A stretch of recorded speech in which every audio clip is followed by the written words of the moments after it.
Chapter 324. When do we set off? Li Qingshan asked. The sooner the better. It's best if we set off tomorrow. Alright then, tomorrow it is. Report to the prefectural city tomorrow. Alright, give me a copy of the printed book. Hua Sengzan left behind the uniform and blade of a Scarlet Wolf guard before bidding farewell and leaving. The next day, Li Qingshan changed into a set of handsome Scarlet Wolf uniform and arrived at the Hawk Wolf Guard in Clear River City. He made his way to the highest floor and knocked on Hua Sengzan's door. The person who opened the door was Han Qiongji. As soon as she saw it was Li Qingshan, she shot a vicious glance at him before moving aside in exasperation, ignoring him. Li Qingshan was confused. However, this first young Miss Han had always been temperamental, so he did not take it to heart. Hua Sengzan sat behind the table with his hands crossed and a smile on his face. He seemed confident at all times. He gave a simple explanation of the mission. The Hawkwolf guard who had been killed was called Zhou Pei. He used to be a Nighthawk, but due to his meritorious service in the mission against the Truth-Seeking Society, a remnant of the White Lotus sect, he recovered his identity as a regular Hawkwolf guard. A few days ago he was killed while carrying out a mission and his corpse was sent back. The word traitor was carved on his body. It was suspected to be the work of a remnant of the White Lotus sect. When Li Qingshan heard the words Truth-Seeking Society, he suddenly remembered that he had seen Zhou Pei before, and he had personally destroyed the Truth-Seeking Society. The suspected murderer was the leader of the Truth-Seeking Society, Xiao Ruelio, who had once escaped from his hands. He never thought the mission would land on him again in the end. The coincidences of the world really were unpredictable. However, it was not actually a coincidence. There were several hundred cities under the jurisdiction of the Clear River Prefecture. Hua Sengzan had countless missions on hand, but Li Qingshan came from the Hawkwolf Guard of Jiaping City, while Zhou Pei's post was in Jiaping as well, which was why he had specially given him this mission. It felt like he was returning home in glory. The documents were placed on the long table, and both hands reached over at the same time. Li Qingshan and Han Qiongji looked at each other and looked at Hua Sengzan at the same time. Isn't that my mission? Hua Sengzan said seriously, although it is an investigation mission, it concerns the White Lotus sect. Don't be careless. According to the rules, at least two people must work together. Li Qingshan withdrew his hand. He didn't say anything else. Han Qiongji was strong enough. Although she had a bad temper, he could reach Jiaping in the afternoon by riding on the clouds. After a little investigation, it would only take 1 or 2 days at most. There was nothing that he couldn't tolerate. Besides, she was a beauty after all. She would be able to relieve some of the loneliness of the journey. Han Qiongji slammed the table. No, I disagree.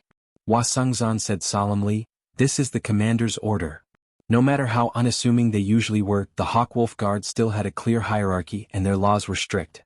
Unless Han Qiongji left the Hawkwolf Guard, she would have to listen to his orders. Han Qiongji stared at Hua Sengzan. Then she glanced at Li Qingshan to the side. Suddenly, she seemed to understand something and her face reddened slightly. Watching the two of them leave, Hua Sengzan leaned back in his comfortable high-back chair. Junior sister, this is all your senior brother can do for you. Ever since they were young. It was extremely rare for a man Han Qiongji admired. If that was not the rarest part, then what was even rarer was that Han Anjuan admired this man as well. As her childhood friend, he obviously had to lend her a hand.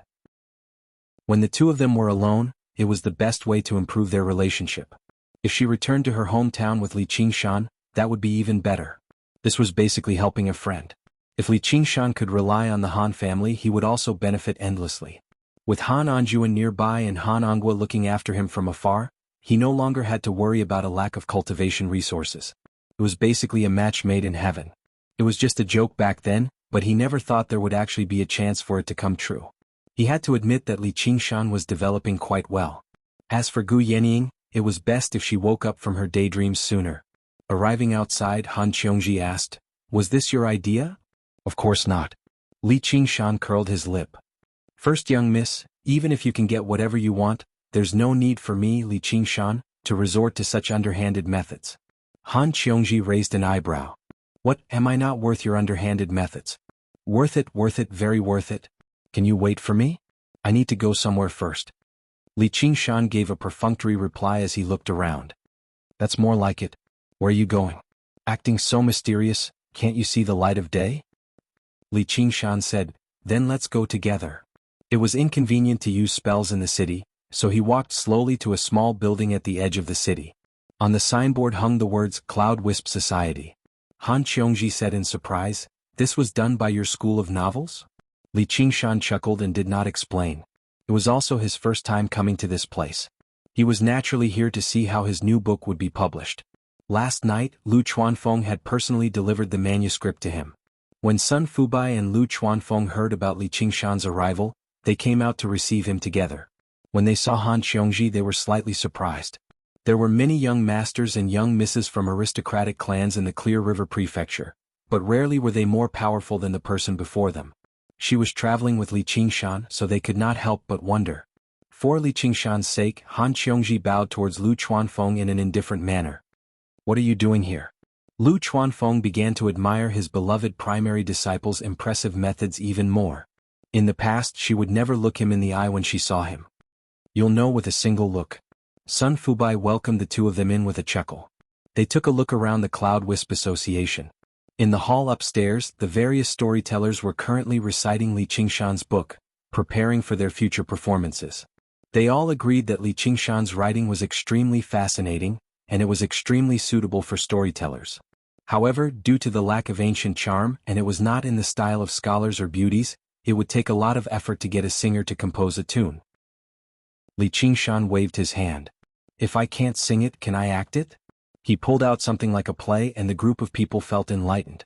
In another room, a group of painters illustrated the characters in the book. This idea originated from Lu Chuanfeng.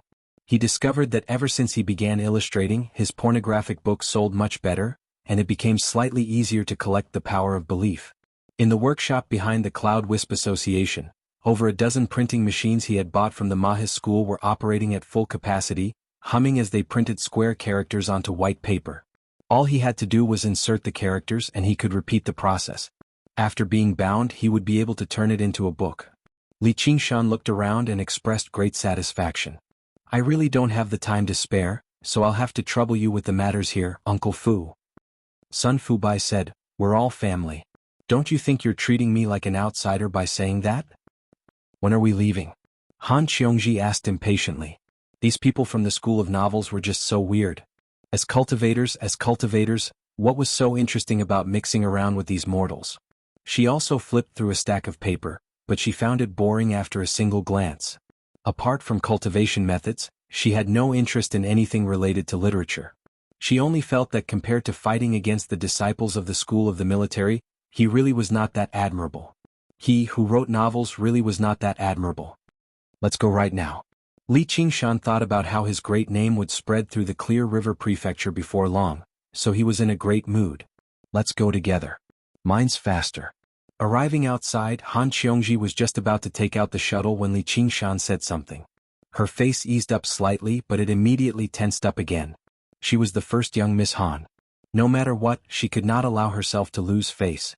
Even if she had a good impression of him, she could not flatter him, let alone the fact that this guy was bold enough to treat her like nothing on Benevolence Island.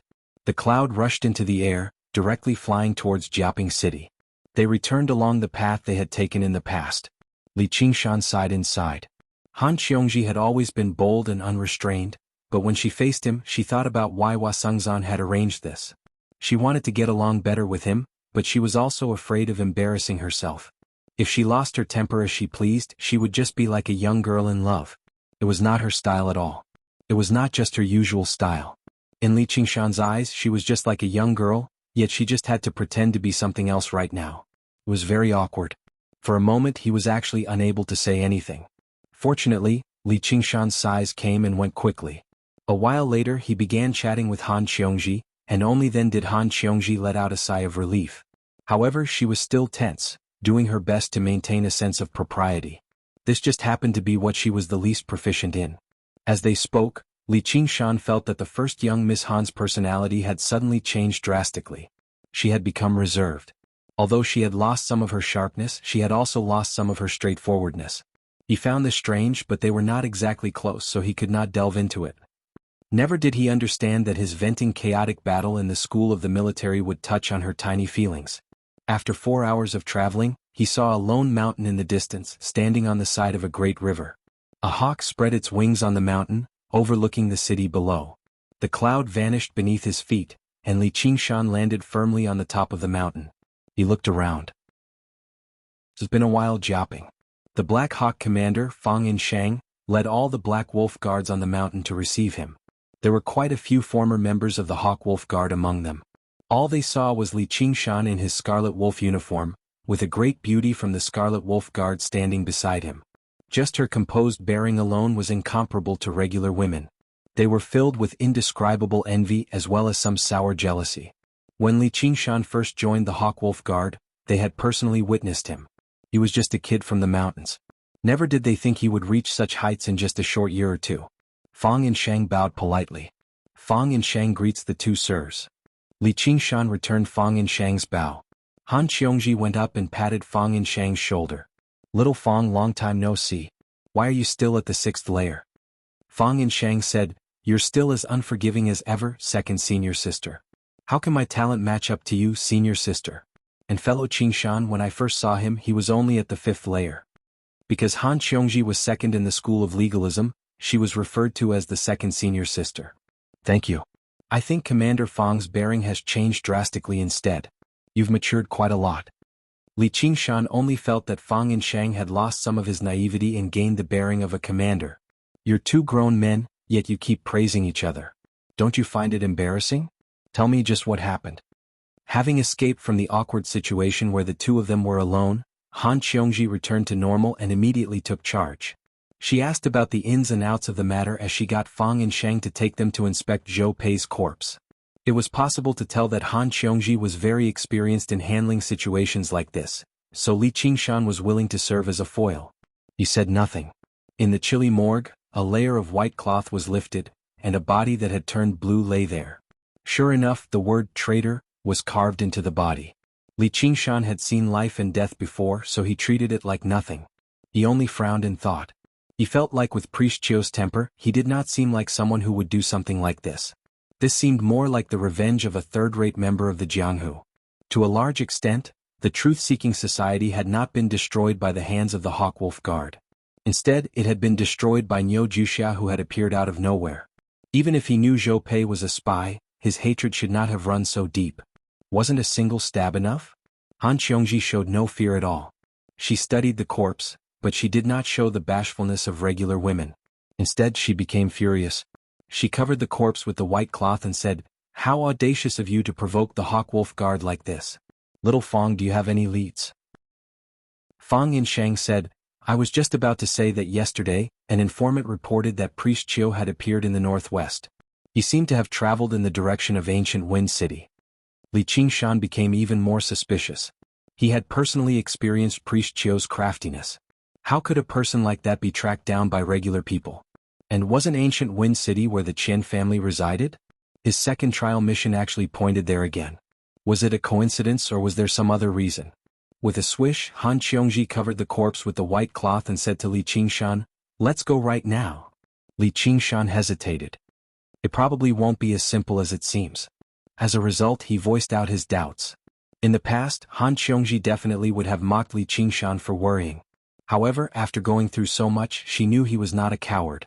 However, if she did not rush to ancient Wind City immediately, find Qiu Ruelio and kill him, it did not fit her personality either. "Then what do you think we should do?" Fang Yinshang was slightly surprised. It was quite rare for his second senior sister to ask for someone else's opinion. Apart from the two commanders, she had always been a person of her word in the school of legalism. Li Qingshan considered it for a while. "Let's do as you say." Although there was something suspicious about this, he trusted Hua Sengzan's judgment. There was no danger with this, or he would have warned them. Had the altar lord of the White Lotus sect set down such a great trap, even going as far as to expose his own tracks just to ambush two Qi practitioners?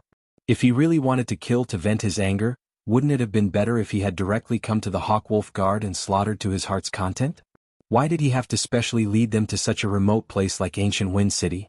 The greatest possibility was that Qiu Ruelio had gathered a group of independent cultivators and set down a lousy trap.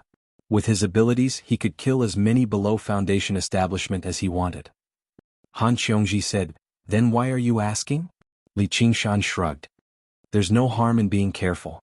Qingshan's suspicions are very reasonable. Priest Qiu is very crafty. I'll go with you. An extra person means an extra bit of strength." Fang and Shang still remembered how Wu Jian had failed last time with a large group of Hawkwolf guards. Han Qiongji said, "There's no need. Give this brother a proper burial. If he has a family, take good care of him. He won't have sacrificed himself for nothing. We will avenge him." Seeing how Fang and Shang still wanted to say something, Han Qiongji said, "If we work together, there won't be any problems." Chapter 325. With strong confidence and trust in Li Qingshan, Han Qiongji waved her hand and the two of them set off on their journey. Han Qiongji urged, "Hurry up and summon the clouds." It was just afternoon when ancient Wind City, which was backed by a mountain and faced the fertile fields, appeared before them. It was dyed a pale yellow by the dim winter sunlight. Under the city gates, Li Qingshan and Han Qiongji looked up. Although it was winter, there were still many people walking on the streets. There were adults and children, and it was as noisy as ever. They could not see any hidden danger or killing intent. Walking on the streets, the two of them attracted a lot of attention and were treated as anomalies. Li Qingshan said, "Let's look around." Han Qiongji said loudly, "Qiu Ruelio, we can see you. Come out." This attracted even more attention. Li Qingshan smiled and shook his head. Would such a trick to trick children work? Just as he said that, a creak was heard. At the end of the main road, the gates of the Qian residence opened. Qiu Ruelio was still wearing his Taoist robes. He stood in front of the gates and cupped his fists. "I didn't know that you were coming. Please forgive me for not going out to greet you." It really worked. Before he finished speaking, Li Qingshan felt a scorching gust of wind beside him. Han Qiongji flew through the air and arrived at the gates of the Qian residence. With a swoosh, she drew her saber, burning it with flames as she slashed down at Qiu Ruelio's head. Die. This saber was the school of legalism's dubbed by saber aura. It was dignified and could take lives. It also had the bravery of the school of militarism. Before the saber arrived, it was enough to shock the enemy. However, Qiu Ruelio did not move. He smiled as the saber slashed at him. With a clang, the saber slashed on a layer of black light. A formation covered the Qian residence. It was extremely difficult to go against the formation with one person's strength. Han Qiongji was sent flying and flipped in the air. She landed lightly. Qiu Ruelio said, "I originally wanted to lure some powerful people over, but I didn't expect to only attract 2 small shrimps." Murder. Only then did the people on the street react, shouting as they fled home. How could a commoner dare to get involved in such a battle? "Why aren't you helping?" Han Qiongji turned to question Li Qingshan, only to see Li Qingshan frowning and staring at the Qian family's mansion shrouded in black light. "Let's go." Li Qingshan suddenly pulled Han Qiongji up. Riding on the clouds, he charged into the sky. "What are you doing?" Han Qiongji struggled. Even though Qiu Ruelio had the protection of the spirit formation, the power of the spirit formation was not endless. Not to mention that she still had a few top-grade spirit talismans in her hands. Even if there was an ambush, she would not be worried. But Li Qingshan didn't say anything. His face was ashen and his arms were like iron wrapping around her waist. An unprecedented warning rose in his heart. "You want to leave? It's too late." Qiu Ruelio laughed loudly. Even at this moment it sounded righteous, bold, and more sinister. In the Qian family's mansion, a black beam of light shot into the sky. It propped up the black light and instantly caught up to Li Qingshan, enveloping the entire ancient Wind City. As if night had suddenly descended, even the winter sun in the sky became dim. A few people who hadn't managed to escape home in time were suddenly stunned. Their bodies were covered in cracks, and they collapsed like sand sculptures, silently smearing a dark red stain on the ground. Without any warning or preparation, tens of thousands of families in the city, regardless of whether they were men or women, the old or the weak, died in an instant. There was no hero appearing to save the people in a battle between good and evil. There were no sighs or pain. In just an instant, everything returned to dead silence. The hustle and bustle of the city seemed to have never existed. The moment Li Qingshan and Han Qiongji were enveloped by the black screen of light, they froze. They felt like a terrifying force was pressing down on them, like they were about to be crushed into a pile of meat paste, or like they were about to be torn into pieces. The two forces were equal, almost non-existent. However, the destruction was everywhere, penetrating deep into their skin. The cloud condensed from spiritual energy dispersed silently, and the two of them fell out of the sky. All of Han Qiongji's confidence turned into fear. A formation like this was definitely not something that Qiu Ruelio could cast down alone. At the very least, it had to be an altar lord of the White Lotus sect. However, Li Qingshan immediately recalled Gu Yannying's story of the White Lotus Mother sacrificing several 100,000 lives. This time they had probably struck gold. The person hiding in the Qian estate was an altar lord at the very least. Han Qiongji mobilized her true qi desperately, but her true qi refused to listen to her. She wanted to say something to Li Qingshan, but she saw him staring at her in shock. She subconsciously touched her face. Her fair and smooth face was like an old oil painting. A thin crack appeared on it and bright red blood seeped out. Ancient Wind City had probably become a dead city by now. In the 100 schools of thought, Qian Rongji gazed at the blue sky and thought to herself. Everything in the past would be reduced to nothing in the White Lotus sect's Lotus Birth formation. She recited silently, all sins are extinguished and the lotus blossoms. She had first met Qiu Ruelio during the encirclement mission last time. In order to hunt him down underground that was as dense as a spider's web, they had split up and contacted each other through their tablets. In the end she found the injured Qiu Ruelio. This time it was completely a coincidence, or perhaps it was also inevitable. She did her best to search for traces, before choosing the cave that Qiu Ruelio was least likely to flee to. In the darkness their eyes met. They did not speak nor did they clash. She acted like she had seen nothing and backed away. Back then, although Qiu Ruelio was heavily injured, she was only at the 5th layer. If she could keep Qiu Ruelio busy in battle, then only death awaited him. However, it was very likely for her to die in battle as well. The losses outweighed the gains. A few months ago she saw Qiu Ruelio again during a very ordinary mission, or in other words, he had come to her and invited her to join the sect. There was no threat or temptation. There was only extreme sincerity. I knew you were a member of the White Lotus sect as soon as I saw you. If you don't agree, then behead me right now and go to the Hawkwolf Guard to receive your reward. I definitely won't resist. Whether it was the truth or a lie, it did not matter. Qian Rongji considered it slightly before agreeing. She became a disciple of the White Lotus sect. She even offered her property, the Qian estate, to the White Lotus sect as a secret base. Under her encouragement, it naturally became the land of blood sacrifice for the White Lotus sect.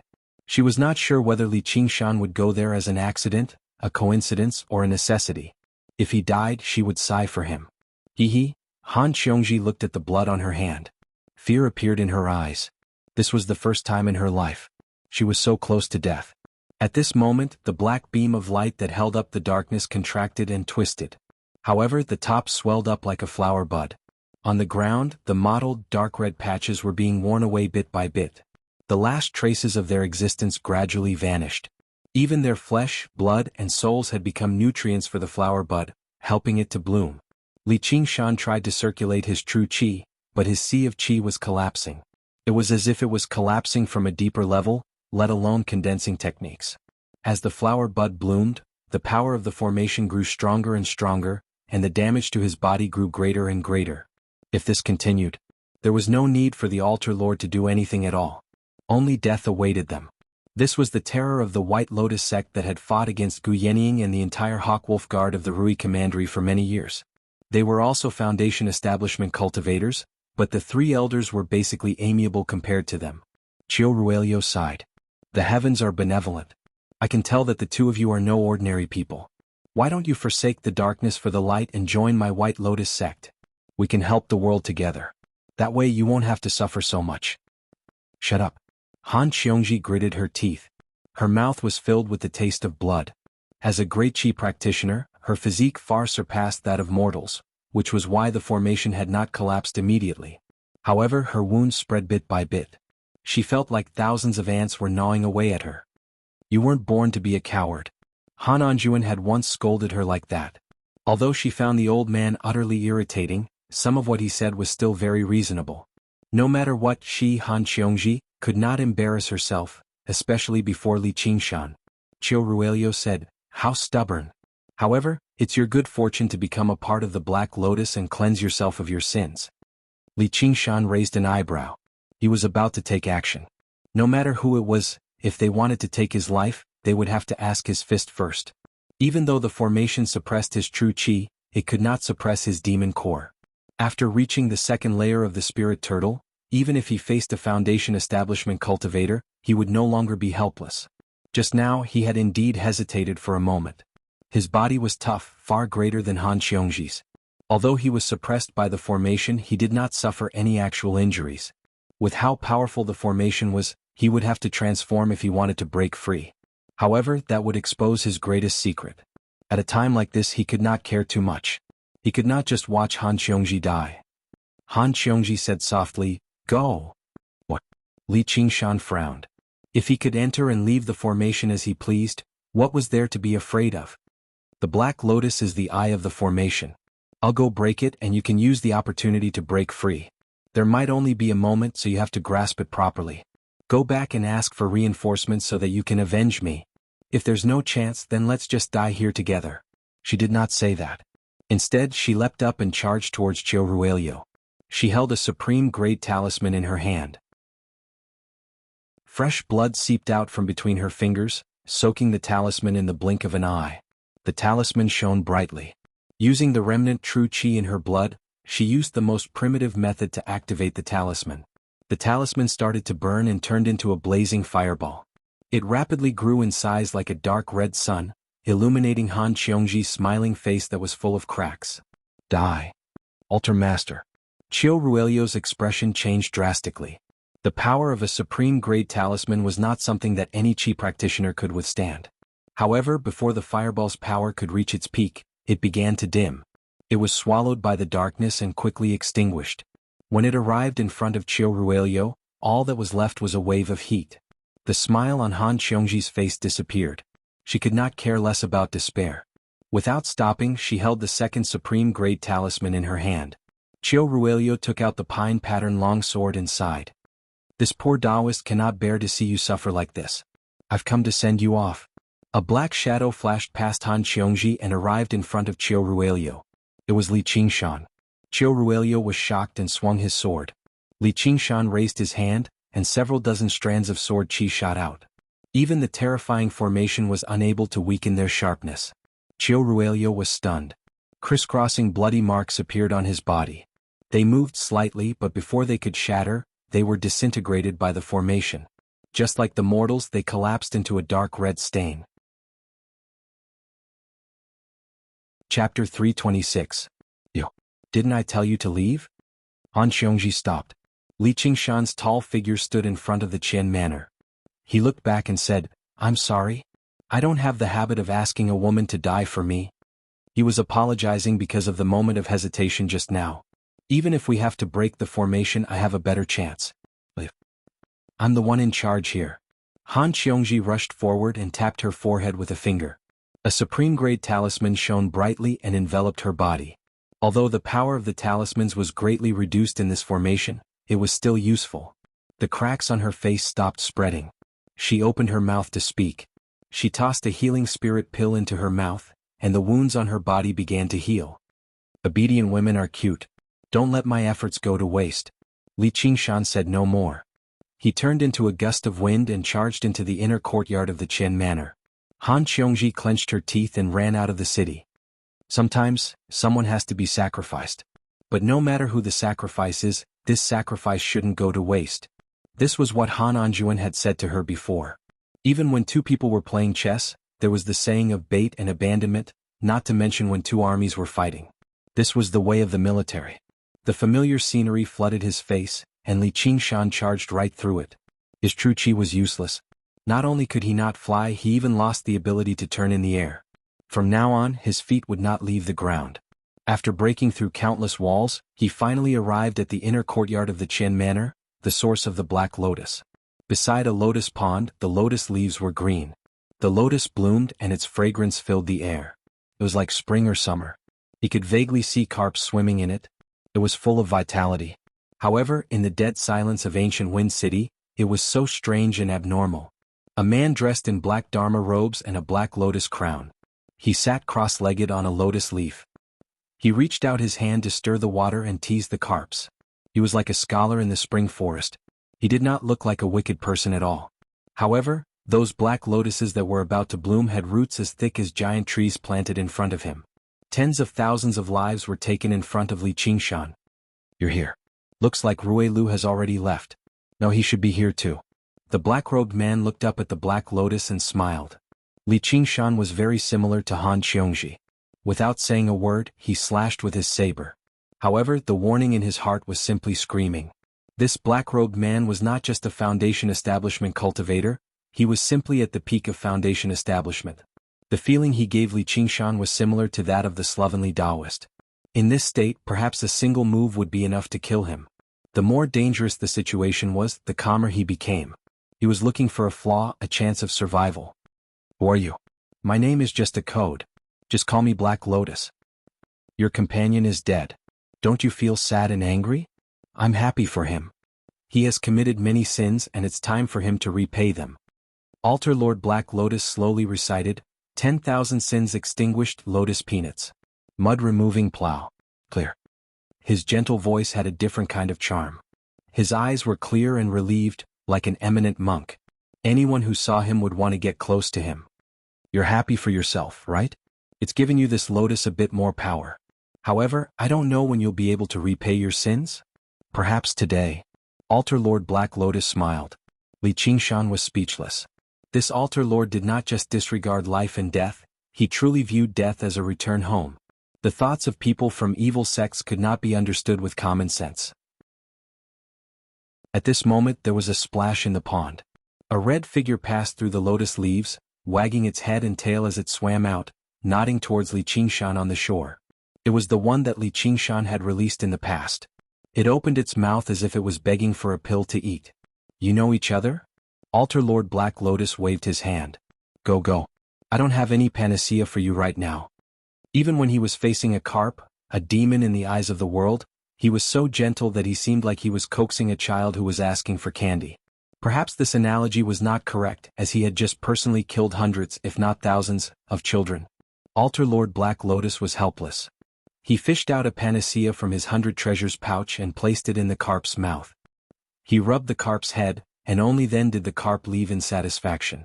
Even if the pill was not as good as the virtue accumulation pill, it was not too far off. No, I can't waste any more time. Li Qingshan took a step forward. You want to sever the Black Lotus to save your friend? Li Qingshan froze up. Was this Altar Lord Black Lotus always watching over the outside? If that was the case, it would be difficult for him to carry out his plan. I didn't see it. I was just guessing that's what you were planning. Hawkwolf guards rarely move alone, especially when they're facing us. Just now, you've been staring at the Black Lotus the entire time. Is he a man or a woman? You want to use the power of belief in the divine talisman to activate the talisman and launch a sneak attack on me, right? Li Qingshan's mind that had just eased up suddenly tensed up. He activated the talisman and opened his 100 treasures pouch. He did not use his blood, but the divine talisman of great creation. Ever since he left the Clear River Prefecture, the power of belief that had gathered in the divine talisman of great creation gradually increased. Clearly, it was produced by the members of the Cloud Wisp Association. The power of wish was an extremely unique type of energy. It wasn't affected by the array at all. At this moment, it became the key to victory. But he didn't think that before he could even make a move, the enemy would see through him. Altar Lord Black Lotus said, the power from the divine talisman in your body might still be very weak, but I can't just ignore it. Forget it, do it. What? I won't stop you. If you can shake the stem, the formation will shake for a moment, and your friend will have the opportunity to escape. I'd like to see just how you're going to achieve that. Li Qingshan frowned. He had never seen such a strange opponent in his life.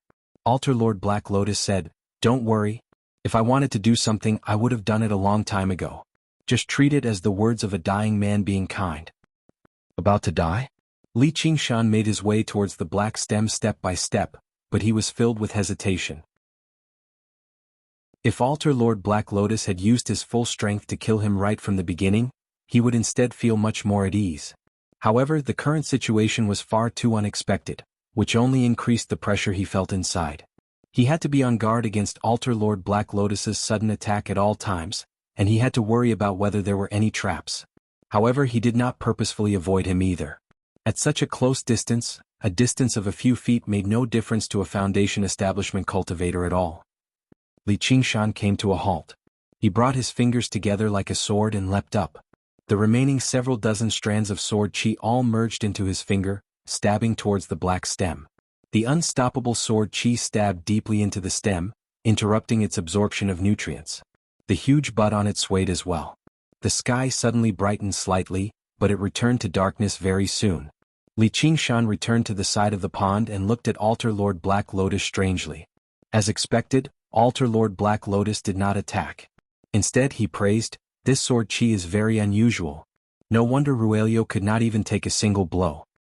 Now it's a matter between the two of us," Li Qingshan said. Han Xiongji must have used this opportunity to leave already. Now only the two of them were left in ancient Wind City. They could transform into their demon forms and fight to their heart's content. With the formation as a barrier, outsiders would not be able to see them. Altar Master Black Lotus was slightly astonished. Even if a 7th layer Qi practitioner had some very special powers, challenging a Foundation establishment cultivator in a situation where he couldn't even use his true Qi, wasn't he overestimating himself a little too much? People of our generation should look at each other calmly even when a great calamity is upon us. We should not lose our bearing. Why should we learn from mortals and fight like a trapped beast? Instead, he taught Li Qingshan a lesson. Cut the bullshit. Just when Li Qingshan was about to release his demon Qi, he heard footsteps behind him. He turned around and said, "Why'd you come back? I don't have the habit of asking men to die for me. Not to mention I've never been a cute woman, so there's no need for me to please you." Han Xiongji's expression changed a few times as she spoke forcefully. She had no idea why she had come back either. The education she had received since she was young told her that retreating was the most correct choice in a situation like this, and she would not face any moral responsibility either. Neither the Hawkwolf Guard nor the school of the military encouraged pointless sacrifices. If she lingered around at a time like this, she would instead waste the sacrifice of her companion. Originally she hated this girly attitude the most, but this time she was unable to abandon him. In her heart he was not just a colleague, a comrade, or a companion. "I just feel like I can't escape the pursuit of a Foundation establishment cultivator. Instead of being defeated one by one, I might as well risk my life. Perhaps I'll still have a chance." She really is a woman, and a beautiful woman at that. It's far too rare to find someone in the world who's willing to sacrifice themselves for each other. You should treasure this fate. At this moment, the Altar Lord continued to study the two of them in interest. As he spoke, he did seem like a matchmaker. Li Qingshan had no idea how to react either. If someone was willing to die with you, even if she learned your secret, it would be nothing. He said to Han Xiongji, "Be careful." He took out all of his supreme-grade talismans, about to strike out and risk his life in battle. "Hold on." The Altar Lord suddenly raised his hand. If it were any other opponent, Li Qingshan would not wait no matter what, but the Altar Lord was far too strange. Let alone killing intent, he did not even show any hostility the entire time. "You can all go. The person I've been waiting for has come." The Altar Lord raised his head at the sky. A streak of scorching white light tore through the darkness and descended from above, directly striking the black lotus that was about to bloom. Boom. Thunder rang out immediately afterwards. A few familiar figures descended from the sky. Han Xiongji cried out involuntarily, "Father!" Han Qie happened to be one of them. Beside him were Lu Changqing, Wang Puxi, the One Thought Master, and so on. Basically all the school leaders were gathered here. The bolt of heavenly lightning had come from the Peak Foundation establishment's slovenly Taoist priest, Zhou Tong, which was why he could rip through the formation in a single stroke. Wang Puxi said, "Altar Lord Black Lotus, today is the day you die." P.S. After a nap, a minor discomfort turned into a major discomfort. The climate of Hunan sure is horrible. That's all for today. I'll update as usual tomorrow. I'll go make some ginger soup. It'll be better tomorrow, right? Chapter 327. When Altar Lord Black Lotus heard that, he smiled at Li Qingshan as if he was saying, "I'll tell you." It was as if he had no idea that he was already on the brink of death. The Black Lotus beside him only swayed slightly when it was struck by the heavenly lightning. Li Qingshan could not help but look at Han Xiongji. Had she used just now when the formation had weakened to send out a distress signal? Han Xiongji was also at a loss. Yes, that was impossible. The 100 schools of thought was thousands of kilometers away. Even if they received the signal, it was impossible for them to arrive in such a timely manner. There was only one explanation. This was a trap targeted at the White Lotus sect. The roles of hunter and prey immediately switched. Even with the assistance of the mysterious Black Lotus formation, it was impossible for Altar Lord Black Lotus to fend off the encirclement of so many school leaders. His death was right in front of him. However, another question rose up in Li Qingshan's mind. If that was the case, why didn't he strike earlier? Why did he want all the people in the city to die and even watch them run into danger? Wang Pushi said, "The Black Lotus has been planted. I'd like to see how you escape this time. Life and death are all predetermined. Escaping before was not my intention, but the time was not right. I've always been deeply apologetic. I will definitely satisfy you this time, Commander." As it turned out, the Black Lotus was not a regular arcane artifact. Instead, it was a life-bound arcane artifact that was connected to Altar Lord Black Lotus life. He could open up formations whenever he planted the Black Lotus. Even if Foundation establishment cultivators fell into it, they would be at his mercy. He could be said to be at his strongest. However, once he planted it, he could not move it away so easily. It was also at his weakest. Otherwise, there was not a single Foundation establishment cultivator who did not know escape techniques. Altar Lord Black Lotus was one of the best among them. As long as he was not trapped by formations, he would be able to escape easily even if he was surrounded by so many Foundation establishment cultivators. His movements had been exposed before. He had been encircled and hunted down by the Hawkwolf Guard many times. However, not a single time did they manage to capture him. At the cost of several tens of thousands of lives, they finally trapped him here and killed him. Even Wang Pushi could not help but rejoice when he saw how great of a merit he had achieved. Lu Changqing said, "It's a pity for the tens of thousands of people." Namo Amitabha. The one-thought master chanted softly as his face was filled with compassion. He could have stopped all of this. "There's no need for you to blame yourself, Prefect. You're responsible for the billions of people in the Clear River Prefecture. Weighing the pros and cons is your duty." He continued, "Grandmaster, you don't have to be sad. They have already washed away their sins, comprehended the essence of the lotus, and reached the pure land of bliss. On the contrary, we are the ones who have sunk into the mud and are covered in sin. Not being able to be free is worth sighing over." Not only did Altar Master Black Lotus not accuse the two of being hypocritical, he even tried to persuade them. There was not a trace of extremism. It was full of tolerance and understanding. "Shut up, you evil creature." A thunderous lion roared. When it came out of the One-Thought Master's mouth, it made him glare furiously. "If I don't enter hell, who will? Even if I have to bear the burden of sin, I will still kill you all and rid the world of a scourge." Altar Master Black Lotus said, "Grandmaster, that's where you're wrong. The school of legalism uses severe punishment to warn the world, so killing me is Commander Wang's top priority. The school of Confucianism needs to watch over the people, so they have to weigh the pros and cons. They have no choice but to sacrifice the entire city of people. However, the Buddha is merciful. Although we have the power to vanquish demons, we can't let anger surpass our compassion." Li Qingshan could tell that the various sect leaders wanted to use words to attack Altar Master Black Lotus's resolve, but Altar Master Black Lotus's mind was as still as water. He was not affected at all. The slovenly Taoist priest said impatiently, "What's the point of saying so much? Let's work together and kill this bastard." Han Anjuan said to Li Qingshan, "You've done well. Take her out." That was like a declaration of war. Light shone from the various sect leaders. They all pulled out their spiritual artifacts and even arcane artifacts. Li Qingshan looked deeply at Altar Master Black Lotus before pulling Han Qiongji away. Altar Master Black Lotus even said with a smile, "Farewell." Li Qingshan had a bad feeling. Altar Master Black Lotus's attitude was just too calm. Moreover, from just now's words, it seemed like he had already expected all of this. He was even indifferent about life and death. From the beginning to the end, let alone anger and killing intent, he did not even speak harshly. However, Li Qingshan felt a deep sense of fear. They came out of the formation without encountering any obstructions.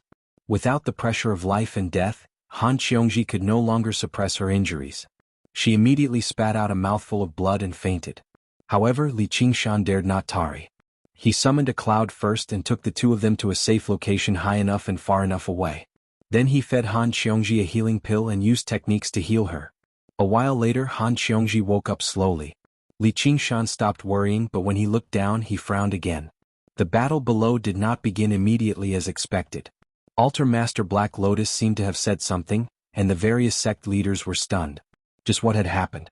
The bamboo forest swayed with the sun's shadow, covering them in mottles. Although the winter in the Clear River Prefecture was very cold, it was not as bone-chilling as ancient Wind City. Qian Rongji sighed as she walked through the snow alone. An exquisite courtyard appeared before his eyes. It was still empty and cold. Only Lu Chuanfeng was there. He was currently writing furiously. His novel had already become his only source of pride, so he could not let his disciple steal the limelight. He was so engrossed that he did not even notice Qian Rongji's arrival. Qian Rongji smiled. This person had not been informed. She had taken him along with her to hunt down Altar Master Black Lotus, but that was within her expectations. That day, after she accepted Qiu Ruelio's invitation, she immediately reported to Wang Puxi. As expected, Wang Puxi told her to bear with it for now and act as a nighthawk on the surface. She would help investigate the internal affairs of the White Lotus sect and find the whereabouts of even more important figures so that she could report to the Rui Commandery and hunt them down. Instead, he purposefully gave her some information so that she could gain the trust of the upper echelon of the White Lotus sect. The greater the risk, the greater the reward. She obviously received quite a lot of rewards from both sides. However, her talent was far too mediocre, so she was unable to break through so easily. Thump thump. Qian Rongji knocked on the pillar. Is Li Qingshan here? You are? Only then did Lu Chuanfeng raise his head. He felt rather dissatisfied. His beloved disciple was no better than him, so why did he have so much luck with women? Qian Rongji introduced herself and said a few words. She took out a jar of alcohol from her 100 treasures pouch. I forgot.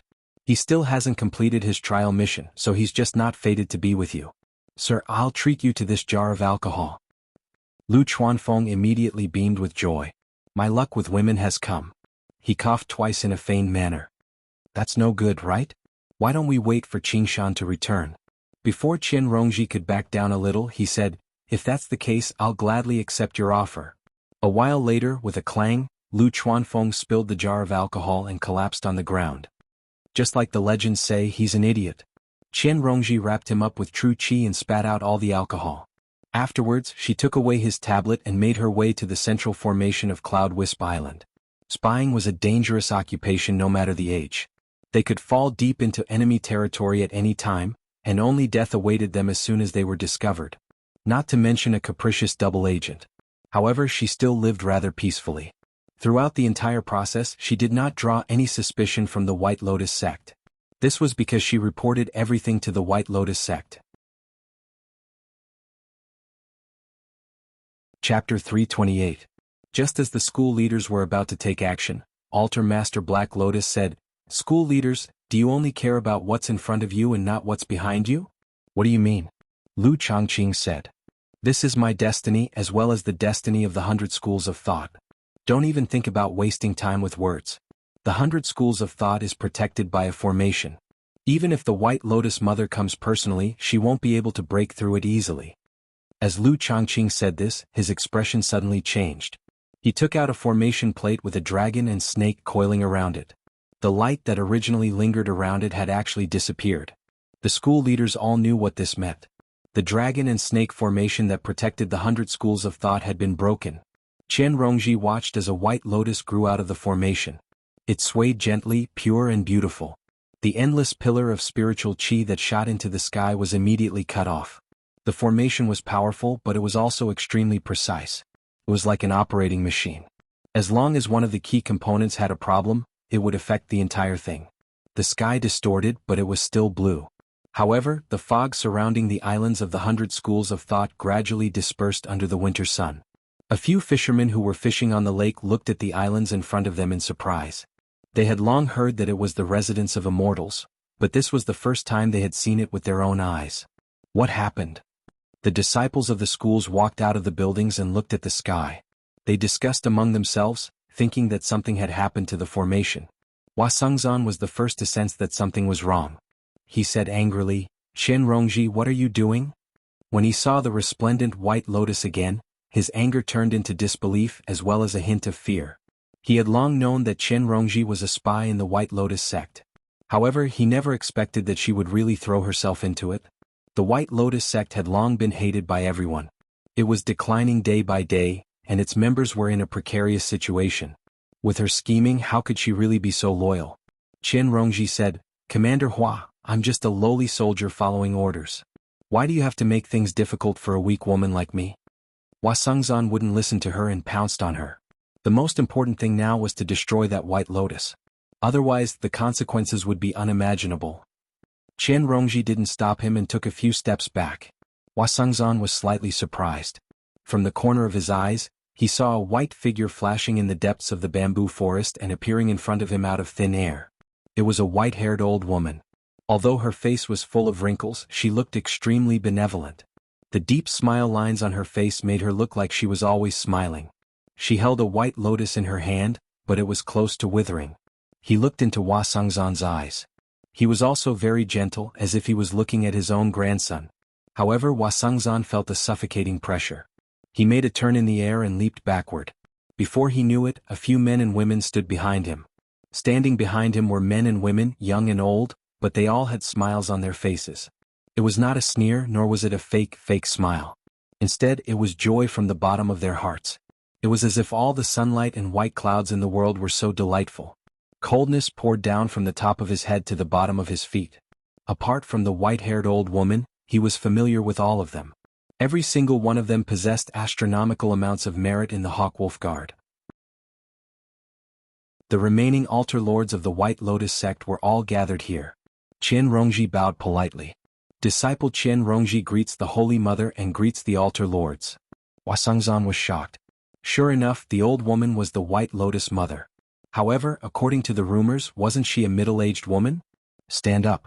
There's no need to be so formal. I still have to thank you for opening the door for me. You've taken quite the risk. Sharing the Holy Mother's burden is my duty. Who is he? He's Wasangzan, a Scarlet Wolf commander. He's always been trusted by Gu Yenying. Only when she heard Gu Yenying's name did the White Lotus Mother carefully study Wasangzan. He really is a rare handsome man. If I were a little younger, I would probably be tempted too. Following that, Gu Yenying, who doesn't understand the true meaning of life, is like casting pearls before swine. Wasangzan knew he probably would not be spared this time. He smiled. Unfortunately, I don't like old women. Really? What do you think about this then? The White Lotus Mother heard that, but she was not angered. Her body underwent a startling change. The wrinkles on her face flattened bit by bit, and her shriveled lips gradually reddened. Her white hair turned black and her skin became as white as snow. In the blink of an eye, she had turned into a beautiful young lady. The white lotus in her hand regained its vitality, returning to a state where it was on the verge of blooming. The White Lotus Mother said with a clear voice that resembled the cry of an oriole, "I might seem a little old at times, but I'm still a person after all." Is he on the list too? Qian Rongji said, "He is." Then take him back and teach him a lesson so that he can become a member of the White Lotus sect. Before he could even see what the White Lotus Mother had done, Wasangzan collapsed on the ground without putting up any resistance. Although he was conscious, he could not move a single finger, nor could he use a single strand of true qi. For some reason, a thought rose up in his head: is this the difference between us? The White Lotus Mother left behind an altar lord to watch over the formations before directly making her way to Contention Island. The other altar lords led their followers to the various islands of the various clans to gather resources and search for the people on the list. The list came from Qian Rongji. It recorded the talented disciples of the various clans. The White Lotus sect had clashed with the Hawkwolf Guard time and time again, resulting in heavy casualties among their disciples. Moreover, they had been labeled as a cult, so they were suppressed from all sides. Their lineage had basically been severed. The plan this time was to deal with this problem. The list would replenish the White Lotus sect with new blood, especially for 10th layer Qi practitioners like Wasangzan. As long as they taught him a lesson, producing a few more altar lords would not be difficult at all. As for those who were not on the list, they would all be cleansed of their sins and reborn in paradise. Among the 100 schools of thought, the school leaders who were the most skilled in battle had all gone to hunt down Altar Lord Black Lotus, so how could the remaining people be the White Lotus Mother's opponent? The outcome of this battle had been determined right from the beginning. After listening to Altar Lord Black Lotus's words on Ancient Wind City, the various school leaders were all shocked. To the 100 schools of thought, the most important thing was these outstanding disciples that they had carefully selected and nurtured slowly. Once they suffered losses, the entire Clear River Prefecture would suffer a heavy blow. Even more terrifyingly, it was very likely for these people to become enemies in the future. It was rumored that the White Lotus Mother could forcefully instill the teachings of her teachings into the minds of cultivators, turning them into her allies. Wang Pushi finally understood where the greatest flaw in his plan was. If Qian Rongji really did meet the White Lotus Mother, then she would definitely be instilled with the teachings of her teachings. She would no longer have to consider the pros and cons. Even if she had to die for the White Lotus Mother, she would not hesitate. The Altar Lord before him was a living example. Altar Lord Black Lotus said, "Do you want to go back and save them, or do you want to stay here and kill me? I hope you can all make up your minds soon. Being hesitant is not a wise person." "I'll kill you first, you wretched spawn." The one-thought master let out a lion's roar. His staff shone with golden light, striking down at Black Lotus. In the courtyard within the bamboo forest, Wasungzan moved his lips with difficulty. He looked at Chen Rongji in confusion. "Why are you doing this? Don't tell me the White Lotus sect is actually controlling your thoughts?" "I've already said that I have no choice." Chen Rongji sighed. If it were possible, she would rather seek out fortuitous encounters and increase her strength bit by bit, rather than become embroiled in a dangerous conflict like this. It was not that easy to strike a balance between both sides. No matter how resourceful a measly chi practitioner was, they still needed some luck to survive. However, she had always only gambled on situations where she was guaranteed to win. What she hated the most was luck. Now that she had done everything she could, all she could do was await the judgment of fate, as she was no longer a chess player this time, but a chess piece. Moreover, she was a chess piece that both sides were moving. There was no need for outsiders to explain the dangers and helplessness involved. Now all she could do was wait for the other chess player to appear. A white boot stomped heavily on the lotus, even crushing it forcefully. The white lotus that even heavenly lightning struggled to shake was immediately reduced to mud and dust. The boot was embroidered with exquisite silver threads, twisting into a profound inscription. Wasungzan could tell with a single glance that it was an arcane artifact as he collapsed on the ground. He did his best to look up. He wore elegant white clothes with wings embroidered on it. Under the slanted sunlight, the person's face seemed rather blurry, but the smile at the corner of his lips would always remain clear and deep. Chen Rongji immediately stood up and bowed towards the owner of the boot rather tiredly. "I am Chen Rongji. I have been waiting for the great commander for quite some time now." Wasungzan came to a realization. So that's why. After Chen Rongji completed her trial mission, he followed the rules and took her to the Rui Commandery to see this person. They had a private conversation before. The reason for all of this probably originated from this. The expression of the altar lord of the White Lotus sect who remained behind changed drastically. Every single disciple of the White Lotus sect was far too familiar with this figure. She was basically no weaker than the White Lotus Mother. He immediately used an escape technique, and in the blink of an eye, he had already traveled several hundred meters away, leaving the formation far behind. The jade folding fan suddenly opened up, and she waved her hand casually. The altar lord felt a gentle breeze brush past him. He called out, "Holy Mother, go!" His body suddenly split in half. The bamboo forest fell silent for a while before snapping in the middle with a rustle. Looking down from above, a neat fan had suddenly appeared in the sea of trees on Cloud Wisp Island. White Lotus, checkmate. Guyening. The White Lotus Mother suddenly looked back. Light surged into the air on Cloud Wisp Island, and the formation of dragons and snakes began to operate again. She had broken through the formation, but she was now trapped in the formation. What was going on? Just where had she gone wrong? It was impossible for Chen Rongji, who had been instilled with her teachings, to betray her. Gu Yening patted Chen Rongji's shoulder as a form of praise. It was truly rare for a qi practitioner to remain true to themselves under the White Lotus Mother's heart-cleansing technique of clear ripple. She obviously had to make use of such a rare opportunity. Before she knew it, a group of cultivators in white had appeared in the bamboo forest. They stood behind her silently, awaiting her orders. She pressed her fingers together like a blade and swung them gently. "Yes, sir." The gentle breeze rustled the lotus flowers. Ancient Wind City was in ruins.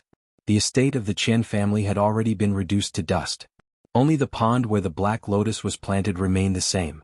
Carp swam leisurely in it, reflecting Li Qingshan's frowning face as he sank into his thoughts. Li Qingshan stood beside the pond, filled with many thoughts. The affairs of the world were like a game of chess. No one could grasp them. To be continued, RQ. Chapter 329. The battle only lasted for a short period of time, and it was a one-sided battle.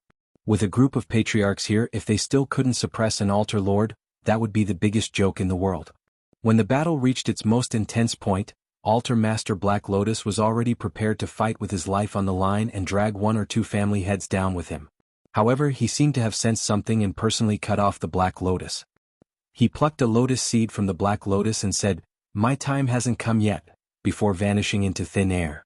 The heads of the various families were afraid of being injured by his final attack, so they all dispersed, leaving him with a slim chance of survival. The slovenly Taoist priest and Ma Bai joined hands to chase after him. Altar Master Black Lotus might have escaped, but he had personally severed his life artifact, so his injuries were not light. As long as they could find him, they could cut off his last chance of survival. It was most suitable for the two of them to pursue and kill him. The other patriarchs would return to assist the 100 schools of thought. Li Qing. Chapter 64. Initially, Dragon Taoist Jia Shan did not know what had happened. He only felt at a loss. This battle was started by him, but he was clueless about everything that was hidden within. It was only when Han Qiongji asked Han Anjuan with extreme dissatisfaction that he roughly understood the ins and outs of the matter. If this was a game between the Hawkwolf Guard and the White Lotus sect, or a game of chess for Gu Yenying, then he probably could not even be regarded as a chess piece. Both of them knew that this mission was just a symbolic fuse. It was not the key to the matter at all. Even him and Han Qiongji coming to carry out this mission was purely a coincidence. If Hua Sengzan had a change of heart, perhaps the other two Hawkwolf Guards would come. There might not even be a need for anyone to come. There was no need to sacrifice or take risks. They were not used as bait or sacrificial pawns. There was no way Wang Pushi would sacrifice Han Anjuan's daughter, the second seat of legalism. The patriarchs of the various families appeared when the black curtain opened. The reason why he didn't make a move immediately, besides waiting for the black lotus to be completely planted, was that Han Anjuan wanted to give his daughter a test. Look at her performance. He believed that this kind of experience for Han Qiongji, who had not suffered too many setbacks before, this kind of experience, it would be a valuable asset. A bunch of family heads, there was no way he would watch them get killed with his own eyes. If Altar Master Black Lotus really made a move, the patriarchs had their own ways to protect them. After Han Anjuan left, Han Qiongji naturally cursed at him. Li Qingshan, on the other hand, was silent. It turned out that the biggest risk he had taken was to turn into a demon in front of all the family heads. Apart from the lingering fear, he also felt a sense of melancholy in his chest that he had to vent out. Compared to this situation, he would rather transform into his demon form. He wanted to have a battle to the death with Altar Master Black Lotus. Han Qiongji didn't think too much about it. She probably experienced this kind of test more than once. After scolding him, she didn't take it to heart. She saw Li Qingshan standing by the pond. Instead, it was a little strange. "What's wrong with you?" Was he worried about little Anne? "She's fine." Han Anjuan told her everything, even after returning to the 100 schools of thought through a spirit tool. Li Qingshan laughed self-deprecatingly. "I've been in the limelight quite a bit in the 100 schools of thought recently, so I really think of myself as someone important. If he had been bullied, he could endure it and wait for the opportunity to take revenge. If he had been used, he could also find the person who used him and ask for an explanation. But right now he was full of grievances, yet he couldn't find an opponent to fight back. Altar Master Black Lotus was very polite to him. It could be said that he had great self-restraint or was crazy, but the most fundamental reason was that he, Li Qingshan, was nothing. "You say I'll die today, fine, I might really die." After chatting for a while, he felt that the family heads couldn't help but want to make a move, so he said, "You go first, the person I'm waiting for is here." Wang Pushi's thinking was probably even simpler. "I asked you to carry out a mission without any danger, so what are you still dissatisfied with? Do you think I should tell you in advance? For what reason?" Furthermore, Gu Yenying had no idea he had come to carry out this mission at all. Wang Pushi was just a pawn. It was as if someone had run out and clearly told Li Qingshan that he was only a supporting character when he was filled with the consciousness of the main character. No, he was not even a supporting character. He was just a Hawkwolf Guard playing a small role. Hawkwolf Guard B. "Oh no," Han Qiongji asked, "what's wrong with you?" Li Qingshan said, "Women are very difficult to understand." This was a battle between a man's grand ambition and cruel reality. Perhaps the more beautiful the dream, the more painful it would be when it was woken up. Han Qiongji shot a glance at him. What she hated the most was when people used her as a woman, but when she thought about how Li Qingshan had risked his life to fight for a chance of survival for her, her gaze softened again. Are men that great? When they're complacent, they seem like they can do anything, but once they're dispirited, they're even worse than a woman. They act like they don't care, but they've already surrendered inside. Are you talking about Hua Sengzan? How did you know? Han Qiongji was taken aback. Li Qingshan laughed aloud. I couldn't tell normally, but you sure are a little cute. Han Xiongji's face reddened. She clenched her fists and said, I think you only have some bearing when you're fighting and drinking. As she looked at Li Qingshan's despicable smile, she was tempted to throw a punch at him. They looked at each other and smiled. The two of them felt much closer to each other. Let's go back, Li Qingshan said. Now that he understood where his troubles lay, he instead calmed down and became even more determined. He had to accept whatever he could accept and whatever he could not. This was life. No one was born to be the main character, and no one was destined to play a small role for the rest of their lives. He still had to continue down his path. All right. At this moment, the surface of the water rippled and a huge, red carp poked its head out. Monster. Han Xiongji clenched her fists. I raised it. Li Qingshan stopped Han Xiongji. You go first. I want to say goodbye to it. After sending Han Xiongji away, Li Qingshan squatted down and patted the big red carp's head. You're quite lucky. I think this pond is too small, and it won't be able to hold you soon. Why don't I put you in the clear river? The big red carp nodded and suddenly swam into the depths of the pond. Li Qingshan was puzzled when the big red carp swam back. It held something in its mouth and placed it in Li Qingshan's hand. Li Qingshan took a closer look and saw that it was a small black lotus seed pod. There were 10 to 20 lotus seeds in it and only one was empty. Could this be the black lotus's seed pod? Li Qingshan could not figure out whether the black lotus was an illusion formed by spiritual energy or a real plant. However, he knew that the lotus seed pod was definitely not an ordinary object. Is this for me? The big red carp nodded and opened its mouth wide. Li Qingshan put away the lotus seed pod and touched his 100 treasures pouch. He had already eaten all the spiritual pills. After thinking for a while, he found a spiritual fruit and gave it to the carp. Only then was it satisfied. Li Qingshan cast a spell and swept the big red carp onto a cloud. He picked up Han Xiongji and rushed back to the 100 schools of thought. On the way he released the carp into the clear river. It happily dove into the water and did not show any reluctance to leave. However, Han Xiongji casually asked, Do you like Commander Gu? Li Qingshan casually answered, I do. However, Han Xiongji immediately turned hostile and ignored him. Li Qingshan was stunned for a moment. No matter how slow-witted he was, he could still sense Han Xiongji's thoughts. He could not help but feel happy. I, Li Qingshan, am not without charm. He could not help but think of that joke from a few months ago. He could not help but scrutinize Han Xiongji beside him. Her pretty short hair must have come from Han Anjuan's influence. There were many bald members among the military school's disciples. She had a tall nose bridge and looked very sculpted. Her pursed lips showed her determination or perhaps willfulness. She looked quite similar to the cool brother Han Tie. She had sword-like eyebrows and starry eyes. Perhaps she looked too heroic on a woman, but she was undoubtedly a beauty. Han Xiongji's face became redder and redder. She was indescribably happy. She felt that although she was tested by the damn old man again, it was not entirely a bad thing. However, she finally could not resist Li Qingshan's gaze anymore. This fellow was not satisfied with looking at her face. He had already started to size her up and even came to the conclusion that she was very good. What are you looking at? When she said this, even Han Xiongji felt weak. Do you like me? When he said this, even Li Qingshan felt that he was very amateurish. How could Han Xiongji admit it? Thus, the two of them returned to the Dragon Snake Lake in a strange atmosphere. The sky had just turned dusk and the lake was covered in red scales. As he had hoped, this trial mission only took less than a day. However, everything that happened was completely beyond his imagination. Thinking back, he had only watched a big show and played a small role. He was only glad that he did not get a bento. However, when he approached the 100 schools of thought, he realized that the real show was actually here.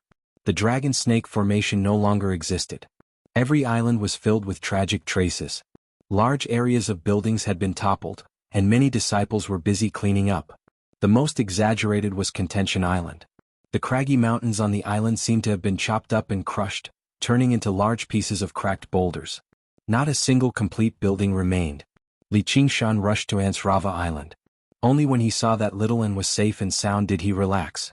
However, Ansrava Island was full of whales. Many monks had died.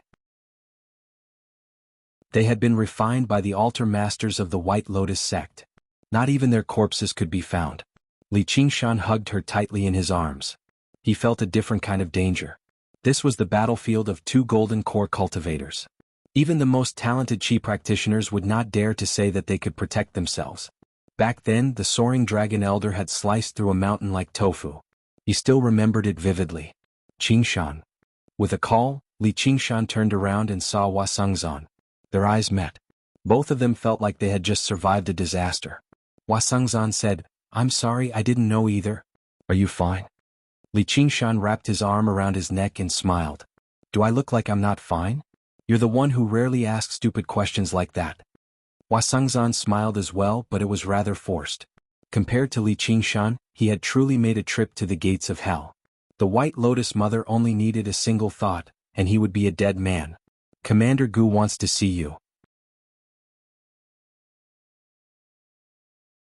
Chapter 330. Li Qingshan did not expect that the place where Gu Yenying wanted to meet him was on Cloud Wisp Island. The bamboo forest was quiet, and the white clothes were whiter than snow. It was another winter. That dreamy figure was already in front of him. Li Qingshan calmed his mind and walked forward. Li Qingshan pays his respects to Commander Gu. Gu Yenying suddenly looked back. Her eyes were like an eagle's, as if she wanted to see through him. Li Qingshan raised his head and looked into her eyes. The memory from 2 years ago was suddenly confirmed. Everything was true and it was not a dream. He used to be a newborn calf that was not afraid of a tiger, but after experiencing so much and seeing so much, did he still have that courage? Gu Yenying suddenly smiled, like a chilly spring breeze, warm yet cold as it spread out. "You." The white clothes floated in front of him. Li Qingshan was slightly stunned. She specifically summoned him but did not say a word. What was the meaning of this? Gu Yenying stopped and looked back. "I had prepared some words for you, but now it seems that there is no need." In his eyes, there was no anger or dissatisfaction, no inferiority or self-mockery. There was only a firm awareness. There was no need for her to say much to such a man. She only needed to see how far he could go in the future. Li Qingshan said, "Why don't you say it?" "Then I'll say one thing. Even after 100 years, a piece of trash like you will not be qualified to drink tea with me. How about it?" Gu Yenying could not help laughing and laughed. Li Qingshan was silent for a moment. Very old-fashioned. Gu Yenying propped her chin with her folding fan. "Is that so? I can't think of anything worse. It's fine as long as it's like this." A true expert would not keep talking about ants all day long. They would only unconsciously step over an ant's nest. Who would specifically squat on the ground, point at a bunch of ants and say, "You stupid and weak insects." Unless there was something wrong with their brains. Li Qingshan said, "Is this the second sentence you've given me? Qing province is 30,000 miles long, and the martial world is but a corner." This was the first sentence. He had already done it. He had walked out of the disputes of Jianghu and arrived at the 100 schools of thought. This was a stage for cultivators to compete with each other. Gu Yenying raised her folding fan. A strong wind swirled around her and she placed it on a bamboo nearby. "Trash like you, even after 100 years, you still won't be qualified to drink tea with me." With another wave of the fan, a piece of bamboo was peeled off and blown in front of Li Qingshan. "Keep it well. In the future you can throw it in front of me and feel proud. Goodbye, little brother Qingshan." His voice was still reverberating in the bamboo forest, but he was already above the clouds. Not a single trace was left. In this battle, the White Lotus sect was basically annihilated. Only the White Lotus Mother managed to escape. His cultivation was also greatly damaged. Now that he was heavily injured, he would never be able to do anything. Perhaps he could recover his strength in the future and stir up trouble again. However, he no longer had the right to be her opponent. To her, this game of chess had already come to an end. As a result, when the White Lotus Mother fled, she did not even chase after her. She only watched this old opponent of hers go on her final journey, hoping that she would stop being so tactless and wait patiently until she left the Rui commandery at the very least. Li Qingshan returned to the courtyard of the bamboo loft. Hua Sengzan was waiting there. He asked, "What did she say to you?" "Yes." Li Qingshan passed the piece of bamboo to Hua Sengzan. Hua Sengzan's expression was very strange. "Do you want me to give it to you? I think you're more suited to this sentence than me." "Screw you. You can keep it for yourself." Hua Sengzan tossed it back. Lu Chuanfeng emerged from the door and rubbed his sleepy eyes. "Qingshan, you're back. It's already so late. This alcohol sure has a kick." Li Qingshan and Hua Sengzan looked at one another with bitter smiles. While the others trembled in fear and fought for their lives, he was sleeping soundly. Hua Sengzan said, It's a joke, but it's also the truth. You understand how I feel now, right? Li Qingshan said, That's the truth. Don't compare me to you. If it weren't for the fact that you're a little more handsome, I would have cut ties with a piece of trash like you a long time ago. You're saying I'm trash? Trash, if you're so capable, show me when you establish a foundation. Alright, just you wait. The next day Wasungzan went into seclusion. Although he didn't show it, the shock that Wasungzan received was probably even greater than Li Qingshan's. From the beginning to the end, he wasn't told any details, and he almost died in the ambush. In the end, that person didn't even say much to him. In this aspect he was even worse than Li Qingshan. If you think that my special treatment at the beginning is a reason for you to abandon yourself, then I'll only treat you as a Qi practitioner. Since we're destined to be people of two different worlds, why waste each other's time? Li Qingshan studied the black lotus pod carefully under the lantern light. He also tried to take out a lotus seed. It was like a black pearl, sparkling and translucent. It contained a wondrous power. However, it wasn't a miraculous elixir that could directly convert it into demonic Qi or true Qi. Since this black lotus was grown with the sacrifice of the entire ancient Wind City and tens of thousands of lives, did that mean that what was stored inside was the essence of flesh and blood? I'll let little An take a look. With a thought, a petite gray figure silently stood in front of the door and pounced into Li Qingshan's arms. It was little An. What's wrong? I'm afraid I won't be able to see you again. The scene of two golden core cultivators fighting was like a natural disaster. No matter how strong a Qi practitioner was, they would still be in a precarious situation and feel uneasy. Her performance wasn't without reason. Although she didn't care about life and death, she couldn't let go of them meaninglessly. Don't worry, we'll see each other again. We're going to the 9 heavens together. Li Qingshan kissed her hair and showed the lotus to her. Look, do you have any use for this? And Gang held the lotus in her hand and felt a surge of life force. Only this kind of power could be converted into her own cultivation through her flames. Li Qingshan smiled. Looks like this trip wasn't without gains. I don't know why, but that altar master Black Lotus didn't take the entire lotus with him, so we got lucky instead. At that time, Altar Master Black Lotus had unleashed all of the Black Lotus's power and assumed a stance of mutual destruction. If he plucked the entire lotus, the Black Lotus would instantly lose its core and wouldn't be able to unleash any power. The various clan masters weren't 3-year-old children. They definitely wouldn't be scared off by a bluff. And it was precisely that intense explosion of energy that turned the entire Gu Fengqian into ruins. And at the core of the explosion was an area of absolute darkness. Even the vision of the various patriarchs could not enter that area. It was at that time that the lotus had fallen into the pond. The big red carp leaped up and swallowed it, but it couldn't digest it, so it spat it out. The lotus itself didn't emit any spiritual light or qi, so Li Qingshan didn't notice it even though he was standing beside the pond. The various clan masters were in a hurry to kill Altar Master Black Lotus and return to help the 100 schools of thought. They didn't search carefully, so they ended up in the big red carp's collection. RT. Chapter 331. Under Li Qingshan's indication, An tried consuming a black lotus seed. Immediately, an extremely pure essence of flesh and blood was released under the heat of the flames. It was comparable to the flesh and blood of over 1,000 people. And immediately began to cultivate, completely refining the lotus seed. Li Qingshan stopped worrying too. Originally, he wanted to take An out for another round of missions, but that would waste a lot of time and would easily raise suspicion. His bloodthirsty nature could explain why he killed, but the disappearance of the corpses was not easy to explain. It would be terrible if they were targeted by someone with ulterior motives. With these lotus seeds, An could at least cultivate for a long time. At the very least, she would not be held back by the lack of flesh and blood to devour. After leaving An here to cultivate, Li Qingshan pushed open the door to his room. The moon was bright and the stars were sparse. White snow filled the courtyard. He needed to make some preparations for his own path. That night, Li Qingshan went to Benevolence Island and Wuwei Island to find Jichenzi and Ruexin. The schools of Taoism and medicine were both skilled in refining pills. As the top disciples of the two schools, they each controlled a batch of pills. He chose some of the higher grade and bought them, instructing them not to tell anyone else. After this great calamity, the two of them were extremely busy. Ruexin was busy treating the sick, while Jichenzi was taking over the affairs of the school of Taoism in place of the sloppy Taoist who had yet to return. After exchanging a few words and hurriedly exchanging pills, they went about their own business. Even Ruexan was no longer in the mood to smile. Finally, he went to the School of Miscellaneous Treasure Island. In the general store of miscellaneous goods, he exchanged all his remaining spirit stones for pills. He paid some attention to the prices of other items and discovered that the prices of spiritual artifacts and talismans had begun to rise. One could imagine the impact this battle had on the cultivators. Li Qingshan considered for a moment, but still did not sell the talismans and spiritual artifacts in his possession. He returned to Cloud Wisp Island, and was still sitting quietly. It looked like it would take some time to refine this black lotus seed. Li Qingshan did not disturb her. He summarized his gains from the night.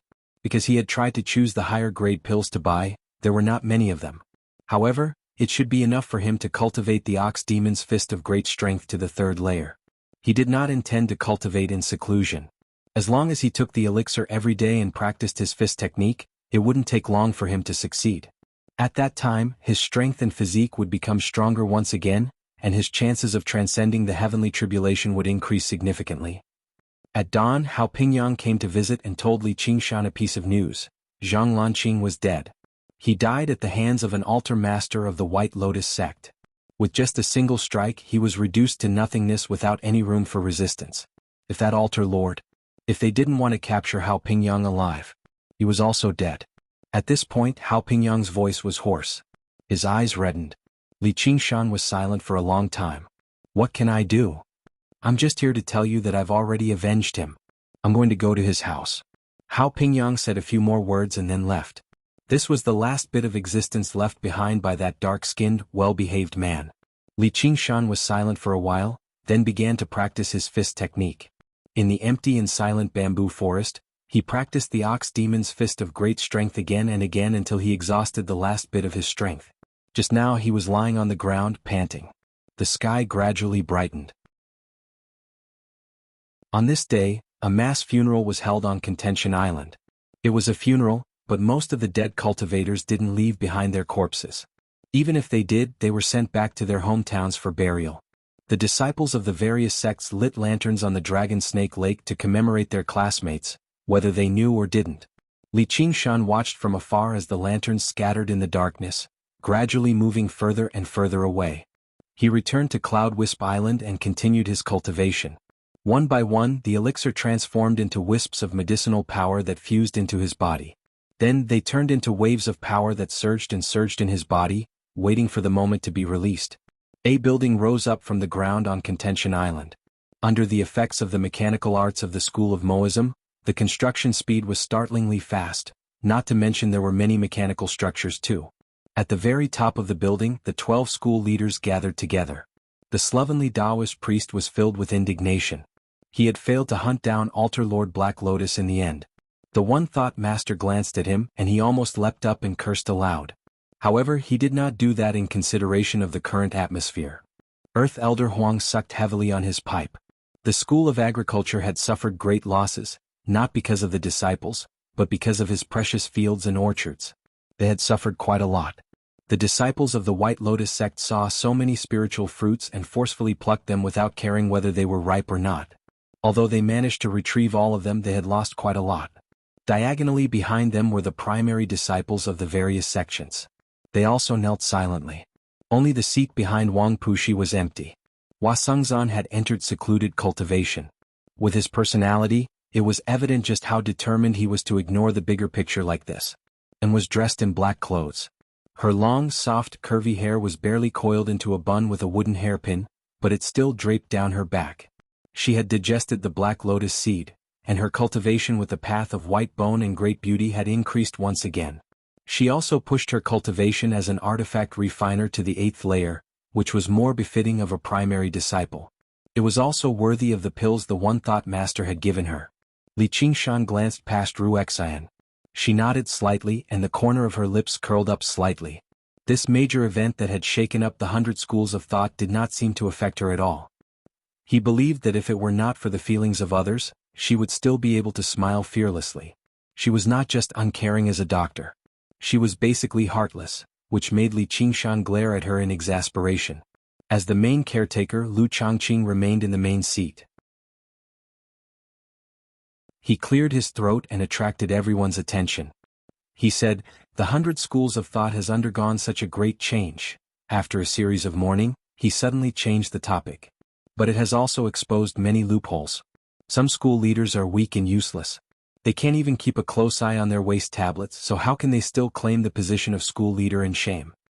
He did not mention any names, but everyone looked at Lu Chuanfeng, who sat at the very end. In the end, this drunken dream had not allowed him to avoid this disaster completely. Lu Chuanfeng became embarrassed, but he had grown used to it. It was not like Lu Changqing had the right to remove him from his position as school leader. The reason why he had lost his waste tablet was all because of that person's plan, so how was he supposed to stop it? Lu Changqing said, "Our 100 schools of thought is in urgent need of a capable and responsible school leader to watch over the formations of Cloud Wisp Island." Li Qingshan was perplexed. Surely they could not take over 2 islands in one go. The school leaders would be overwhelmed too. Lu Changqing said, "In order to replenish the power our 100 schools of thought has lost as soon as possible, I suggest a new school be stationed in the 100 schools of thought of the Clear River Prefecture to watch over the formations of Cloud Wisp Island. Fellow Chu, please come out."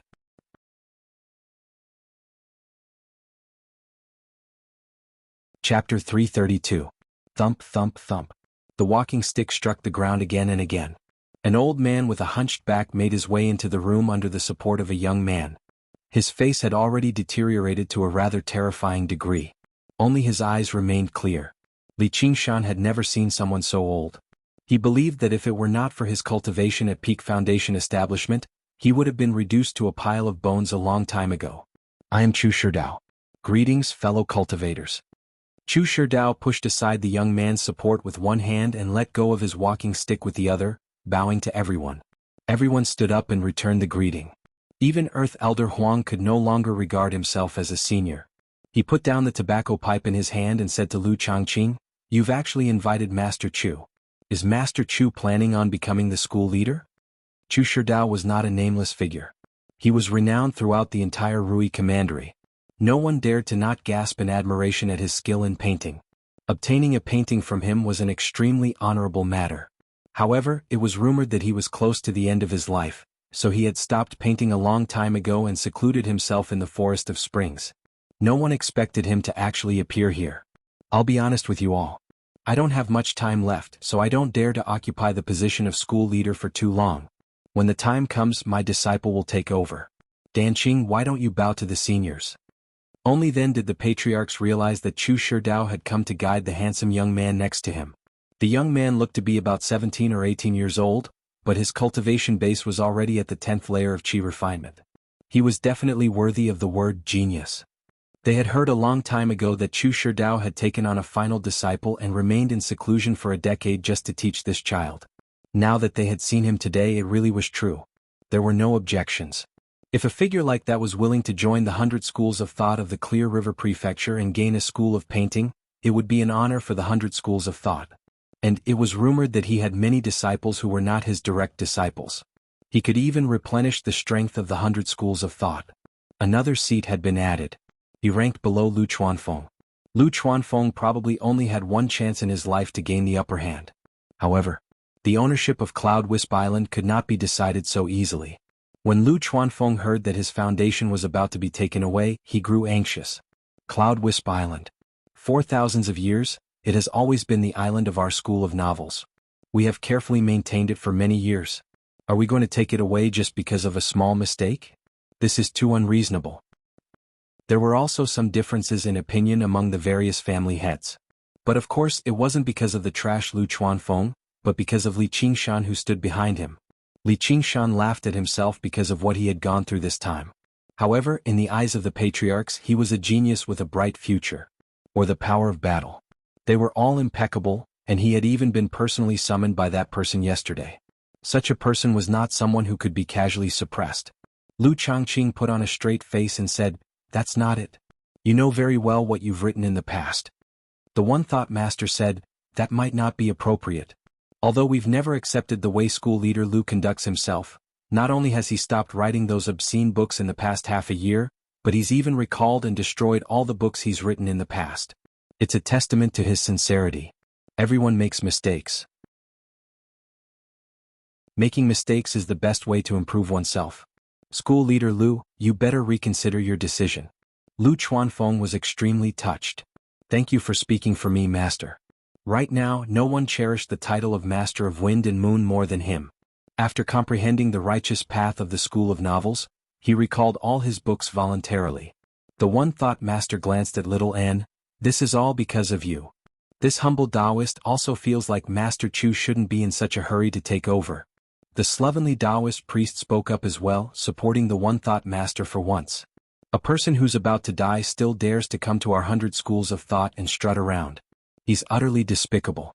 To Lu Changqing's surprise, even Wang Puxi and Han Anjuan objected. Out of the 5 school leaders, 4 actually disagreed with his opinion. No matter how great Chu Shidao's reputation was, no matter how great his cultivation was, he was still an outsider. As soon as he arrived at the 100 schools of thought, he wanted to take over. It was extremely easy for it to lead to xenophobia. Li Qingshan's relationship with these people played an extremely subtle role as well. Ever since he came to the School of Novels, coupled with Lu Chuanfeng's own efforts, the School of Novels' reputation had indeed changed bit by bit before he knew it. Although it was still a pile of mud, it was worth supporting at the very least. Otherwise, who would be crazy enough to speak up for the guy who originally wrote obscene books? Chu Shidao said, I wonder when can a Qi practitioner become the leader of a school? Nor have I ever heard of a school only having a single disciple? Lu Chuanfeng was speechless. Cultivation would always be the most important standard of evaluation for cultivators. It was also his greatest shortcoming. It won't be long before I transcend the heavenly tribulation, Chu Shidao said. It won't be long before I have to return as well. I've long heard of the wonders of the School of Novels, and how they can turn fiction into reality. It just so happens that I, the School of Painting, have the same ability.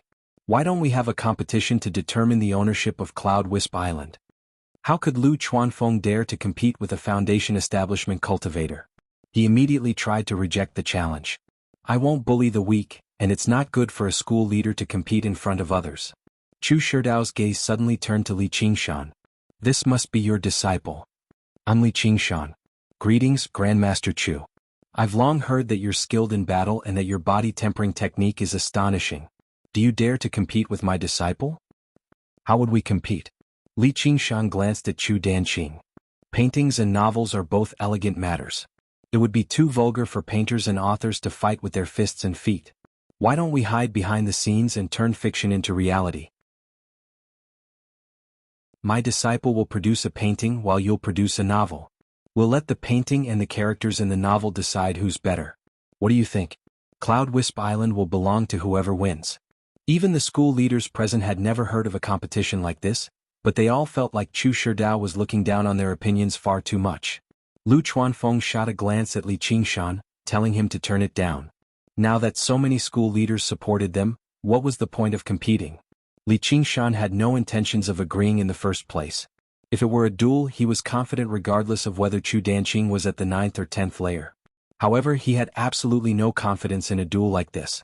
The old man had some understanding of him now, so how could he fall for a trick like this, where the upper hand could take on the lower horse? If that's the case and you still don't agree, then all I can do is submit a petition to the 100 schools of thought of the Rui Commandery, asking them to abolish the School of Novels of the Clear River Prefecture. Chu Shidao stomped his walking stick against the ground forcefully, demonstrating his unwavering determination. It's just that doing things like this is far too vulgar. I don't want to do that.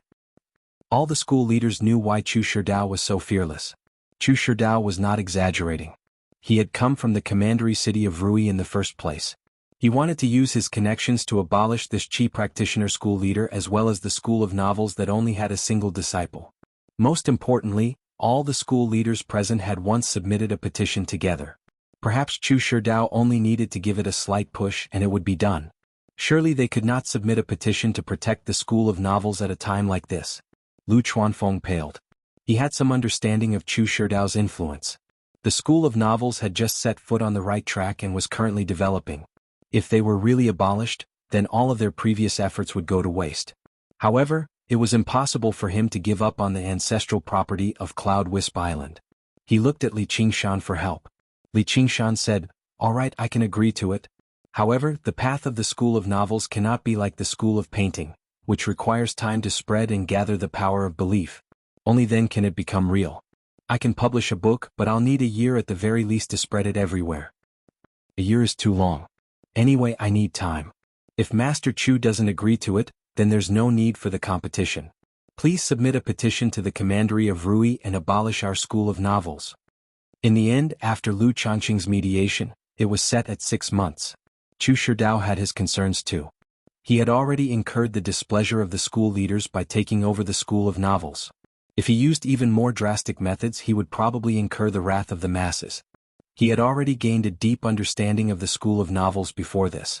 Li Qingshan had already written a book, but the book was about the illusory matters of the Jianghu, so it was impossible for it to oppose Danqing's paintings. As a result, all he could do was write a new book, which would take a few months at the very least. Even if he succeeded, there would not be enough time for it to spread, and he would not be able to gather enough power of belief. The gathering dispersed. Chu Shidao and Chu Danqing followed Lu Changqing to the residence of the School of Confucianism. Li Qingshan and Lu Chuanfeng returned to Cloud Wisp Island to discuss a plan. Lu Chuanfeng became frantic. Oh my, 6 months? How is that enough? You've agreed far too rashly. Li Qingshan said, if I don't agree, do you have any other ideas? Lu Chuanfeng said, hurry up. I'll grind it for you, so hurry up and write. Whatever, why don't I make some changes to that book of yours before it's sent out? Wielding the dragon-slaying blade, Zhang Wuji split open the top of Radiant Peak in a single stroke, shocking the cultivators of the 6 great sections. Cheng Kuan has buried 12 devastating chaotic thunder seeds under the Shaolin Temple. He wants to destroy all the cultivators. What do you think? Li Qingshan was startled.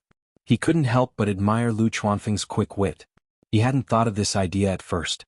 The Wuxia novel had been changed to Black Tortoise, and its combat power had increased by more than 10 times. Then what about drifting overseas? Cultivators can't be trapped on an island, can they? Are you stupid? Beyond the 9 prefectures is the boundless sea. Even if you go there now, you definitely won't be able to return. It's all up to us novelists Yun how to write it. Li Qingshan thought for a moment. Then change it. Lu Chuanfeng was overjoyed when he received the instruction. He left in a hurry. Li Qingshan shook his head. He was thinking of another idea. Lu Chuanfeng's idea was naturally not bad, but it might not be able to collect that much power of will. In his previous life, this book was first published in the newspaper, and then promoted by TV series. Only then did it reach such a level of popularity. Rome wasn't built in 6 months. So what if it was changed to destroy the 9 prefectures? If there wasn't enough power of will, coupled with the limitations of the divine talisman of great creation itself, it might only be able to shatter a boulder on the chest. Li Qingshan returned to his room, unfolded a piece of white paper and began to write. He continued with the plan he had thought of and made preparations for both sides. These stories should be able to quickly gather the purest and truest power of will.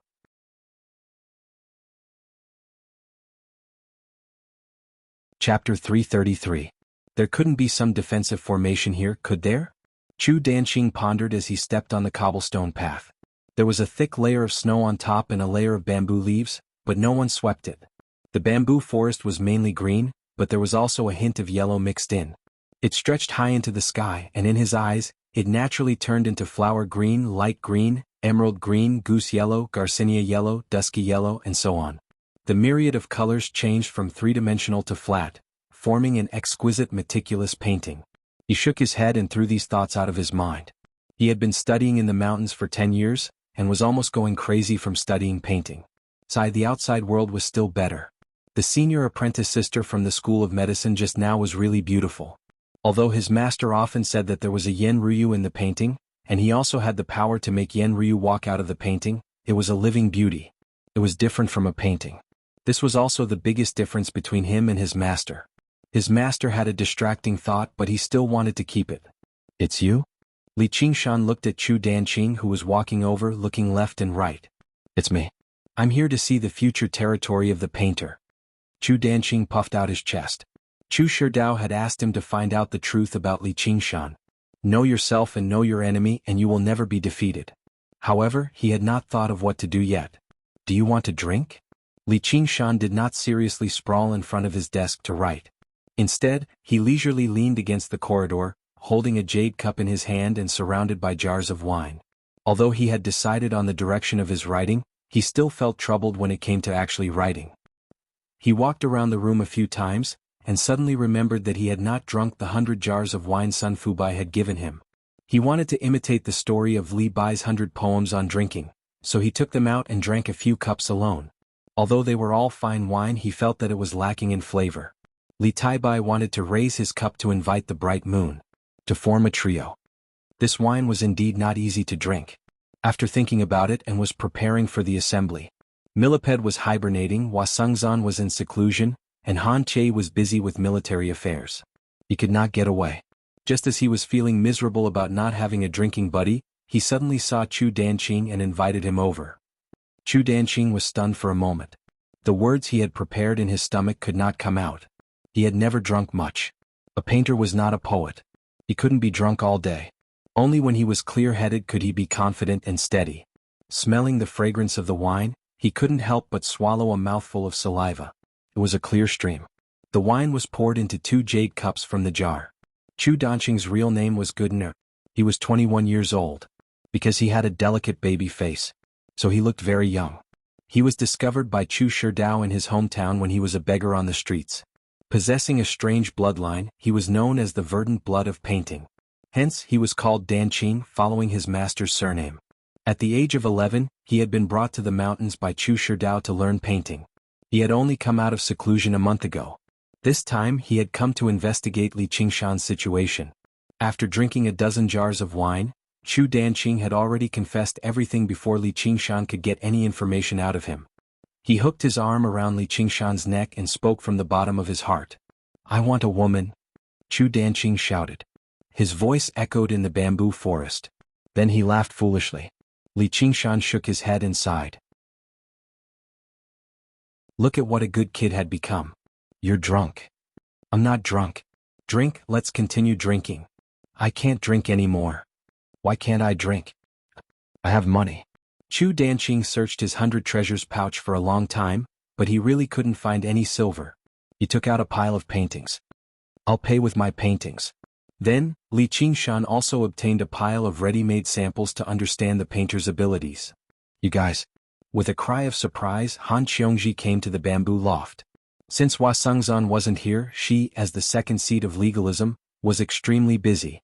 However, when she heard that Li Qingshan wanted to bet with someone, she still took the time to come and take a look.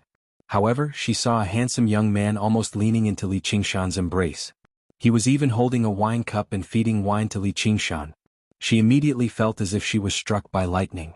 So this was his hobby. No wonder he was so indifferent to her. Then she remembered that before Hua Sengzan went into seclusion, he once said to her, "If I don't work hard, I'm afraid that someone will cut off all ties with me." Could it be that the flower had also fallen into his hands? This Li Qingshan was really a scumbag. The flower had just gone into seclusion, and he already had a new lover. Sigh, what am I thinking? Don't misunderstand. He likes women. Li Qingshan immediately saw through what Han Qiongji was thinking and quickly said. However, he definitely didn't expect that Han Qiongji's thoughts would be so complicated in an instant. As soon as he finished speaking, Chu Danqing also saw the 3 Han Qiongjis. He raised the wine cup in his hand. "Ah, 3 beauties, come and drink." "Me?" Li Qingshan shrugged. "Where did this drunkard come from?" "Ah, 10th layer chi refinement?" After hearing Li Qingshan's explanation, Han Qiongji finally realized that the person in front of her was Li Qingshan's future opponent. She really didn't know whether she should be happy for him or not. He came to inquire about information, drank a few jars of wine and spoke freely. He even gifted Li Qingshan a pile of paintings. Thinking about it, great official Li's opponents were either geniuses like Chu Tian or the 700 fierce warriors of the school of militarism. Even enemies like Altar Master Black Lotus could be fought with him and came out unscathed. Now he had to face an opponent like this. It was really hard to explain. Don't look at him. His paintings can defeat ordinary 10th layer chi refinement cultivators. Although people had the habit of bragging after drinking, Li Qingshan believed that this wasn't drunken talk. The 4 words, "jade blood of vermilion," definitely weren't just drunken talk. From a beggar to a 10th layer chi refinement cultivator in 10 years, his level of genius was no less than the reincarnation of Chu Tian. Artists could concentrate their blood and spirit energy into their paintings. Once they needed it, they could summon it. It was similar to the school of militarism. However, they didn't need to gather the power of wishes. As long as they had enough time, they could build an army. The world was vast, and there were indeed many talented people. No one could be underestimated. Han Qiongji carefully examined Chu Danqing. She really couldn't see any sign of genius in this drunkard. Even that guy Chu Tian could be considered a bit arrogant. Li Qingshan picked Chu Danqing up and found an empty bedroom. He casually threw him on the bed and Chu Danqing immediately started snoring. Li Qingshan snorted. I haven't had enough yet. As a result, Han Qiongji crossed her legs casually and sat down before Li Qingshan. She accepted a new cup of alcohol from Li Qingshan and drank it all in one gulp. She smacked her lips. Apricot blossom brew from the 10 kilometers store. You've been there before? Just when Li Qingshan wanted to refill her cup, she had already taken a jar for herself. TSK. In the tower. What kind of alcohol haven't I drunk before? This group of young masters mingled around in a prosperous place like the Clear River Prefecture, in a place of luxury like the tower. It could be regarded as satisfying the desires of the mouth and the senses of the eye. Li Qingshan glanced at her. Actually, I like women too. Han Qiongji had only drunk half of her cup when she suddenly found herself unable to drink any more. Things like being alone with a woman, keeping a distance between men and women, and so on. These thoughts that rarely ever appeared in his head suddenly popped up, and his face became slightly flushed. He feigned anger. If you want to drink, then drink. What's with all this nonsense? For some reason she wanted to hear him continue. She wanted to see what kind of nonsense he could come up with. She was a magnanimous person, so there was no need for her to blame him too much. However, Li Qingshan felt like Han Qiongji was very right. If you want to drink, then drink. What's with all this? Don't tell me you're going to copy Chu Danqing? Shout that I want a woman? His gaze landed on the pile of paintings. Although he would have to return them to Chu Danqing once he woke up, he might as well use this opportunity to study them. He picked up one of the paintings. It depicted a lifelike oriole bird. Li Qingshan remembered how to use the cursive sword calligraphy and tried channeling his true qi into it. As if it had triggered something, the oriole bird suddenly began to move. It flapped its wings and let out a crisp cry, breaking free from the restraints of the painting. It circled around Li Qingshan a few times before suddenly diving into the bamboo forest and vanishing. It flew away. Li Qingshan looked at the white paper in his hand and was stunned for a moment. His figure suddenly disappeared, and in the span of a breath, he returned to his original position. He was holding a struggling oriole bird in his hand, thinking about how to shove it back into the painting. Han Qiongji was also attracted by this strange scene. She also took the opportunity to extricate herself from her messy and awkward thoughts and picked up another painting. They were almost done drinking, but the more Han Qiongji drank, the more energetic she became. She didn't give Li Qingshan any chance to take advantage of her. She felt slightly regretful. She was also almost done studying the painting. At the very least, she knew how to return it to its original position. She could consider returning it to Chu Danqing. Li Qingshan suddenly raised his head and revealed a strange smile. It ran away. Chu Danqing abruptly woke up from his dream. Thinking about how he had behaved when he was drunk, he felt as if his heart was being scratched and he wanted to smash his head against the wall. Not only had he not drunk much, but this was the first time in his life that he had drunk. Back then, when he was living on the streets, he could only drool at the tavern. In the mountains, his master had never drunk alcohol. He only hated that his childhood memories had been evoked. He wanted to make up for it, but he had lost so much face. Even more, he hated that he had only stayed in the mountains for 10 years. He had forgotten that the hearts of men were sinister and that the world was difficult. Hearing the voices of Li Qingshan and Han Qiongji in front of the court, he leaped out of the window and soared into the sky, fleeing Cloud Wisp Island. He didn't want those paintings anymore. Fortunately, he still had a trace of sobriety. What he took out were all unimportant exercises. It didn't matter if he gave them to that detestable Li Qingshan. Otherwise it would really be too late for regrets. These paintings are mine now. Li Qingshan put away the pile of paintings. He already had a plan in mind, knowing what he should write. The most naive people in the world were children. Adults might be mesmerized for a moment, but they would eventually know that it was nothing more than an illusion. However, children would believe it to be real, believing in the existence of these inconceivable things. The demonic ghost that the first ancestor of that family saw back then was one that specialized in harming children.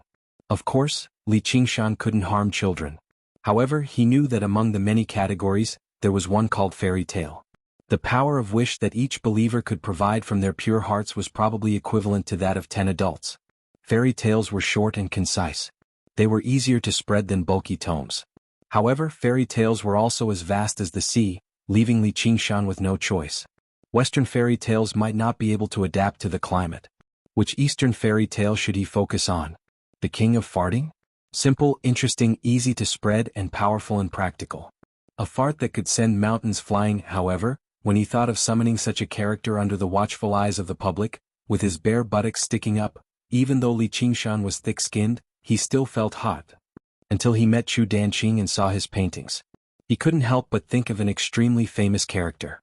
Along with the Black Cat Sheriff and the King Kong Calabash brothers, he was one of the 3 great childhood idols. Coincidentally, his ability was the same as that of a painter. And these paintings would prove his existence. I want a monthly vote. 3 fellow cultivators, come and cast 3 monthly votes.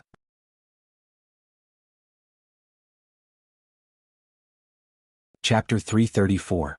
Han Qiongji saw that Li Qingshan was distracted. She smiled and waved her hand in front of his eyes. What are you thinking about?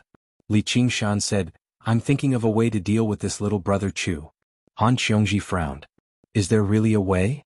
I might as well give it a try. Li Qingshan smiled. His bronze-colored face was brimming with sunshine confidence. Han Qiongji's heart rippled. The cup in her hand stopped. Senior Sister Han, the commander has invited you back. Qian Rongji came to Bamboo Loft Qian and bowed with her head lowered. It was as if she had not heard anything. Thank you for the wine. Han Qiongji put down the wine cup and left in a hurry as if she was escaping. Li Qingshan watched her leave. His gaze fell on Qian Rongji. His smile disappeared immediately. It was replaced by a cold winter day. Qian Rongji, I was just about to look for you. Can you explain to me what happened in Ancient Wind City? Gu Yenying had issued a gag order regarding what Qian Rongji had done, which could be regarded as a form of protection for this Nighthawk, who had performed the most meritorious deed. As a result, not a lot of people knew about the inside story. Li Qingshan could only guess a thing or two based on his understanding of Qian Rongji. Qian Rongji made her way to the veranda and sat down diagonally. She picked up the cup of alcohol that Han Qiongji had left behind and drank by herself under Li Qingshan's gaze. Afterwards, she began to explain everything that had happened. After hearing everything, Li Qingshan could not help but sigh. During the few months he had been in secluded cultivation, her cultivation had not advanced by much, but she had not been idling around. She had been using her own methods to curry favor. You won't be in any danger. Little and won't be in any danger either. I have no right to remind you. Are you sure there won't be any danger? No, but we can only blame ourselves for being too weak. I can't leave the 100 schools of thought anymore. Qian Rongji drank cup after cup. Li Qingshan understood. No matter how heavily injured the White Lotus Mother was, killing her would be as easy as crushing a bug. As the greatest traitor of the White Lotus sect, she would have to live her days carefully from now onwards. Profit from betrayal. He would have to pay the price for his betrayal. Commander Gu promised me that if I could reach Foundation establishment, she would take me to the Rui Commandery. Li Qingshan said, so she has already arranged a way out for you. Escape route? Without the 100 schools of thought, how long will it take for me to reach the Foundation establishment stage? 10 years? 20 years? 50 years? The biggest possibility was that he wouldn't be able to reach Foundation establishment. Even if he managed to, would he be able to live in peace in the Rui Commandery? Qian Rongji smiled bitterly. Gu Yenying had given her a generous reward, but she was not little and Chu Tian or even Li Qingshan. With her talent, it would already be a miracle if she could reach the 6th layer of artifact forging. She hated Gu Yenying uncontrollably. She hated how she manipulated her like a chess piece. She hated how she clearly saw through her hatred, yet she did not take it to heart.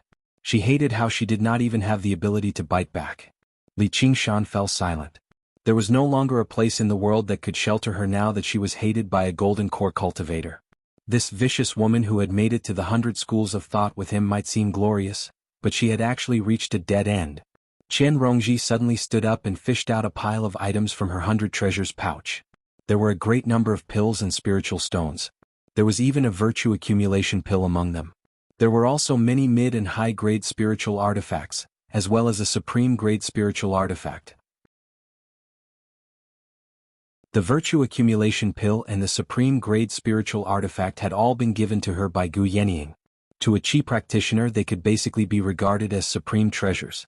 Li Qingshan also suspected whether Qian Rongji was drunk or not, and even more drunk than Chu Danqing. I'm going to carry out a mission, so I'll leave these items with you for now. If I don't return, I'll give them to Little Anne, Right now? Li Qingshan was taken aback too. He had heard that powerful cultivators all knew some divination techniques. If she left right now, she would basically be walking into a trap. She would probably be tortured to death by the White Lotus Mother. I don't want to die. I just don't want to live like this. Qian Rongji smiled charmingly and combed her hair. She had only just tamed fate. She could plan and scheme according to her own will. Yet now, because of the White Lotus sect, she had lost the leeway to maneuver. Any plan was filled with the possibility of failure. Compared to death, she found this situation even more intolerable. Right now, she wanted to gamble with fate again, just so that she could no longer rely on it to survive. At this moment, the sky twisted. Dense mist sealed up the islands of the 100 Schools once more.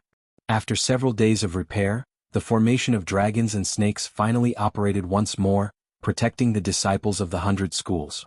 Many disciples of the 100 Schools of thought stopped and emerged from the buildings, gazing up. They discussed with one another quietly, "Now it's great. In the past I felt like I was rather restricted, but now, without the formation, I feel like I have no clothes." Countless fearful and uneasy souls calmed down with the reactivation of the formation. Qian Rongji smiled self-deprecatingly. She left Cloud Wisp Island, left the 100 Schools of thought, and stepped into the treacherous waters of fate. Li Qingshan stowed these items away silently. He did not bless her, nor did he curse her. Glancing at the sky, he returned to his room and began to write. The paper balls scattered on the ground. Li Qingshan was vexed. Li Bai had written hundreds of poems in a drinking contest, but could he, Li Qingshan, not write a fairy tale in a drinking contest? An idea flashed through his mind. Li Qingshan stood up. This isn't how the story should be written.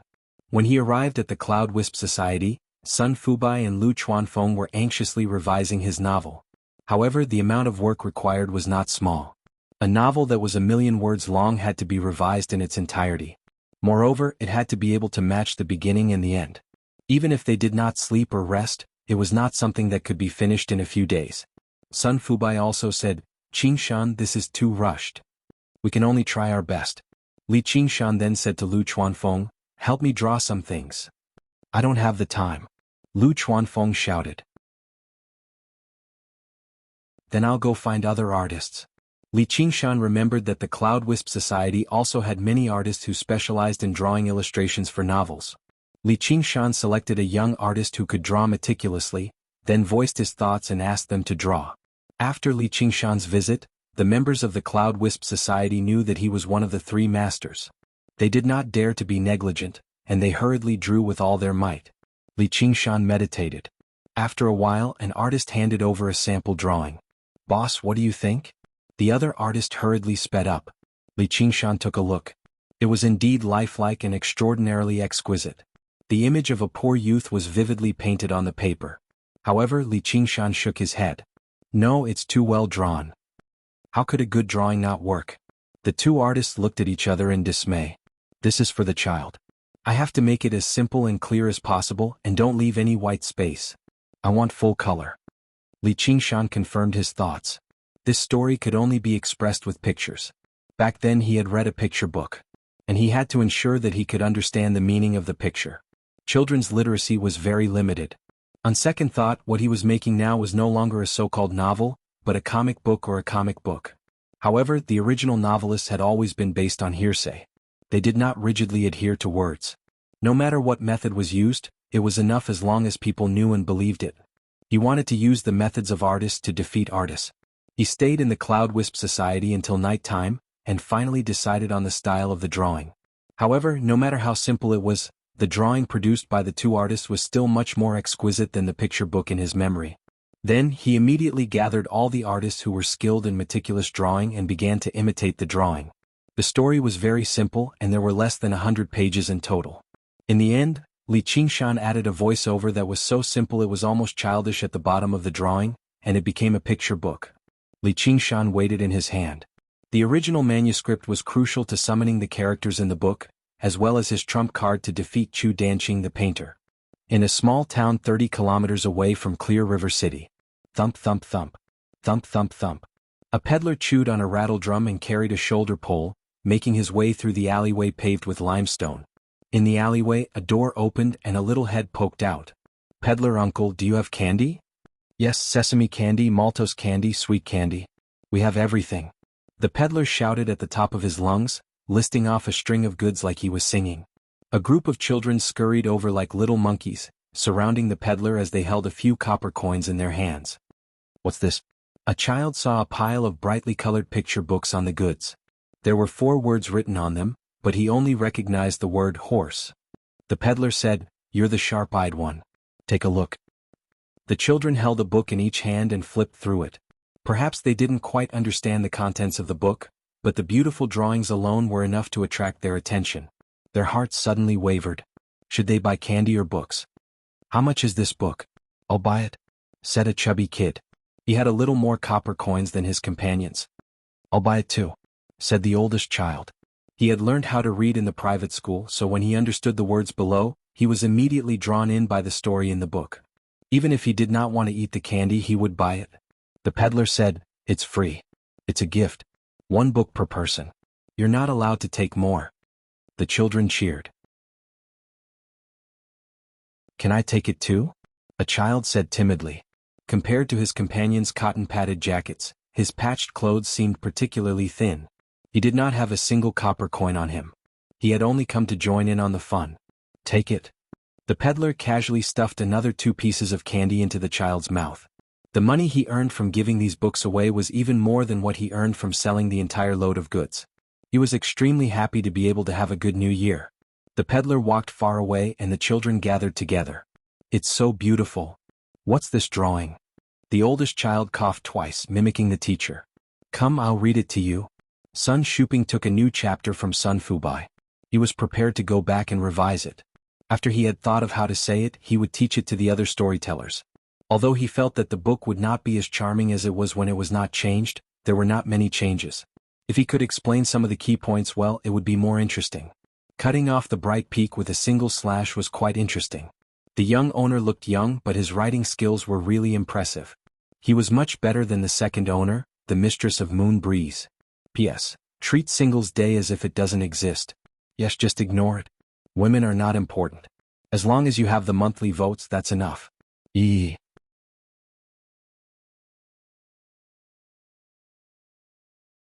Chapter 335. Although time was tight, Sun Shuping's footsteps were steady. His face was flushed and his cloth clothes had been replaced with fur. He looked energetic, very different from the impoverished old scholar of the past. His current job was to train young scholars for the Cloud Wisp Society, and he earned quite a lot. Although he usually did not need to show his face in public, he often could not help but want to go on stage and win the applause of the audience. Firstly, he was itching to show his skills.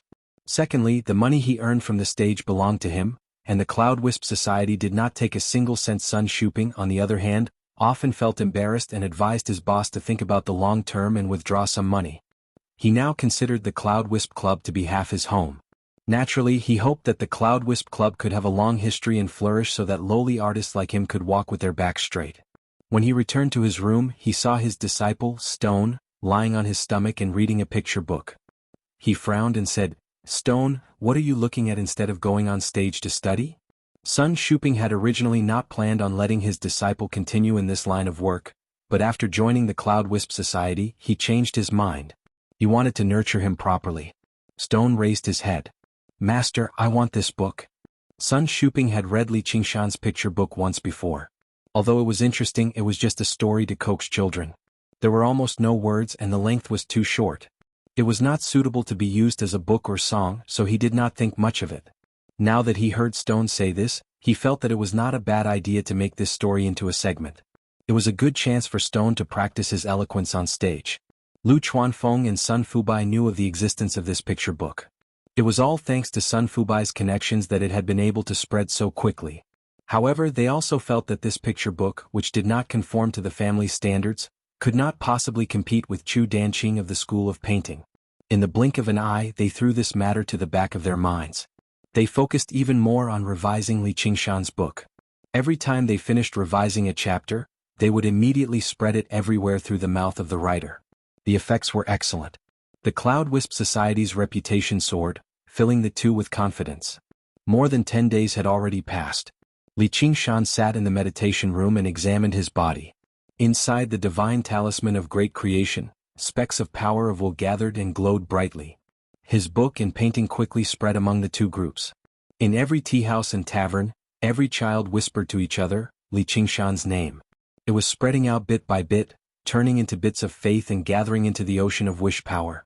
Meanwhile, as for the cultivation of Ox Demon's fist of great strength, there had never been a day when he stopped using spirit stones to buy medicinal pills.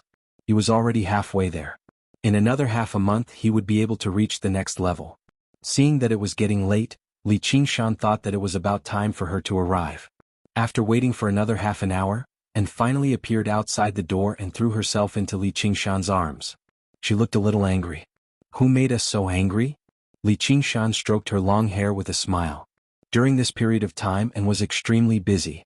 The eminent monks that the One Thought Master had invited all hurried over from various places, and would visit every single one of them, chanting the Buddhist Dharma a few times and exchanging a few words of Buddhist wisdom. It was basically a test. If the eminent monk just happened to bring a disciple or two with them, then it would be even more troublesome. They would have to compete to see whose disciple was better. Even when there was no wind, there would still be waves. With An's cultivation in Buddhism, the One Thought Master obviously achieved complete victory. He was filled with pride, so he was in a jubilant mood every single day, and on the other hand was extremely vexed. This greatly affected the time she spent with Li Qingshan. Compared to arguing with the monks, she was much more willing to stay in his arms peacefully. She switched to a more comfortable position. The path of white bone and great beauty really is right. These bald donkeys should all be burned to death. Today, the nun that the old nun brought clearly couldn't win against me in an argument, yet she insisted that I shave my hair, or I wouldn't be clean at all. It's my loss. She did not care about the outcome, but she did not want to waste time. Li Qingshan broke into laughter and pinched the tip of her nose. Looks like your comprehension of the path of white bone and great beauty has improved yet again. Exactly. An held his hand and carefully studied the patterns on it. Her large eyes blinked a few times, and she suddenly thought of something. Let's go into secluded cultivation. Since when did dull secluded cultivation become her favorite activity? That was solitude where she would never be disturbed. Li Qingshan said, the assembly of Dharma is about to formally begin. If I go into secluded cultivation now, the One Thought Master will definitely eat me up. You should just listen carefully. You'll definitely gain an even deeper comprehension of the path of white bone and great beauty. And was only acting coquettishly. Before him, she would always become a little more normal. Li Qingshan said, there's only the two of us on the island right now, so let's just treat it as secluded cultivation. We'll go into secluded cultivation for a few hours. And said softly, all right. The next morning, the fragrance of sandalwood wafted into the air, and had already left. Ever since the first eminent monk arrived, she had been in charge of every single morning class in the Ansrava temple. This should have been an extremely great honor, but it also left her particularly troubled. The One Thought Master knew that his disciple was not easy to appease. He was afraid that she would stubbornly insist on doing things her own way and become a laughingstock, so he promised her many pills. In order to earn a portion of pills for Li Qingshan, all she could do was shoulder the responsibility of the primary disciple of the school of Buddhism seriously. As long as she could help him, she could endure this momentary separation. Li Qingshan accepted the pills from her. Apart from being happy and relieved, he also felt that it was rather strange. He shook his head and tossed the strange thought out of his head. He had not told An about what Chen Rongji had left behind. As her guardian, he did not want An to have anything to do with a woman like that. Of course, if Chen Rongji really did die outside, he could tell An dead people would not affect An's future anyway. However, he had never heard anything like that. He had only heard from Han Xiongji that after Chen Rongji completed a mission safely, she immediately accepted a second mission. The location of the mission was even further away from the main headquarters of the Hawkwolf Guard in Clear River Prefecture. She basically seemed like she was seeking death. However, Li Qingshan had a feeling that she would not die outside so easily. If she were not quite confident, she would never have done something like that. Whatever. Her life or death had nothing to do with him. Li Qingshan stood up and made his way into the depths of the bamboo forest. He began practicing, and was working hard for his sake, so how could he slack off at all? There was an unnatural rustle from the leaves. Li Qingshan suddenly turned around and threw a punch. With a thump, it landed in a hand that seemed to be forged from metal. Li Qingshan said, "Tie, why have you come?" "I've come to pay my debt." Han Tie was slightly surprised. The power of the punch actually made his hand ache slightly. I almost forgot. Tang Zi still owes me 2 punches. Li Qingshan swung his fist. Han Che retreated rapidly, vanishing into the bamboo forest. Come to the main martial arts stadium of the School of the Military. Don't forget you have a debt to pay as well. Unfortunately, I like collecting debts the most, not paying them. Li Qingshan shot off like an arrow, directly pursuing him.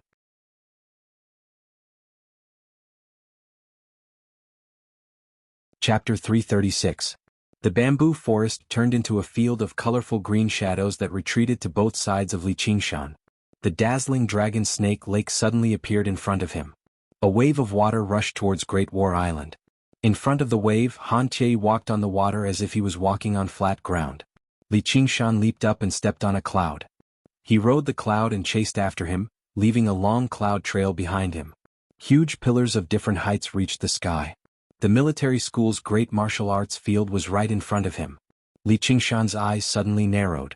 Several hundred disciples of the School of the Military stood in neat rows in the martial arts stadium like statues. There were at least 100 to 200 military disciples that appeared this time. They had died in the calamity of the White Lotus sect. Although all of them were expressionless, there was a sense of sorrow lingering in the air. After going through a baptism of life and death, their momentum was even fiercer than before. An army with righteous indignation was bound to win. Han Che passed through the formation and suddenly turned around. His body was still sliding backward due to inertia. His feet plowed 2 shallow grooves in the ground. He raised his arm high like a spear and pointed it at Li Qingshan. Revenge! Revenge!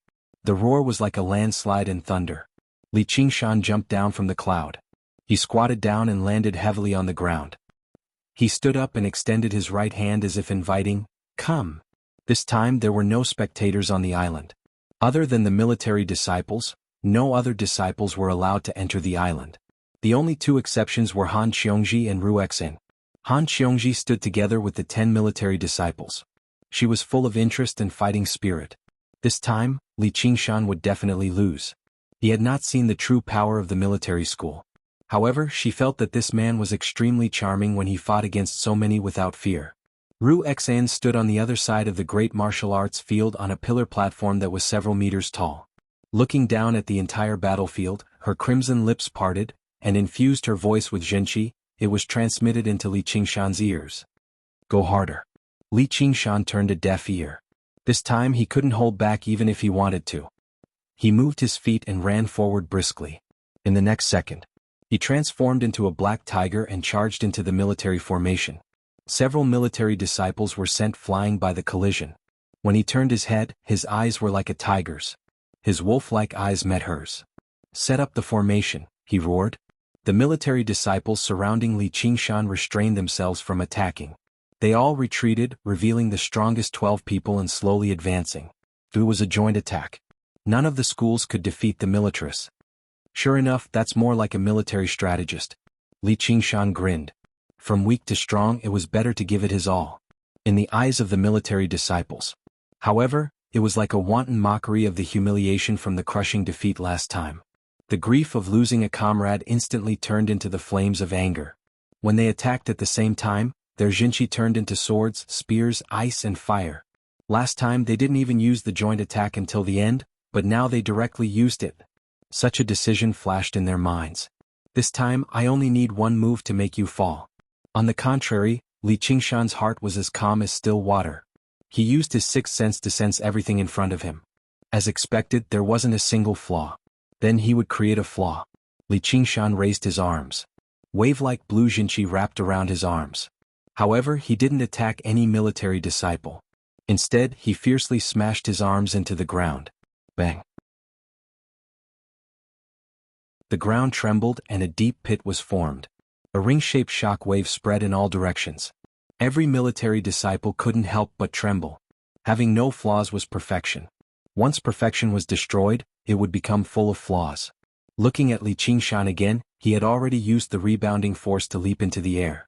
The swords, spears, ice, and fire all passed under his feet. He was half a beat too slow. Li Qingshan looked down at the battlefield. He pushed his palms backward. His body was like a straight spear, piercing towards a large group of weaker military disciples. The world of cultivators was a world that pursued individual strength. The strong ruled everything. They weren't restricted by the weak. How could it be so easy to win by surrounding them? Seeing that the previous situation was about to repeat itself, Han Qiongji shook her head. Ru Xen squatted at the side of the pillar without a care for her image. She smiled happily with her red lips and white teeth.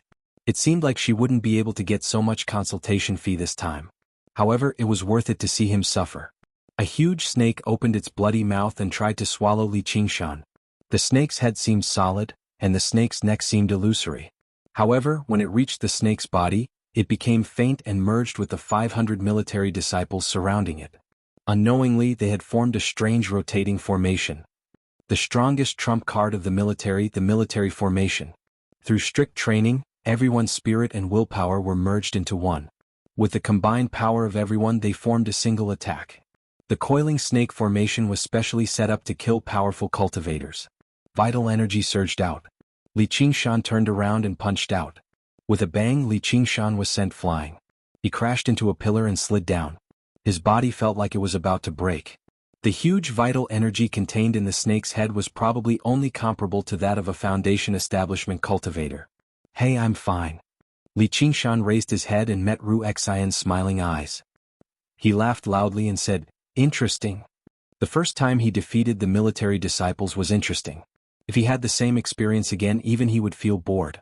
Only a strong opponent was worth challenging.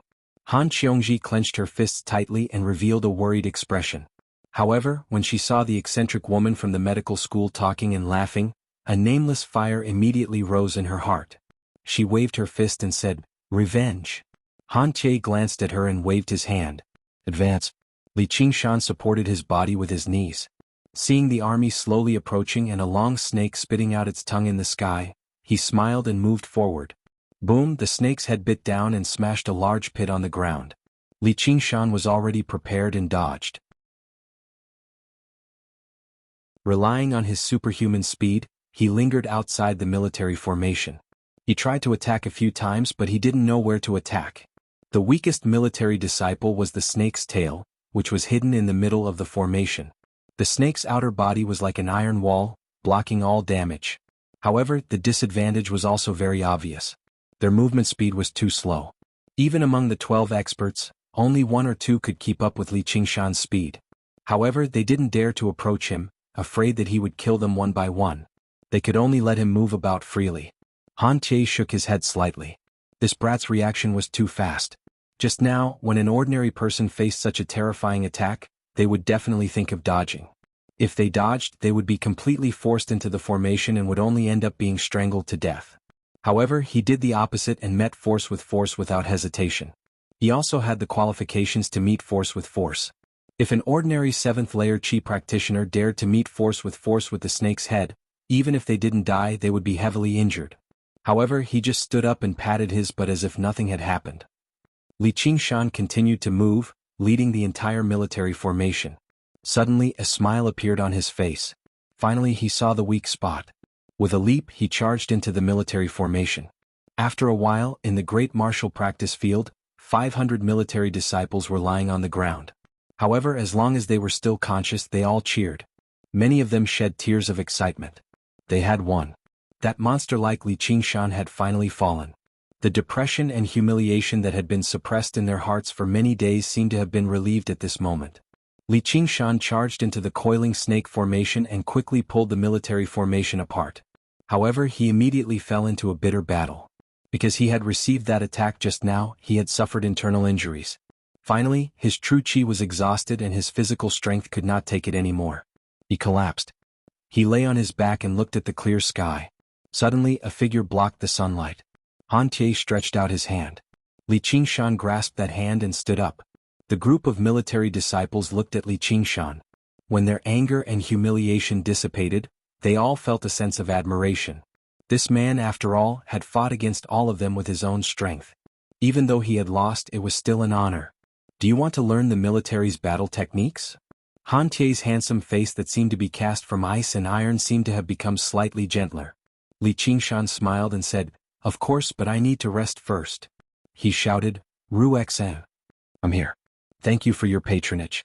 3,000 spirit stones." Ruexen arrived on a green leaf and said with a smile, I don't have a single spirit stone right now. Li Qingshan's words were not false. He had used all his spirit stones to buy medicinal pills. Naturally, he would not use the ones Chen Rongji gave him. It's okay, it's okay. It's okay if you have spirit tools or talismans. Later I'll choose my own. Sleep. Ruexen waved her hand and the green leaf scattered, lifting all the heavily injured military disciples up. How can I sleep? Li Qingshan said to Han Qiongji, who was beside him. Senior Sister Han, help me keep an eye on her. Don't let this woman steal my things. He was exhausted and fell asleep, snoring everywhere. Why me? Hey, don't sleep. Han Qiongji saw that Li Qingshan was heavily injured. She originally wanted to follow him, but in front of so many military disciples, she could not bring herself to do it. Everyone seemed to know what she was thinking. She was hesitating, but when she heard this, she was inexplicably happy. Han Tie said, You go. I'll take care of the military disciples and help negotiate with the price. I get ripped off every time. Han Qiongji found an excuse. Whether it was the military disciples or her Han family, they did not lack the consultation fees. Although Ruexen's mouth was unforgiving, the fees she charged were considered fair. On Benevolence Island, the military disciples who were waiting to be taken care of by the first miss were nowhere to be seen. Han Qiongji sat in front of the bed, holding her cheek and looking straight at Li Qingshan. She had never been so moved by a man in her life. Since she was young, Han Tie was often taught a lesson by the old man until he was covered in injuries and bedridden. She would also stand at the bedside and laugh loudly. Knock, knock, knock. Have you seen enough? Ruexen knocked on the door and said with a smile. When did you? Han Qiongji jumped up. I've been standing here for 2 hours. Didn't you see? Ruexen said in surprise. What? Of course I saw it. That's why I'm asking if you've seen enough. You're joking. I've only just arrived. Ah. Han Qiongji could not resist her gaze. Her face flushed and she said, Don't touch his things. I'll go take a look at the others. Then she rushed out the door. Ruexen walked to Li Qingshan's bed and saw the 100 treasures pouch on his waist. She reached out to grab it, but halfway through she suddenly clenched her fist and punched Li Qingshan's lower abdomen. She said with a smile, You're awake. Li Qingshan held his abdomen and propped himself up. You're crazy. Ruexen said, Who told you to break the contract? I told you to be more heavy-handed.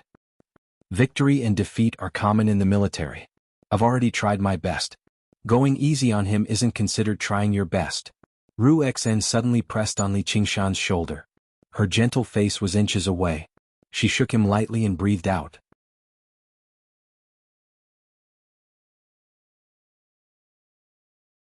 Chapter 337.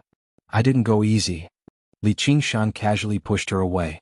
Ever since the misunderstanding was resolved, he no longer had any thoughts about Ruexen. This woman's temperament was too twisted. She was always in a state of mischief. He did not want to be fooled by others for no reason. Ruexen said, You clearly could have won but you lost. Isn't this considered going easy? 500 people working together was not an easy task. It required an extremely high level of discipline. Maintaining the coiling snake formation was even more exhausting. As long as Li Qingshan dragged it out, it would not take long for the formation to collapse on its own. He could then use the same method he used last time to defeat them one by one. It would be even easier to defeat this group of military disciples who had lost a lot of their numbers and morale than last time. Don't you think it's boring to win like that? Li Qingshan lay back down on the bed. It was not a life and death battle, so there was no need to waste so much effort. Winning or losing was not a big deal. The key was to gain enlightenment from it, train one's body, hone one's skills, and prepare for a day in the future. Of course I won't be boring when I have spirit stones to take. Women just like to haggle over every ounce. Don't you understand the principle of a small stream running for a long time? You look down on women. Ruexen pinched Li Qingshan's shoulder. Your strength seems to have increased again. 1 spirit stone, 2 spirit stones, you? Ruexen was stunned. Li Qingshan grabbed her slender white hand again. Right now we are in a state of balance. Feel as much as you want. Although she was always mischievous, he felt much more relaxed when he was with her. You wish. Ruexen laughed, but her face darkened. Haha, Li Qingshan, you have such a day. What are you two doing? Ruexen, tell me what is going on. What's going on? Chu Tian rushed in like a whirlwind. He pointed at Li Qingshan and laughed. but when he saw the two of them, he could not accept it. Li Qingshan. You. Han Qiongji was about to stop Chu Tian when she saw this scene. Even Ru Xian rolled her eyes. What's wrong with us? It was as if he had been caught in the act. Li Qingshan returned to Great War Island. He found Han Tie. Han Anjuan was lecturing the military disciples while Han Tie stood beside him. When he saw Li Qingshan, Han Anjuan pouted angrily. Han Tie walked over and said to Li Qingshan, "Follow me." Li Qingshan followed Han Tie to an iron gate.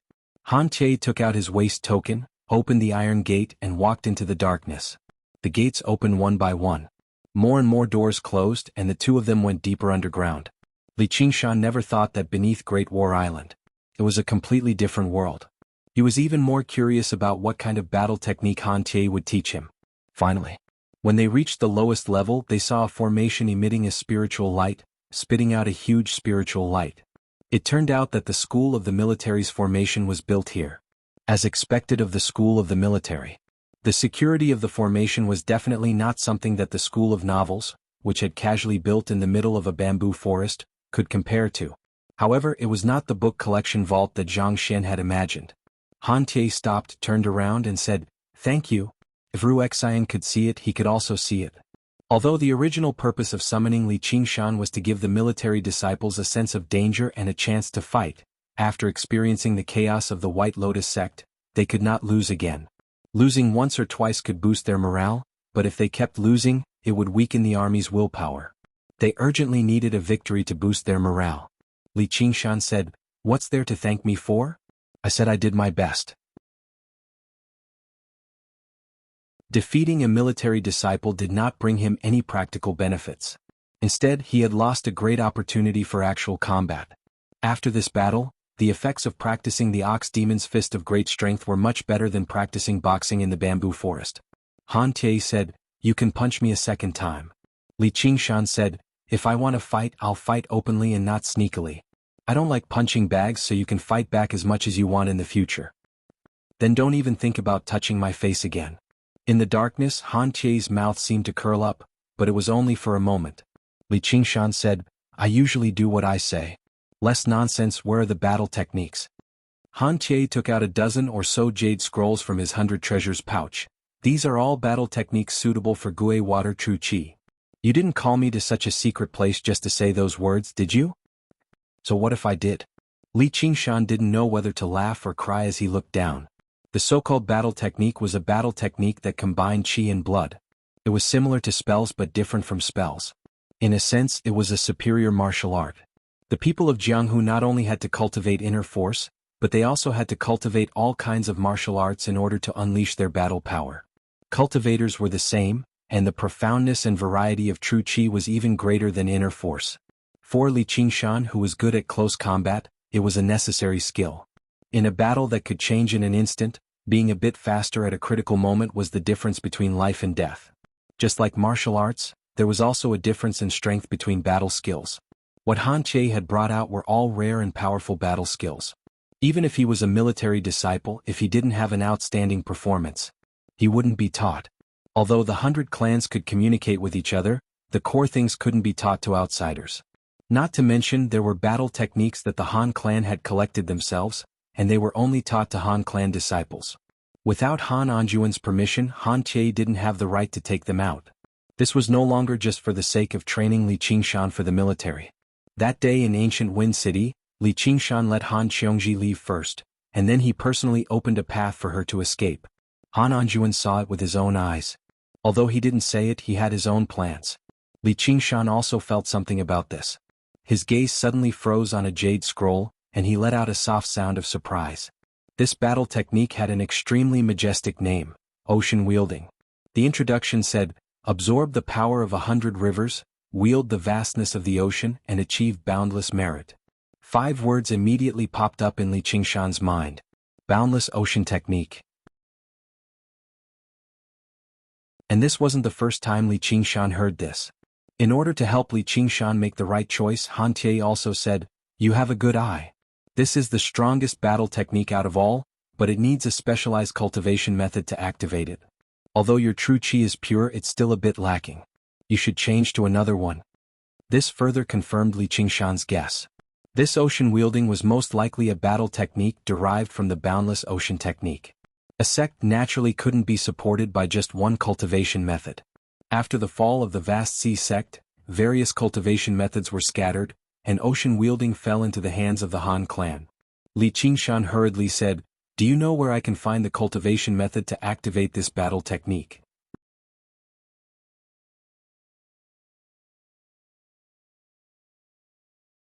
Chapter 338.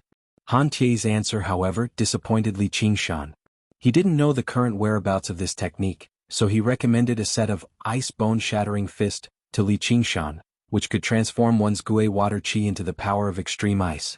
It was very destructive, and it could also condense ice battle armor around one's body, combining attack and defense. Li Qingshan had already read through all of these jade slips. Gui water true chi was not proficient in destruction, so most of these battle skills followed a gentle path, focusing on using softness to overcome toughness. The ice bone-shattering fist could be regarded as the one with the greatest offensive power, but it paled in comparison to ocean wielding's ferocity and brutality. This combat skill of the ocean sect completely reversed the saying that Gui water chi was not good at attacking. Once it was used, it was like a huge wave and a tsunami, and it was continuous. Li Qingshan thought for a moment and opened his eyes. "I choose this." He put ocean wielding into his bag. Li Qingshan wasn't trying to gamble on luck. If Qi couldn't use this combat skill, then what about demonic Qi? His demonic Qi was also of the water attribute. Needless to say, it was fierce and overbearing. It would definitely not be a problem to use this combat skill. The way of the demons was his foundation. In a flash, he naturally made a choice. Moreover, he might be able to find the second volume of Arts of the Boundless Ocean. Han Tie didn't say much. He put away the other jade slips and returned to the ground with Li Qingshan. After Han Anjuan finished lecturing, he suddenly pointed at Li Qingshan and said to the military disciples, "It won't be long before this person becomes stronger. At that time, what are you going to do?" "Defeat him," the military disciple said with an imposing aura. Li Qingshan smiled. "Then let's see who improves faster." His Gui water chi was extremely condensed. Although it was a bit difficult to use ocean wielding, it was not impossible. As long as he could exert 1/10 of its power, it would greatly increase his combat power. The next day, early in the morning, a red sun had just leaped out of the lake of dragons and snakes when the bell on Ansrava Island rang loudly. The Buddhist Dharma that the One-Thought Master had been preparing for a very long time. It had finally begun. The entire Ansrava Island was shrouded in a creamy mist that gave off the faint scent of sandalwood. The sound of a wooden fish being struck. The chanting of scriptures lingered in the sky above the Anusrava temple. The temple hall and the ancient pagoda appeared even more dignified. A total of 9 senior monks of the foundation building realm had arrived. Each one of them had a dignified appearance. Although this was a Buddhist matter, it was of great importance. There were also a few clan heads, led by Lu Changqing, who came out to entertain them and then stayed to listen to the sermons. Many disciples from various sects had come. The Great Tao was the same. Even if one did not learn from Buddhism, if one could gain wisdom, it was also beneficial to one's cultivation. Li Qingshan went to the side to listen for a while. He felt dizzy and all he could see was his shiny bald head. What Zen maxim? What saying? I don't understand any of it. All he saw was little Anne in a set of bluish-white kasaya robes. His long dark hair that resembled seaweed draped over his shoulders. He sat in the temple hall, sometimes in thought, sometimes nodding and sometimes retorting. He dealt with everything calmly. As a result, Li Qingshan stopped worrying and backed out silently, returning to Cloud Wisp Island to cultivate diligently. When he gave the sermons, little and rarely spoke, but once he did, the monks would often be rendered speechless. They would need to think for quite a while before they could answer. The path of white bone and great beauty was not just an ability or cultivation method. It also recorded the wisdom and comprehension of a great Buddhist cultivator. Little and needed to comprehend its essence. Every single question revolved around this ability, and he would always be able to hit the nail on the head. This allowed the monks to feel refreshed and enlightened. They would often need to think before they could answer. The monks were all well versed in Buddhist studies. After some thought, they would most likely be able to come up with an answer. However, these answers would often be different, leading to a new round of debate. When the monks looked at Little Anne again, their gazes were completely different. They suspected that she was also a reincarnated celestial, and the reincarnation of a sect leader at that. If she did not possess some lingering wisdom, how could a child ask such profound questions? There were some questions that even they felt were not intelligent enough to answer. Obviously, they could not answer all of little Anne's questions. Otherwise, her cultivation would not have remained at foundation establishment. However, during this process, little Anne's comprehension of the path of white bone and great beauty deepened by another level. After comprehending it, she could relax her control over her chi refinement. On the third day after the Dharma assembly began, her chi refinement cultivation reached the 9th layer. Clearly, she was not far from that final step. It left the eminent monks completely dumbfounded. Never had they seen someone practice chi like he was drinking water. If this continued, foundation establishment would be as easy as pie. This allowed the one-thought master to balance out slightly, but his original plan had fallen through. Right now, it did not seem like the monks were guiding little Anne. Instead, it seemed like little Anne was guiding the monks. However, it gave rise to another problem. These eminent monks who were indifferent to fame and fortune all became greedy. They felt like studying in the school of Buddhism could not be regarded as truly taking the one-thought master as their master. At most, it was like the relationship between a child and a teacher in a private school. With little Anne's talent, she completely deserved a formal master and more support. The school of Buddhism was generally referred to as Buddha, but there were hundreds or even thousands of sects under it. They constantly contended with one another. Who didn't want a disciple like that to pass on their legacy and spread their teachings? It was already too late for the one-thought master to feel regret. From the day the Dharma assembly began, he refused to let little Anne leave his side at all. He even secretly wrote a letter to her. However, there were people who discovered the relationship between little Anne and Li Qingshan. They sent disciples to Cloud Wisp Island and discussed with Li Qingshan. They all secretly offered extremely great benefits, so little Anne could become their disciple instead. Under the curtain of night, Li Qingshan saw off another person. He turned around and passed through the deep, twisting corridors, returning to his room. A woman currently sat on his seat in the room, reading a book under the lamp. She seemed like she had just taken a bath and changed her clothes. Her hair was still rather damp, and she seemed much shorter than regular women. Her hair only reached her shoulders and was rather disheveled. There were even a few strands that stuck up against her forehead in an untamable manner, giving her a mischievous, cute and lazy appearance. Her thin, navy cotton robes clearly outlined her enchanting curves, as if it was silently telling her that she was already a mature woman. The woman blushed and closed her book in an unconcerned manner. She shot a glance at Li Qingshan. "What are you looking at? Senior Sister Han?" Li Qingshan only dared to make this judgment when he heard her voice. Today Han Xiongji was very different from her usual big sister appearance. She actually seemed rather gentle as she read under the lamp. "What's wrong?" Han Xiongji was afraid to look straight into Li Qingshan's eyes. Li Qingshan smiled and said, "I thought that the Han clan still had a second Mississippi. Why are you free to come over today?" Everyone had their own lives and it was the same for Han Xiongji. Wasungzan was in closed-door cultivation, so the responsibilities of the chief disciple and Scarlet Wolf commander fell on her. However, things that Wasungzan could finish in 2 hours were difficult for her to handle even if she spent 10 times the time. She was truly overwhelmed. Fortunately, she was rather popular and forcefully assigned tasks, so she had some spare time. If it were in the past, she would naturally relax and play to her heart's content. However, for the past few days, she had been feeling somewhat restless. Often, a person's figure would appear in her mind. Today she had just taken a bath. For some reason, she had changed into a set of clothes that she normally did not wear. She could not help but walk over to see what Li Qingshan was doing.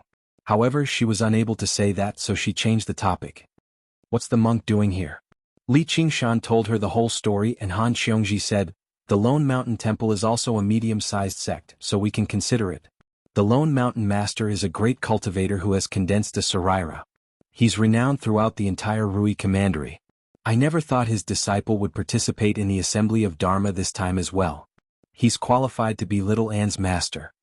The Lone Mountain Temple was not located in the Clear River Prefecture. The foundation establishment monk who had come this time was his direct disciple. One of his conditions was to accept him as a disciple on behalf of his master. Li Qingshan said, "Isn't it good to stay in the 100 schools of thought?" Han Xiongji said, "With Little Anne's cultivation, reaching foundation establishment is only a matter of time. How is he supposed to stay in the 100 schools of thought?" Li Qingshan said, "Don't the Rui Commandery also have the 100 schools of thought? So you don't know." The 100 schools of thought in the commandery are just for show. With Han Qiongji's careful introduction, Li Qingshan just now knew that the 100 schools of thought in the Rui Commandery were not an expanded version of the Clear River Prefecture. Several hundred or even 1,000 foundation establishment cultivators would study together under the guidance of over a dozen golden core cultivators. Every single foundation establishment cultivator was an elite who could dominate an entire region. How could they still get along like Qi practitioners? It was even more impossible for golden core cultivators to gather together. Instead, they all had their own dwellings. As a result, the 100 schools of thought in the commandery basically existed in name only. They served more of a management role. They did not even have the function of communicating with one another. After all, things in the basic domain could be exchanged. However, at this level, any cultivation technique would be useless. However, at this level, any cultivation method would be a secret of each school. Let alone the fact that external disciples could not learn it. Even disciples of the main school had to specially acknowledge a master before they could learn it.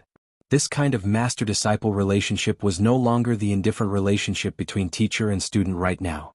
Instead, it had returned to the traditional master-disciple relationship, where they were like father and son. At this point, finding a good master was of utmost importance. "Don't tell me I have to find a master too?" Li Qingshan said. It was no wonder the monk earlier hinted that he could visit the Lone Mountain Monastery. Han Qiongji said, "Of course. Who doesn't want to find a master to support them? Unless their talent is lacking or they're too old, so they can't find a master who's willing to accept them." Li Qingshan was obviously not one of them.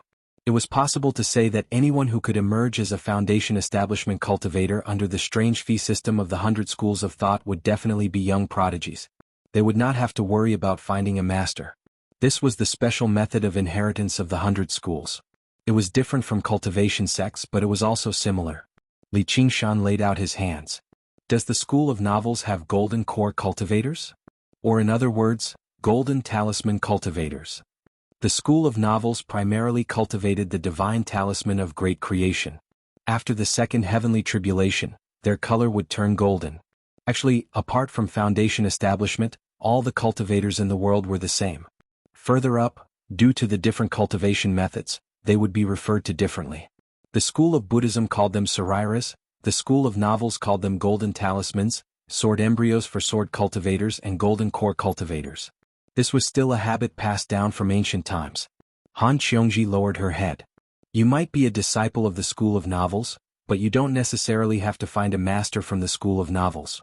For example, I might be a disciple of legalism, but if I can reach foundation establishment, I'll definitely acknowledge my uncle as my master. Han Qiongji's uncle was obviously one of the 3 pillars of the Rui Commandery, Great General Han Anghua.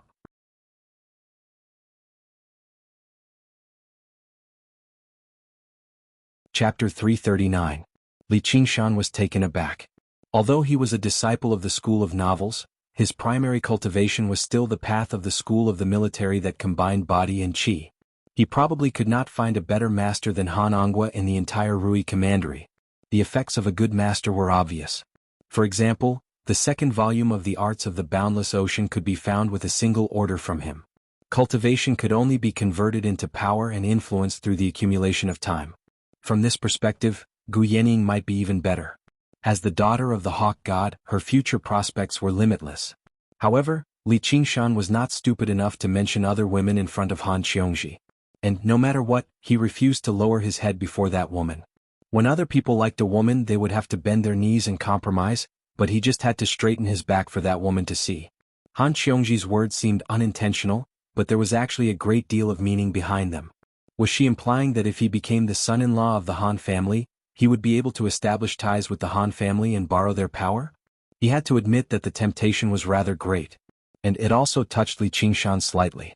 No matter what, having a woman think so much for you was always something worth rejoicing over. Thank you. What are you thanking me for? I'm only saying it casually. I'm not going to introduce you to him.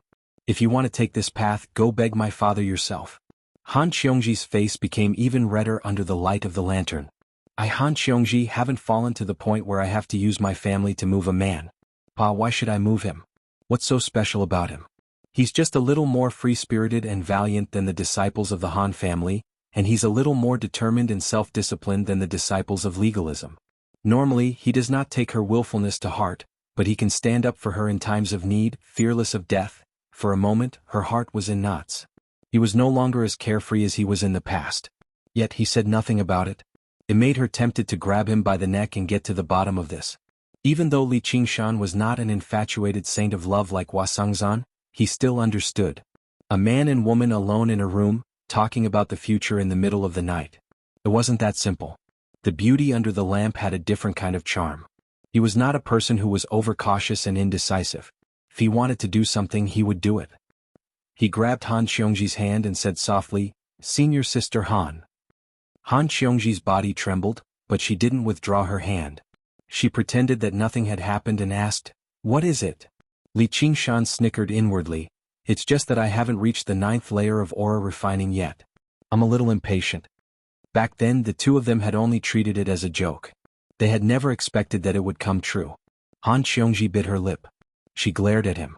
She was very happy in her heart, but she was not someone who was good at hiding her feelings. This joy naturally appeared in the corner of his eyes. Li Qingshan was getting more and more insatiable. He took the opportunity to hold her waist. The light reflected their shadows on the wall, merging into one. Their posture was the same as the time when Li Qingshan held her in his arms and said those bold words. However, the mood was very different. Han Xiongji also jumped to the side like last time and shouted, "If you have something to say, say it. Why are you touching me?" Her face didn't show much anger, but it was very red. I'll go first." Han Xiongji left in a hurry. Li Qingshan lay on the bamboo floor with his arm as a pillow. He smiled and shook his head. Interesting. Maybe in the near future, there would be one more warm bed in this poorhouse of his. Outside the window the winter snow fell. Looking at the dark sky, he thought of the green ox again. It did not forget the person who dug the well when drinking water. If it were not for the green ox's help, how could he have walked so far into the world and made such a beauty fall in love with him? Before he knew it, another year had passed. In a few days he would be 18 years old. From a young boy he would become a real man. He had to think about the future. If he chose a master, did it mean that he and Little Anne would have to separate? After all, he couldn't become a monk, and he didn't want to delay Little Anne's development. Most of the time, what separated them wasn't irresistible oppression or obstruction, but their own pursuits. There was also the secret he hid, the conflict between his half-dream and the person in front of him, and the tragic situation of being chased by his brother-in-law, father-in-law, and even his future master if his marriage fell apart. Every one of them was enough to make people break their heads thinking about it. Therefore, after thinking about it for a while, he decided not to think about it anymore. The boat would cross the bridge when it came to it. He just had to follow his heart and stride forward.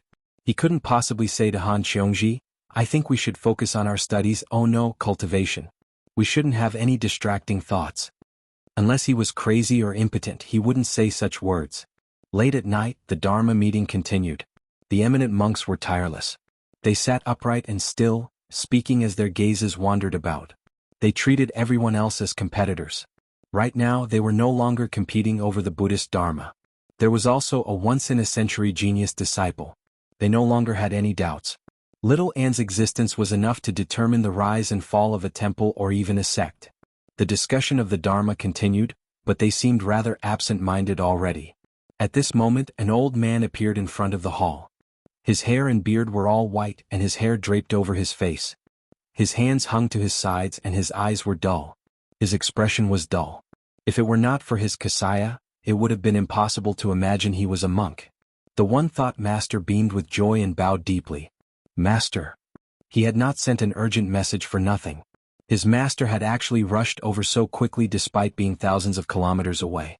The monks cried out and bowed in a hurry. One-thought's master? Was he the Annihilum Light Chan master of the Chan monastery of Devanaga? It was rumored that he practiced the great scripture of annihilation arduously in the monastery and had not left the monastery for several decades already. Why had he come here? The old monk that the one-thought master referred to as master turned a blind eye and a deaf ear. He directly arrived before Little Anne like an idiot.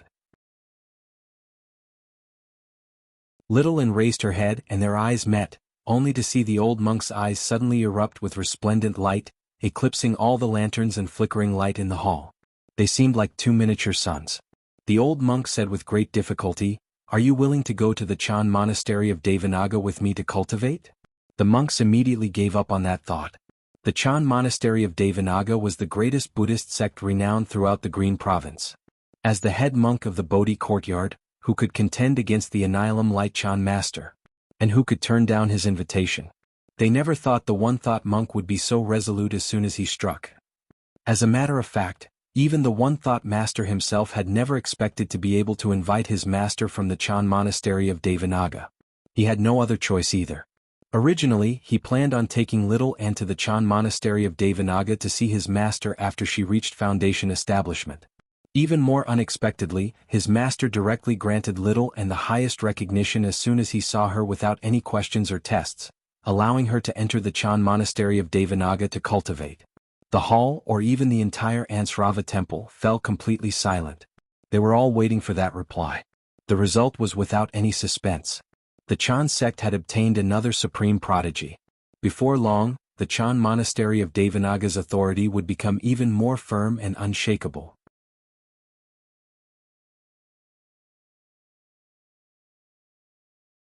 Chapter 340. I don't want to. Xiao An's expression remained the same as he replied with a clear and tender voice. The Buddha hall seemed to become even quieter. In the Buddhist niche, the plump cheeks of the Buddha statue glittered with golden light under the illumination of the eternal flame lantern. There was a profound smile on it. His thin eyebrows and eyes seemed to take in all the believers, but at the same time, he seemed to see nothing at all. Everyone doubted whether they had heard wrongly or not. It was an invitation that no one could refuse, but someone did. The one-thought master's mouth hung agape. Even his thoughts halted for a moment. Back then, after successfully reaching foundation establishment, he emerged from the 100 schools of thought and turned down the invitations of a few temples, heading to the Chan monastery of Devanaga thousands of kilometers away to become a disciple. He knelt outside the Bodhi hall for 3 days and 3 nights before the Anilam Light Chan master accepted him into the Bodhi hall. He was tested for another 3 years before he was accepted as a formal disciple. He had never regretted this choice. Otherwise, with his luck and aptitude, it would have been impossible for him to advance to a higher realm. Little Anne Yu, the Anilam Light Chan master, raised his hand and stopped the one-thought master from continuing. He looked at Little Anne. Little Anne's expression was calm and unmoved. The Anilam Light Chan master sighed. The path of cultivation is boundless, and the Buddhist Dharma is boundless. Why must you stubbornly persist? Little Anne bowed and said, "Thank you, Shirzuan, for bestowing me with this Dharma name." If not wanting to separate from him meant stubbornness, then she would rather use this as her Dharma name and never change it. The Anilam Light Chan master smiled at first, rejoicing over the cleverness of his thoughts. Then he sighed, lamenting over how stubborn he was. Then, without confirming or denying it, he floated away. The one-thought master went up with a mixed expression and bowed. Junior sister One Will. Little Anne returned the gesture. Senior brother Yin Yan. Although there was no ceremony. But for the Zen sect, which paid particular attention to direct one's heart and see one's nature to become a Buddha, these superficial courtesies were insignificant. Buddha pinched a flower, Mahakasyapa smiled, master and disciple got along well. In just a few words, their status had already been decided. All the monks got up and bade farewell. The Dharma assembly came to an end. The number one genius in the 100 schools of thought in 100 years. He was also the first to find his future destination, which was the holy land of Buddhist cultivators that spanned 15,000 kilometers across the Green Province, the Chan monastery of Devanaga. After Little Anne sent all the monks away, he also took his leave from senior brother One Thought. The One Thought master obviously knew where she wanted to go. He waved his hand helplessly. Go. Even his master could not do anything about it. He silently allowed her to use One Will as her Dharma name. How could he care about it? On Cloud Wisp Island, after hearing about what had happened, Li Qingshan fell silent for a while. He rubbed Little Anne's head and smiled. If you want to go cultivate in the Chan monastery of Devanaga in the future, I'll become a monk with you. However, I'll only be a monk who drinks and eats meat, plus a perverted monk. Little Anne shook his head. No, I'll stay with you. I don't want you to be a monk who eats meat and drinks wine. Li Qingshan said, I see. When the time comes, I'll pay a visit to the Chan monastery of Devanaga with you and get some benefits from the Anilam Light Chan master. You can just come out and work alone. I'll also go find a master to learn a thing or two. By then I'll build a dwelling and you can build a temple on the side. How's that? It'll be the best of both worlds. Little Anne said softly, all right. This was their future. There was nothing worth worrying about. It was already late at night. The two of them laid on their backs, staring at the ceiling. They listened to the rustling snow outside together. They both felt extremely peaceful inside. All right, what do you think of that, Big Sister Han? Li Qingshan turned around and laid on his side. Big Sister Han? Little An turned around in doubt. Her two large eyes shone in the darkness. She's Han Xiongji. She's worth 100 regular people, Little An said indifferently. I'm not telling you to eat her. Forget it, child. You won't understand even if I tell you. Li Qingshan was speechless. He lay back down. Little An climbed onto him and stared at him. All right, I'll tell you. Li Qingshan raised his hands in surrender and told her what happened tonight. You like her? Little An blinked. A little. Li Qingshan shrugged. Han Xiongji was naturally a good girl. Although they didn't have deep feelings for each other, as long as they spent some time together, they would naturally have feelings for each other. His parents in his previous life and this life had all gone through the same thing. It wasn't some third-rate romance drama where they had to love each other to the death. You want to marry her? With the awakening of many memories, especially after reading many novels for Li Qingshan, Little An was no longer unfamiliar with these things. It was just that she didn't expect this kind of thing to happen to him. She felt very shocked. Not necessarily. It's possible. Li Qingshan touched his nose embarrassedly. He felt like a divorced father who wanted to remarry and was asking for his daughter's consent. His usual heroic and casual attitude couldn't be shown at all. He admitted that he wasn't a romantic person like Hua Sengzan. He probably wouldn't be able to feel that kind of infatuation without regret in this life. When he was young in his previous life, he might have had this kind of thought. But in this life, it had been sharpened by more than 10 years of hard life. Only the simplest and most direct things were left. Little An suddenly became unhappy. She got down from Li Qingshan and turned her back. Hey, what's wrong? As long as you're happy.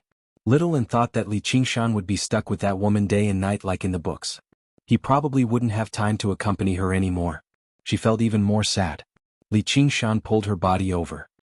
He saw that her eyes were red and tears were streaming down.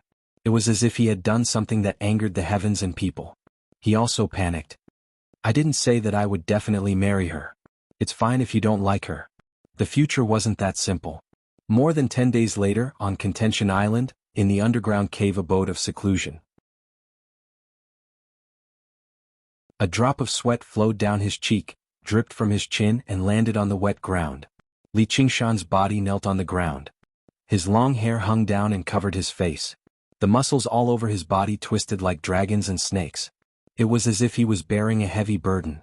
Scarlet blood flowed into his skin, revealing the color of black iron. He opened his mouth wide, revealing his long and sharp fangs. Two bulges appeared on his forehead, as if there were two horns that were ready to rush out at any time. Li Qingshan suddenly raised his body and let out a furious roar. His arms spread out to the extreme as if he was breaking free from invisible shackles. Hoo! It was the sound of his heavy breathing. It was filled with incomparable comfort. Hoo! It was his movement that kicked up a fierce gust of wind, surging through the dwelling and ruffling Little An's clothes and long hair. Li Qingshan stood up. The color of his skin gradually returned to normal, and his knotted muscles settled down too. However, his figure seemed slightly bulkier, like a statue carved out of marble. After this period of arduous cultivation, in particular the pills he had exchanged for with spiritual stones, he had basically eaten them all. He had finally reached the third layer of the Ox Demon's Fist of great strength. Although the resources he required with each step forward were even greater. Back then, reaching the first layer only required drinking and nourishing his body. The benefits to his body became greater and greater. In particular, his strength had basically increased by several times. Although it was suppressed by the Spirit Turtle's demon core, he could still feel the surging strength surge through his body, almost ready to burst out. He changed his clothes and said to Little An, "It's time for me to pay the school of the military a visit and test out the results of my cultivation. I'll help you." Little An took out the Guardian King's Pearl. It shone with golden light, conjuring a golden avatar. It was even more realistic than ever before, as if it was a golden person standing there instead of a golden statue. During this period of time, she had comprehended and summarized what she had learned from the Assembly of Dharma. Because she had been by the One Thought Master's side, she had only ingested 2 or 3 of the Black Lotus pods. Now that she had this opportunity, she could finally use it to cultivate. She ingested another 7 or 8, and her cultivation advanced drastically. The golden sash drifted about, and the Guardian King's avatar arrived before Li Qingshan in the blink of an eye. It swung down with the huge Vajra sword. Fair enough. Li Qingshan caught the huge sword between his palms. Apart from the short period of time just now, where he was afraid of the demon chi leaking out, there was actually no need for him to enter secluded cultivation. He had only done it to make her happy, basically making up for the hardships she had gone through when she was trapped in the assembly of Dharma. He could tell that she was still rather reluctant to leave, so he would stay a little longer. He could also use this opportunity to practice the ocean wielding that he had never had the time to study. The two of them cultivated separately, stopping from time to time to spar and joke around. Time passed by bit by bit.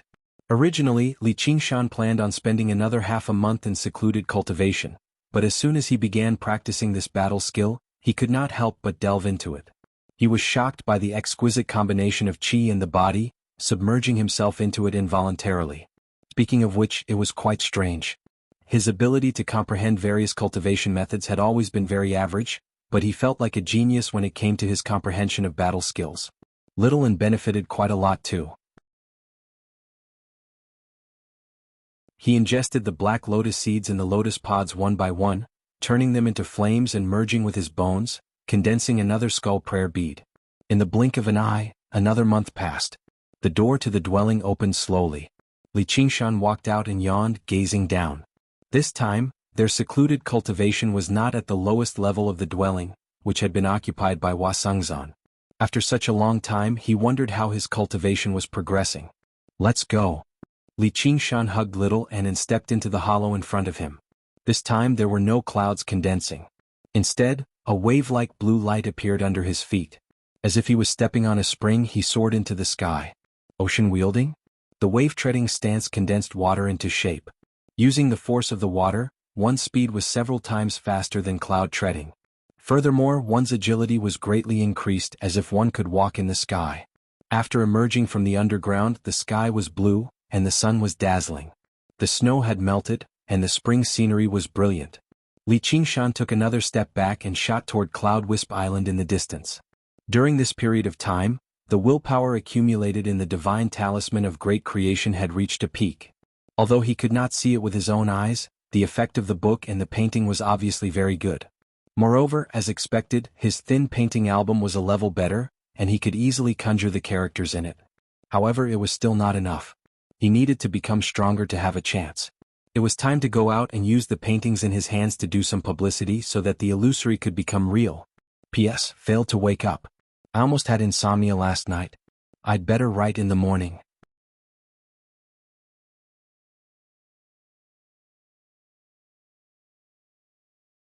Chapter 341. Remember? Li Qingshan's figure whistled through the air, attracting the attention of quite a few people. A group of disciples of the School of Agriculture were currently working in the fields. They raised their heads and pointed at the sky. Look, what's that? That looks like Li Qingshan. The disciples of the School of Agriculture all sighed in amazement.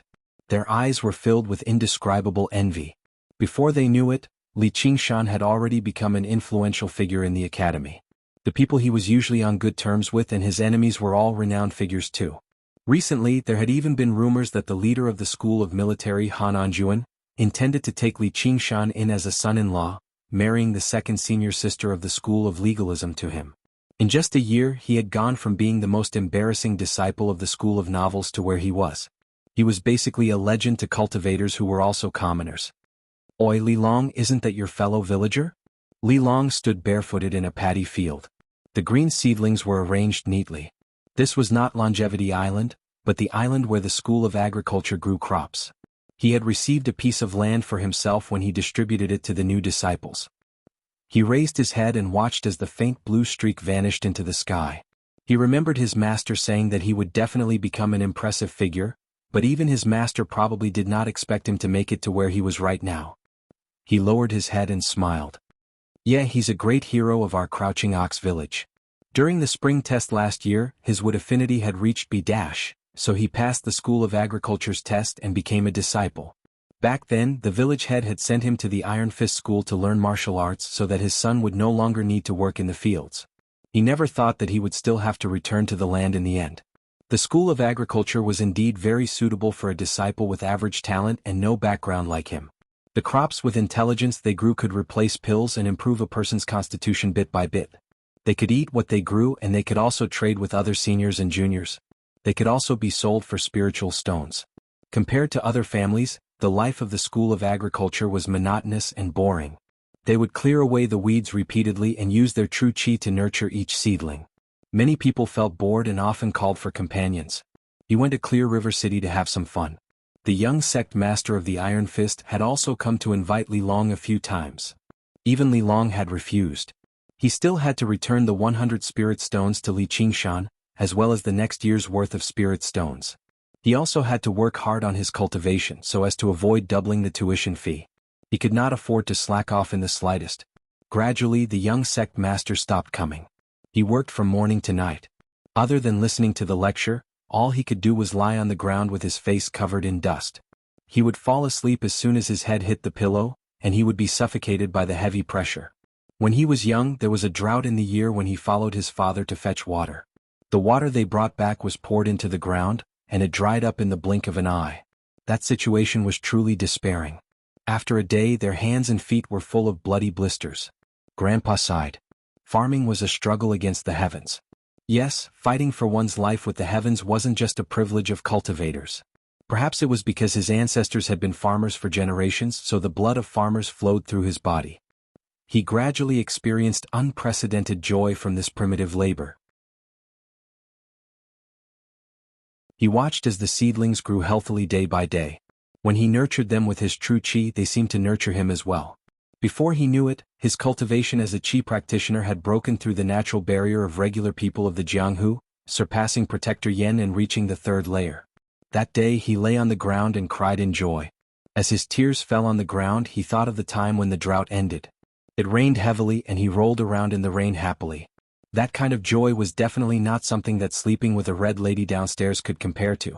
From that day onwards, his heart settled down. He did not go and watch the free public performances of the School of Music. He did not go and watch the spectacle of Li Qingshan challenging the military disciples either. Only today did he suddenly discover that he was no longer jealous of Li Qingshan. A disciple of the School of Agriculture said, "The test is about to begin.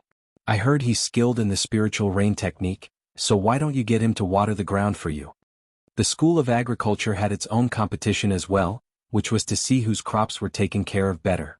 The winner would be rewarded. Li Long patted the dirt off his hands and smiled. "I'll go ask him and see if he's free or not." Over the past year he had never gone looking for Li Qingshan even once. He felt slightly inferior, so he did not want others to think that he was trying to curry favor with him. Now he no longer felt jealous, so he naturally did not feel inferior. Moreover, he could finally repay some of the kindness he had shown him in the past. When he saw this fellow villager again, Li Qingshan was almost unable to recognize him. His face was tanned, his hands were rough, and he gave off a rustic aura. He no longer resembled the high-spirited prodigy of Crouching Ox Village. His gentle eyes gave off a completely different aura from before. When Li Long looked at Li Qingshan again, he felt the same way. He was composed and confident, and he looked around proudly. The name Qingshan had been mocked by the village for many years. Only now did he understand what the name meant. Li Long took out a bag of spiritual rice. "I planted this myself. Try it. I still don't have enough spiritual stones on hand. If you're not in a hurry, you can wait for another year or so." "There's no hurry. It's fine to wait another 3 or 5 years. It's not like you can run away anyway." Li Qingshan opened the bag of rice. Every grain was the size of a peanut, and they gave off a fragrant spiritual qi. He praised, "Good rice. I think this rice is worth 50 spiritual stones. If you can take out 3 more bags, we'll be even. Next year. I'll either eat or sell the rest." Li Long nodded gratefully. It was not because of the spiritual stones but out of respect. He glanced past the bamboo forest on Cloud Wisp Island. It's quite a pity about this land and these bamboo shoots. The land allocated to each disciple of the School of Agriculture was limited. Among the 100 schools, the School of Novels had the highest land per capita. As one of the main islands, Cloud Wisp Island was an excellent spiritual land. Naturally, it was much better than the island where Li Long grew rice. If it was used to grow crops, it did not need to be so meticulous. With a little care, there would be a good harvest every year. The bamboo shoots that broke out of the ground were also rich in spiritual qi. Li Qingshan became more and more aware that Cloud Wisp Island was a truly treasured land. He definitely could not give it to others. If you like it, you can cultivate it. You can pick as many bamboo shoots as you want. I don't have time to take care of them anyway. Although the spiritual bamboo shoots could be used as a substitute for pills, their effects were limited. It was not worth it for him. He might as well learn alchemy from Ruexian. Li Long felt rather regretful that he had not visited Cloud Wisp Island earlier, but he was unwilling to take advantage of the situation for nothing. In the end, he made an agreement with Li Qingshan. He would provide the labor, and Li Qingshan would share half of the crops and bamboo shoots he harvested. Li Qingshan was happy to be able to help his fellow countrymen and obtain many things for free. Even if he did not eat these things, it would be good for Millipede to recover his vitality. Speaking of which, that guy's hibernation should be over by now. Just as he was thinking this, he felt the bug sac at his waist tremble. He agreed to Li Long's request to water the plants. I still have some matters to attend to. You go back first. I'll be there in a bit. After Li Long left, Li Qingshan let out Millipede and fed him a pouch of spiritual rice. Don't be in such a hurry. There'll be bamboo shoots soon. Just bear with it a little longer. I'll take you underground very soon. After pacifying Millipede back into the bug sack, he went to help Li Long cast the spiritual rain technique a few times. Once Little and returned from dealing with the matters at the School of Buddhism, the two of them passed through the formation of dragons and snakes together and left the 100 schools of thought. They arrived in the prefectural city of Clear River first. Li Qingshan wanted to take the paintings Chu Danqing had given him on a tour around the city. If he could complete some missions along the way and earn some merit, that would obviously be for the best. The envoy in charge of issuing missions dared not slack off. He took out a list of missions and gave them to Li Qingshan to choose from. Li Qingshan picked through them carefully. He happened to see a mission that was in progress, and the person in charge was Qian Rongji. He asked, "Has Qian Rongji returned?" "Madam Qian has returned twice." She immediately accepted another mission and left. All 3 missions were to a remote region far away from the prefectural city. Li Qingshan thought, not only is this woman vicious to others, but she's vicious to herself as well. It's like she's basically looking for death. After choosing his mission, just when Li Qingshan was about to leave, the envoy in black suddenly said, "Madam Li, Madam Han is upstairs right now." Nothing in the world spread faster than gossip and gossip. Although the 2 people involved were completely clueless about it, it had already caused quite an uproar in the Hawkwolf Guard. The Han family's son-in-law selection was no small matter. Li Qingshan said, "Senior Sister Han is here too? I'd like to pay her a visit." "Madam Li, be careful. Madam Han has been in a very bad mood recently." Li Qingshan knew this was probably related to him, so he felt rather guilty. He had to give her an explanation. The warm spring sun shone into the room diagonally. Han Qiongji currently frowned as she sat in Hua Sengzan's seat, handling official business. Her shoulder-length hair had been dyed a golden brown, but her face was as bleak as the winter sun. Suddenly there were a few knocks on the door. She said coldly without even raising her head, "Come in." Li Qingshan made little and wait outside while he pushed open the door and entered. "Senior Sister Han." Han Qiongji immediately became furious when she saw Li Qingshan. After that night, she originally thought their relationship had progressed, so she was just waiting for him to come find her. However, after waiting and waiting, she did not see him. Only after asking around did she learn that he had gone into secluded cultivation again, but he did not even tell her. A layer of frost immediately formed on her face. She barked, "Get out." Li Qingshan sighed softly and retreated. "Come back." Han Qiongji suddenly stood up. She did not expect that he would not even be willing to explain. Li Qingshan said, "Is there anything else? You're pissing me off." Han Qiongji bit her lip. Her heart was filled with bitterness. That night's situation was still vivid in her mind. She had never lowered herself to please a man, but she was treated with such disdain and perfunctory disdain. Li Qingshan could not bear it. This was the first woman in his life who liked him. Moreover, compared to Gu Yenying, who was so far away, she seemed more genuine and lovely. If possible, he did not want to betray her feelings. However, since they were not fated, there was no need to be entangled. He could only apologize. "Let's go, little Anne." In the long corridor, Li Qingshan frowned as he walked in front. Little Anne followed closely behind. Suddenly, he raised his hand and pulled on Li Qingshan's sleeve. "P.S. Begging for votes, begging for votes. Your support on this site is my greatest motivation." Remember?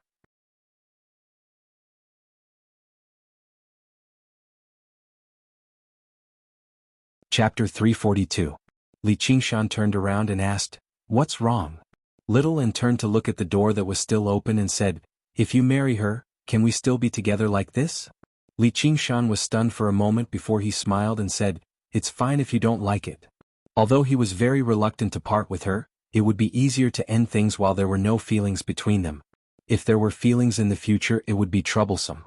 This was also for her own good. Go and marry her. Little An let go of his sleeve and suppressed the strange emotions in his heart. This was what he had always wanted. This was probably the best choice for him. He could even become the disciple of that great General Han. Sigh, how could she be an obstacle to him? Are you serious? Really? It'll be too late for regrets in the future. Not to mention what would happen if he abandoned her after taking advantage of her. It wasn't in his character to go back and forth. I don't regret it. Watching Li Qingshan disappear in front of the door, Han Qiongji finally couldn't bear it anymore. She leaned on the table and cried, "Li Qingshan, you bastard! Han Qiongji, you are so useless. He's just a man." Suddenly she felt a warmth on her head. She looked up and met Li Qingshan's eyes. Even though Li Qingshan had a heart of stone, he couldn't help but feel touched. This arrogant and domineering woman also had such a weak side, but it was for him. If he missed this chance, wouldn't it be a regret for the rest of his life? He reached out, wanting to wipe away her tears. "Why did you come back?" Han Qiongji pushed Li Qingshan's hand away and wiped away the tears on her face. "Sorry." As soon as Li Qingshan finished speaking, Han Qiongji grabbed his wrist. "You." It was as if she was afraid that he would disappear again. She let go of his hand and felt that she was pitifully weak when the two of them were together. But it was also very pitiful. Li Qingshan held her hand. "Don't worry, I won't leave." "Who cares?" Han Qiongji tried to shake him off but failed. "You should leave. Don't bother me here. Can you wait for me to come back?" "Wait for you for what?" "It's a beautiful spring day. It's a good day to go sightseeing," Li Qingshan said with a smile. Tossing aside the last layer of worry in his heart, he was in an extremely good mood and immediately took the initiative. Since she wanted to be his partner, then let's get along well.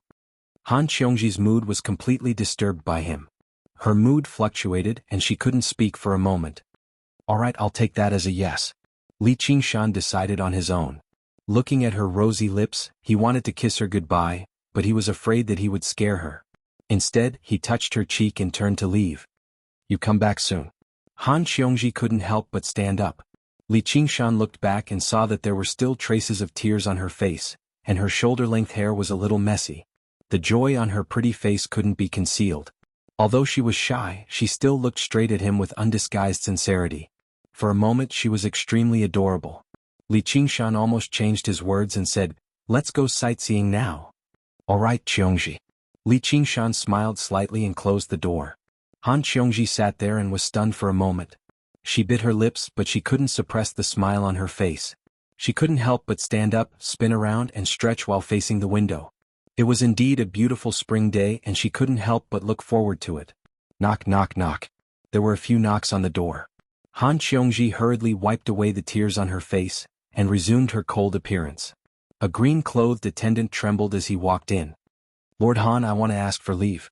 My mother, all right, approved." After a quarter of an hour, the entire building was filled with rumors that Lord Han's irritable period had finally passed. That Lord Li really had a miraculous effect. Indeed, everything had its vanquisher. The attendant who managed the mission book was even awarded as a meritorious service. In the sky, above the clouds, Little An looked at the smiling Li Qingshan and pouted. Do you really have to be so happy?" As if he could hear her thoughts, Li Qingshan pinched her cheek. "You'll understand when you grow up." Little An asked rather curiously and eagerly, "When I grow up, will you marry me too?" Li Qingshan said, "Forget it. I don't want to be hunted down by the monks of the Chan Monastery of Devanaga. That's a place as renowned as the Sword Collection Palace." Just the thought of the fate of marrying their genius female disciple terrified him. "I won't." "Even if you won't, there's nothing you can do about it. Just obediently be a nun, a job with a very promising future." Li Qingshan sniggered. Under Little An's attack of, "I'll cry if you don't agree," Li Qingshan could only raise his hands and surrender. All right, I'll marry you." Little An immediately cheered up, but she became troubled again. But if they really come looking for trouble, what are we supposed to do? Li Qingshan saw how she was seriously considering it, so he showed off his sturdy arm and smiled. Then I'll blow up all their bald heads. Then I'll help you. Little An found this to be a good idea. Before she had even formally joined the Chan monastery of Devanaga, she had already begun thinking about how to betray the monastery and betray her master and ancestors. A tiny city appeared in the fertile land beneath her feet. Li Qingshan took out a map and compared it. They had already arrived at their first stop. It was noon and the weather was still rather chilly. There were only a few people scattered on the streets, only a group of children. They ran around and laughed tirelessly, but because they disturbed someone else's afternoon nap, they were scolded and chased to one side. Where are the dogs of the Green Wolf gang? Suddenly, a bellow rang out, rousing everyone from their dreams. They all emerged from their homes to see just who it was that had come looking for trouble with the Green Wolf gang. The leader of the Green Wolf gang was currently treating a few of his friends from the Forest gang to a meal. He was already rather drunk, but when he suddenly heard that, he shuddered and flew into a rage. Someone's come to make trouble for us. Brothers, get ready. Let's deal with him. Around 40 good men from the Green Wolf gang filed out, standing in a formation at the entrance. The leader of the Green Wolf gang sat on an armchair at the very center. Many people stuck their heads out to look around on the two sides of the street. The children even widened their eyes. All they saw was a figure that was not tall striding through the dust on the perfectly straight street, making his way over slowly. The leader of the Green Wolf gang squinted his eyes and made out the figure. It was a child around 11 or 12. He wore a wide-brimmed straw hat and a tattered cotton-padded jacket that was covered in patches. He held a brush in his hand. So it's a child. Has he gone mad from eating his heart? But the children's eyes instantly froze. Some of them hurriedly took out a picture book from their pockets, lowered their heads to look at the painting, then raised their heads to look at the person. They repeated this a few times, their mouths slowly falling open. The furrowed brows of the leader of the Green Wolf gang relaxed. He had thought that it was some impressive figure, but it turned out to be a crazy child. But just now, that loud bellow still caught his attention. Who do you think you are? How dare you cause trouble in my Green Wolf gang? The child said in a crisp voice, Green Wolf gang, you scourge the common people and deserve to die a horrible death. Today I will uphold justice and rid the people of evil. The Green Wolf gang members roared with laughter. The leader of the Forest gang said, Leader, why are you wasting your breath on him? I've been so bored lately, dig out his heart and bring it to the bar for me. As he spoke, he even licked his scarlet lips. Because he liked to eat human hearts, especially children's hearts, he was known as the Heart-Eater Ghost. He was also an infamous first-rate expert. The leader of the Green Wolf gang waved his hand. Take him down. 2 gang members stepped forward. The child took out a scroll painting from behind his back. With a shake of his hand, he revealed that it was the Tiger Descending the Mountains painting. With a howl, a huge tiger pounced forward, its front paws pressing down on 2 gang members. With a hook of its blade-like claws, it ripped open their stomachs and pounced towards the leader of the Green Wolf gang. This huge tiger was 10 times more ferocious than a normal tiger. It pounced into the Green Wolf gang members like a tiger pouncing into a flock of sheep, slaughtering them. Fear froze on the faces of everyone who saw this scene. Only the children's eyes lit up with joy. It's him, it's him, it's him. The moment the Heart-Eater Ghost saw the huge tiger pounce out of the painting, he immediately broke out in a cold sweat. This was clearly not the method of a mortal but a legendary cultivator. No matter how strong the people of the Forest gang were, they could not possibly be a match for a cultivator. Using his lightness skill, he scaled the walls and leaped over the houses to escape. But just as he leaped over 2 eaves, he felt his heart go empty as if something was missing. Looking down, he didn't know when, but there was a bloody hole in his chest, but his heart had already disappeared. Turning his head, he saw that his heart was in the hands of a man, blood dripping down. He had eaten many hearts in his life, but this was the first time he had seen his own heart. An indescribable pain and despair welled up in his heart. I haven't done this kind of work in a long time. Looks like I'm not out of practice.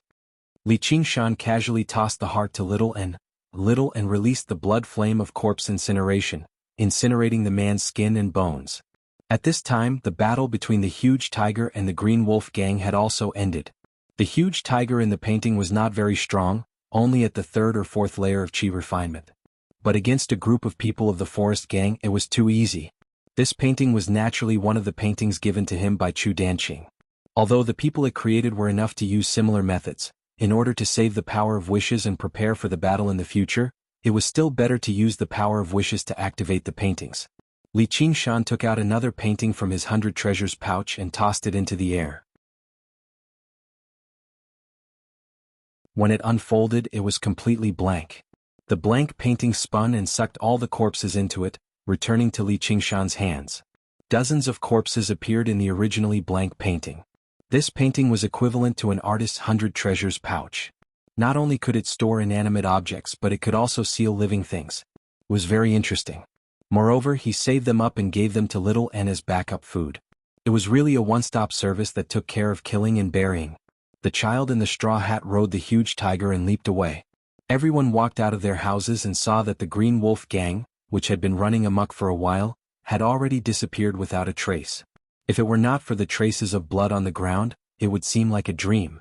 The children's faces were all red with excitement as they ran around the streets, cheering.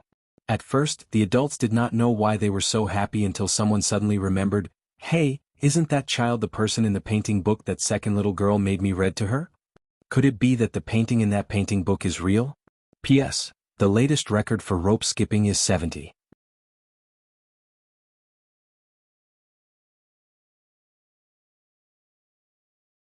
Chapter 343.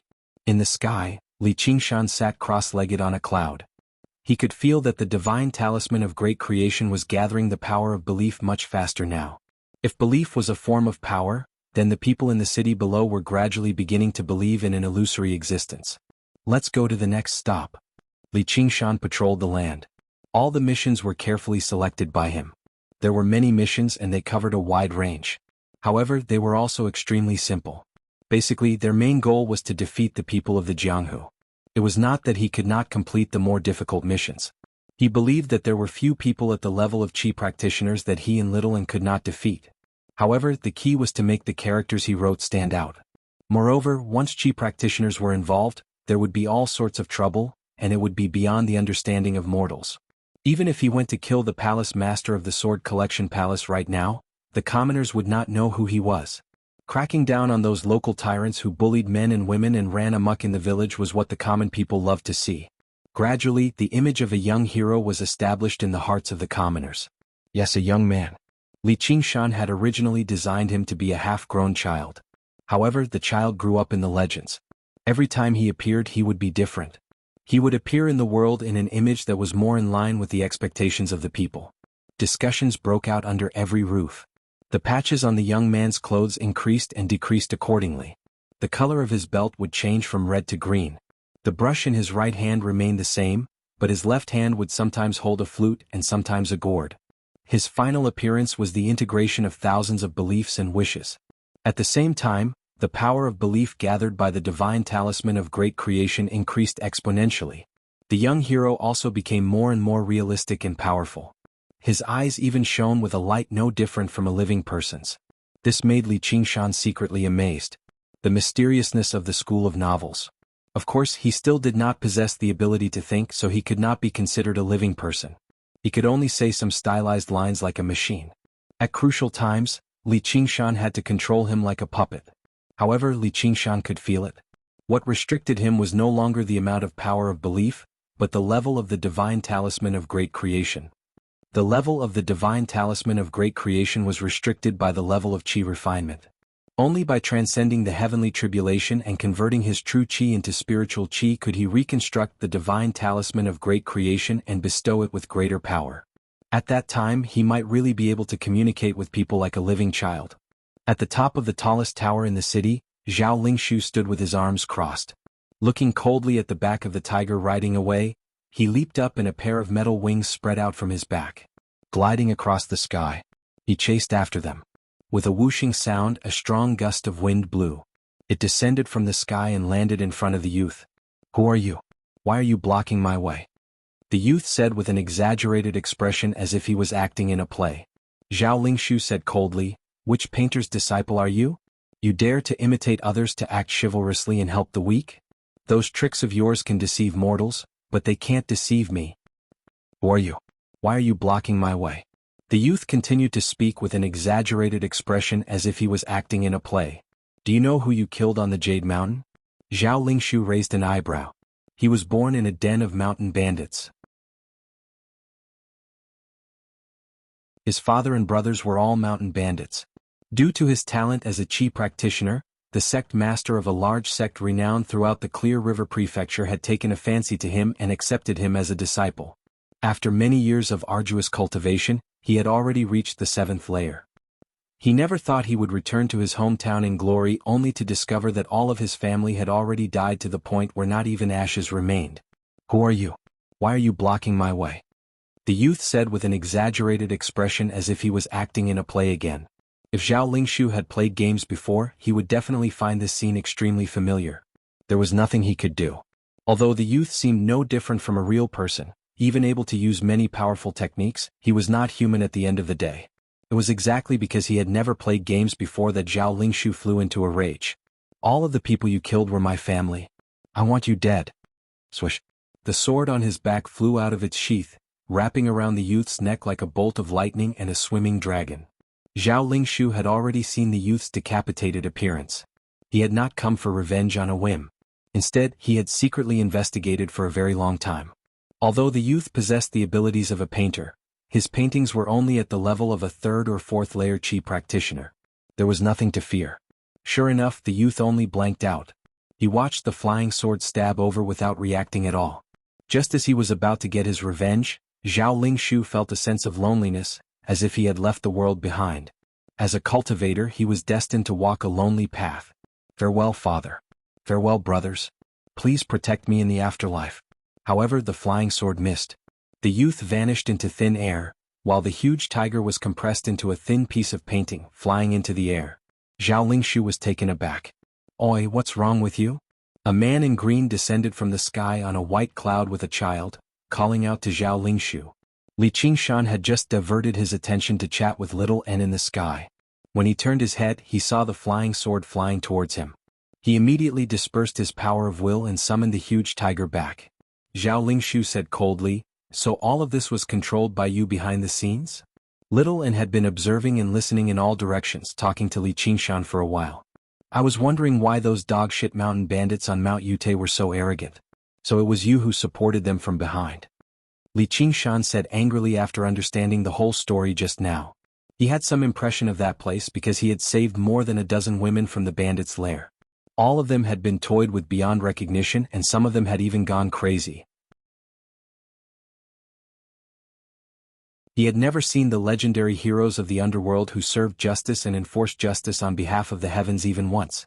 Mortals are like ants. They can't escape the fate of being toyed with and killed. Since you've admitted it, then die. Zhao Lingshu made a sword sign, and the flying sword flashed towards him. Li Qingshan's aura was only at the 7th layer of the qi refinement realm, and the child beside him was only a mortal. He had absolute confidence that he could kill them on the spot. Although things were a little unexpected, everything was under his control. Seeing Li Qingshan use his hand to catch his flying sword, he sneered. Break. Li Qingshan casually caught the flying sword. I see that you're also like an ant. Zhao Lingshu activated the flying sword repeatedly. The flying sword buzzed incessantly, but it didn't move an inch in Li Qingshan's hand. He was shocked, knowing that he had encountered a powerful opponent, a rare body cultivator.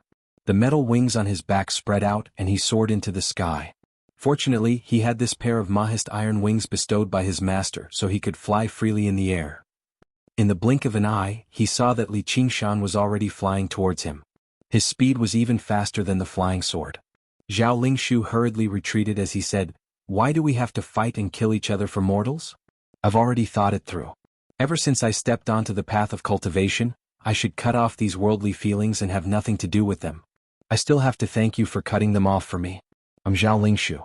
May I know your name? Diane. Li Qingshan used the wave-treading style and suddenly sped up, arriving in front of Zhao Lingshu in the blink of an eye. His right hand was like a tiger's claw, easily piercing through his protective true qi and piercing through his skin and rib cage. He grabbed his burning heart and pulled it out. This tiger demon steel's heart had a special flavor when used against cultivators. I can't believe I'm going to die here.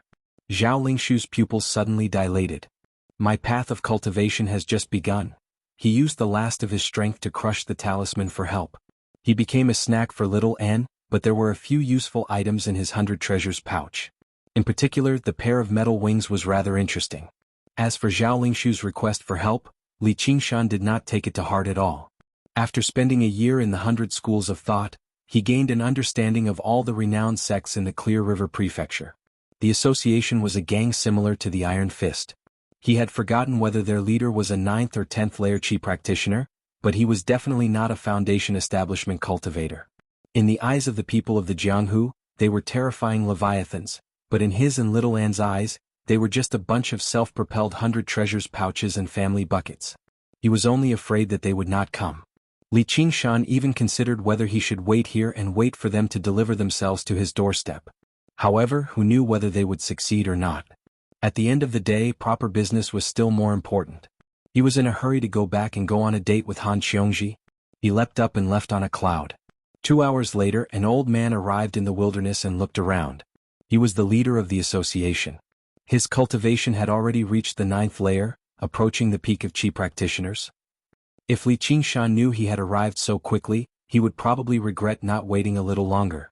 The master and disciple were connected. The old man could sense that Zhao Lingshu was already done for. He was furious. His most talented disciple had actually died here. All his years of nurturing had gone down the drain. Revenge? Forget it. There were no traces of a battle on the ground. How could he afford to offend someone who could kill Zhao Lingshu silently? A gang like theirs seemed majestic, able to take all the money and beauties in the secular world as they pleased, but in the entire cultivation community, they were truly at the bottom. Whether it was the disciples of sects or the disciples of the 100 schools of thought, none of them could be offended casually. The slightest carelessness could lead to the destruction of their entire sect. He pitied this disciple of his.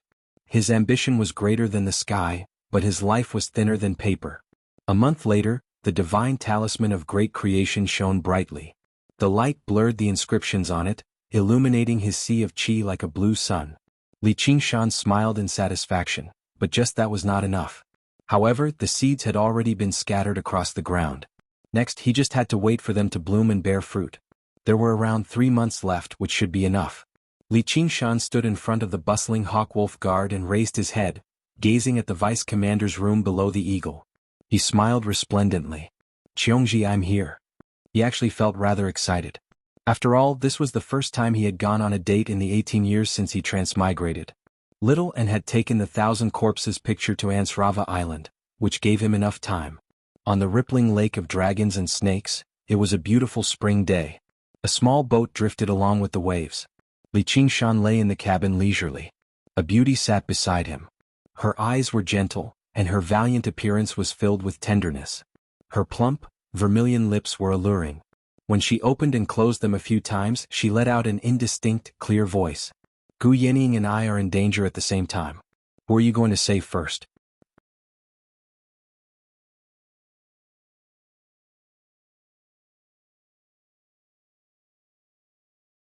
Chapter 344. Li Qingshan suddenly stood up and shook his head as if he had yet to wake up from the dream just now. He found that to be extremely familiar. Don't play dumb. Tell me. Han Qiongji's face was bright red as she pinched Li Qingshan's cheek viciously. Compared to the original version, this question was obviously much easier to answer. Li Qingshan said, obviously to save you. Even she can't deal with the danger, so what can I do? Originally, he thought Han Qiongji would be dissatisfied with this clever answer, but he never expected her to smile. That's more like it. Her slender fingers brushed past his cheek, and he felt a gentle itch. The boat rocked gently, which made his heart ripple. The warm spring breeze lifted up the curtains on the bow of the boat. Her sweet smile deeply infected him. He felt fortunate that he was here. Under his smiling gaze, she suddenly felt like she was rather frivolous. After all, this was only the first time they had gone on a date. However, she also found this sight to be so familiar. She had been anticipating it for a very long time. She was as fiery as fire. If she did not have any feelings for him, she would even ignore a handsome man like Hua Qingzan. However, if she did fall for him, she would erupt like a volcano, unable to control herself. She did not hold herself back, but it still melted away the sturdiness in Li Qingshan's heart. With just you, you won't be able to touch her even if you have 10 lifetimes, so don't let your imagination run wild like a little flower. Han Qiongji pinched Li Qingshan's nose. She could turn a blind eye to Begonia's charms, but she felt rather powerless against Gu Yenying. Not only was Gu Yenying the great commander of the entire Hawkwolf Guard of the Rui Commandery, but she was also an idol. Hua Qingzhan was not the only one. There were basically countless people who were infatuated by her. Even the Marquis of Rui was like that. Not to mention others. Li Qingshan smiled confidently. "Ha, just you wait. I'll marry her and make her your sister." "Don't even think about it." "Who agreed to marry you?" Han Qiongji said angrily, her hands gently caressing him. It immediately turned into kneading. Li Qingshan said, "You'd better hurry up. If you're too slow, you can only be the younger sister." Han Qiongji suddenly pressed on top of him and grabbed his collar, causing the boat to shake. This was outside the Dragon Snake Grand Array, in the boundless Dragon Snake Lake, hidden and deep within a vast stretch of withered reeds. A clear voice rang out. A few water birds were startled. "Li Qingshan, I'm telling you, you have to listen to me from now on." "Why?" Li Qingshan raised his eyebrows. In this world, there was no such thing as a man giving in to a woman. However, looking at it from this angle, it really was a mountain range, but he didn't know how it felt. "Because I'm your senior sister, your senior." Noticing the look in Li Qingshan's eyes, she said, "Because I'm your senior sister and your senior." Han Qiongji's face was slightly red, but she proudly stuck out her chest. "Then I have to work hard to advance and quickly become a commander." Li Qingshan casually held her slender waist. Under the thin spring shirt, it was tight and smooth to the touch. Han Qiongji trembled slightly. She let his hand stop there, leaned down and threatened fiercely, "From now on you're only allowed to touch me. If you dare to be fickle with me you'll what? I'll cut you up." Han Qiongji also couldn't help but laugh. "So it's still new. You should at least use it." Li Qingshan's hand conveniently slid down to her perky buttocks. Han Qiongji jumped up. Her face was red at first, but she suddenly laughed out loud. She touched Li Qingshan's head and said, "So you're still? How pitiful. If you perform well, I'll take pity on you in the future and let you have a taste of being a woman." She regained her previous boldness and looked at Li Qingshan as if she was looking at something in her bag, her face full of satisfaction. Sometimes she would suddenly remember that he was still a few years younger than her. Of course, for a cultivator who was easily hundreds of years old, this gap of a few years was not a huge chasm. However, she would often forget this because the feeling he gave her was always mature and calm, so she was the younger one. Li Qingshan rolled his eyes. "Then I'll have to trouble the experienced big sister Han to teach this little brother a few moves." "You're talking nonsense, of course I'm also?" Han Qiongji said angrily. "Also what?" Li Qingshan snickered. Only then did Han Qiongji know that he was teasing her. She poked his forehead heavily. "You'll know in the future." Li Qingshan looked her up and down. His gaze seemed to penetrate her clothes and take in all of her exquisite and delicate body. He was imagining the future. Han Qiongji adjusted her figure slightly unnaturally. In the past, if a man dared to look at her like this, she would inevitably roar, "If you keep looking, I'll dig out your eyes." Most of the time this was not just for show. Regardless of whether it was the military or the legalists, they would not teach their disciples to be soft-hearted. Li Qingshan suddenly shook his head. He opened the cabin door and walked out. He looked at the boundless reeds and said, "I want to have many wives and concubines. I want to have all the beauties in the world as my wife. How can I stop here?" "You still dare to say it?" Han Qiongji pounced and firmly hooked her arms around his neck. However, with her physical strength, it was really difficult for Li Qingshan to feel the slightest pressure. It was more like she was hanging on his body. Instead, her full breasts pressed tightly against his back made him feel a wave of pleasure. He only smiled and said, "These are all from the bottom of my heart. You just bully me because I like you. You're only with me because you want to take advantage of me." Han Qiongji suddenly let go of him and retreated to the side. Li Qingshan turned around and saw that her eyes were already red. She was glaring at him and he smiled slightly. Indeed, looking at her rude and innocent appearance, he could not help but want to bully her a little. He went forward and wrapped his arms around her waist, saying gently, "Qiongji." "What?" Although his tone was fierce, his heart softened. "Nothing. I just feel that you're becoming more and more adorable." "Do you think that because of this I'll?" Han Qiongji's pretty face turned red, but her resentment had already disappeared without a trace. "Just having you is enough." These were Li Qingshan's heartfelt words.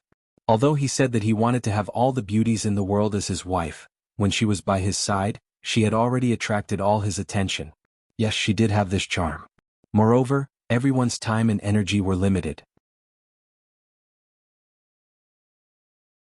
He had to accompany Little and cultivate and learn alchemy. Even if he had 3,000 cups of water, he did not have the time to drink it. Could it be that he would waste all his precious time in the land of tenderness? The things he wanted to do. There was still a lot more. Han Xiongji's eyes became misty, and her heart was filled with boundless joy. So this was what it felt like when two people were in love with each other. Just a word was enough to make one's heart bloom with joy. She, who had once been dismissive of this kind of lingering love, now deeply experienced the beauty of it. She raised her head and said, "Remember what you said." "I said it. It's getting late. I'm going to learn alchemy. You should also return to the school of legalism to handle your affairs."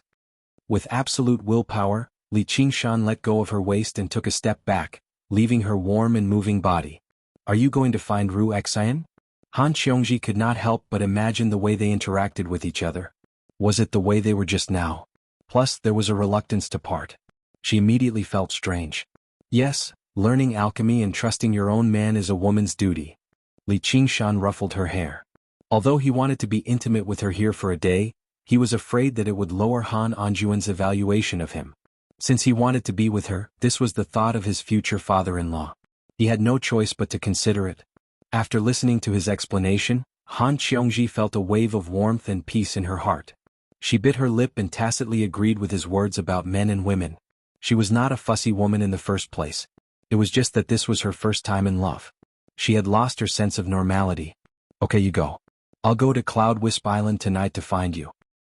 A man and a woman alone together at night. That's not very good. Li Qingshan understood that the views of this world tended to lean towards the conservative side at the end of the day. If they were both commoners and married privately, no one would say anything. However, Han Xiongji was the young miss of an aristocratic clan after all. Although she was usually carefree, she still cared about her reputation. "What's not good about it?" "It's settled then," Han Xiongji said and stepped onto the bow of the boat. She took a step ahead of Li Qingshan and soared into the sky. The boat rocked for a while. Only then did Li Qingshan understand. She was afraid that he and Ru Xin, a man and a woman, would be together at night. It was rare that she could come up with this kind of scheme. As expected, palace dramas were not a lie. If he really had 3 wives and 4 concubines, it would probably cause him to worry to death. What was this scheme called? Feeding the tiger with one's own body? Li Qingshan couldn't help but look forward to it. He put the exquisite boat into his 100 treasures pouch and soared into the sky. Benevolence Island, in Ru Xian's alchemy room, a huge alchemy cauldron was located in the center. It was shaped like 3 celestial cranes with their wings spread out to embrace each other. It was called the 3 Cranes Cauldron. It was snow-white in color and looked elegant and delicate, just like her. Ru Xin was dressed in white and sat in front of the cauldron. Her beautiful temples hung high, and a few strands of fine black hair hung down. She looked simple and elegant, bringing out the best in this alchemy cauldron. As soon as she saw Li Qingshan, she revealed her usual gentle smile.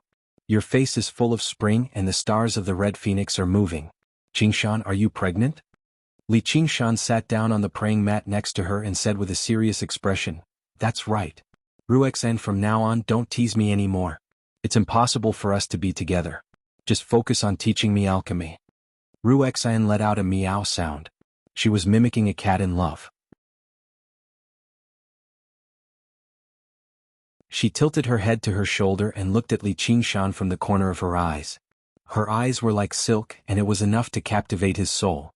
She was simply maliciously destroying the elegant image that she had created normally. However, it was filled with a different kind of allure. "Don't even think about it." Li Qingshan rolled his eyes. After getting to know her a few times, this woman's jokes had become more and more shameless. However, he couldn't deny that it was extremely touching.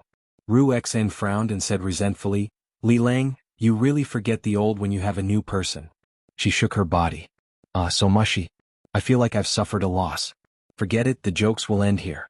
Today I'll talk about alchemy using civil and martial fire. The effects of the spiritual herbs, the control of the pill cauldron, and the control of the time passed through her vermilion lips." It allowed Li Qingshan to understand that alchemy was actually so particular. Sometimes, the effects of a pill would be worlds apart just by a moment or two. During this period there was no lack of jesting.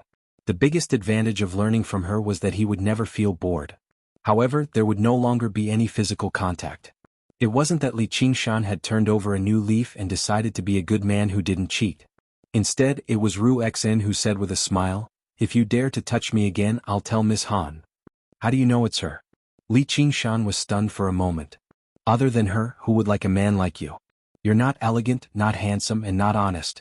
You're only good at fighting." "That's barely a good point." Li Qingshan raised his index finger and shook it gently. "Ruexian, oh Ruexian. You can't say that the grapes are sour when you can't eat them. Moreover, fighting is where the soul of a man lies. Don't you also stare when I fight?" "There's no need to say more. I understand. I'm sorry that I've let you down. I can only—" Ru Xen interrupted with a roar. "You think too highly of yourself. You better stop before you go too far." Li Qingshan laughed out loud. Ru Xen first put on a straight face. Then she also laughed out loud. It wasn't that there weren't any men who could talk and laugh with her. However, there was only one who could be strong without desire. Just like the joke just now. This could only be done with him. Intentionally or unintentionally, was he trying to test her? The conclusion was that he was indeed a stubborn man. Once he decided on something, he would do it regardless of the consequences. On the contrary, if he decided on something that couldn't be done, he would do it without any hesitation. It could be said that he could take it up and let it go at will. Such a man was as hot as fire when he was aroused. But when he was cold, he was also quite terrifying. This was where his charm lay. "You are indeed very special." Alchemy, alchemy? At dusk, Li Qingshan's heart skipped a beat.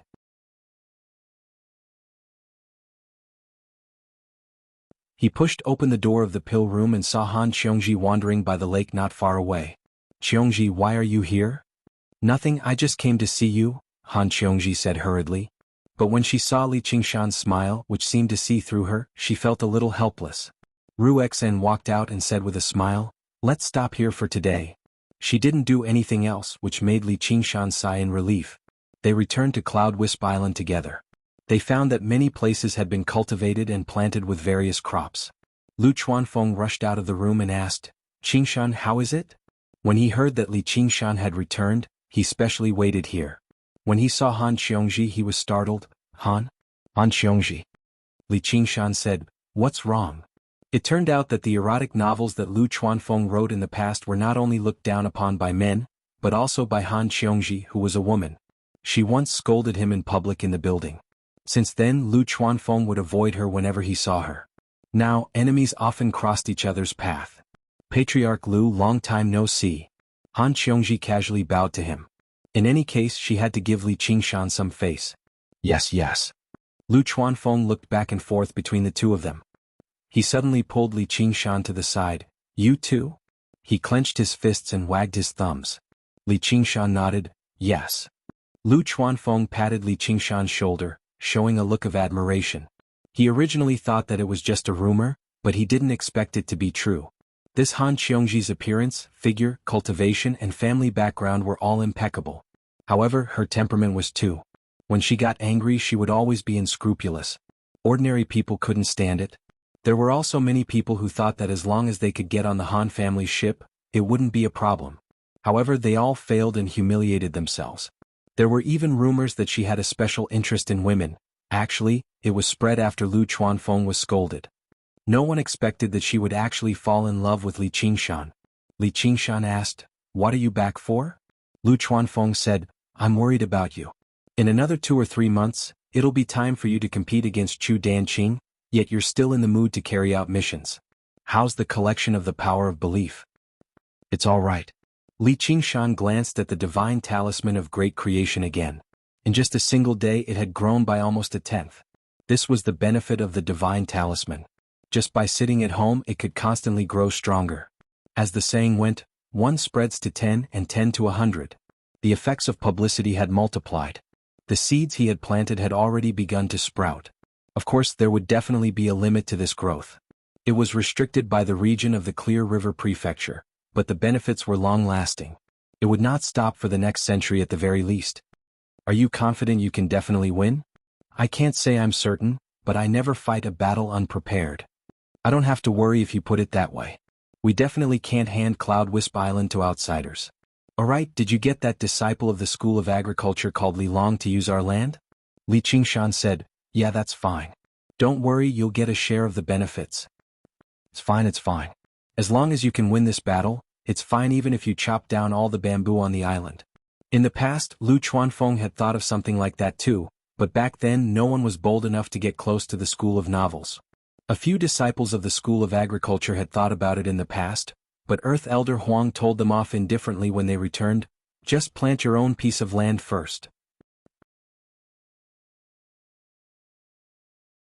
Ever since then, none of the disciples of the School of Agriculture were bold enough to mention this. Only a new disciple like Li Long had no idea what was going on.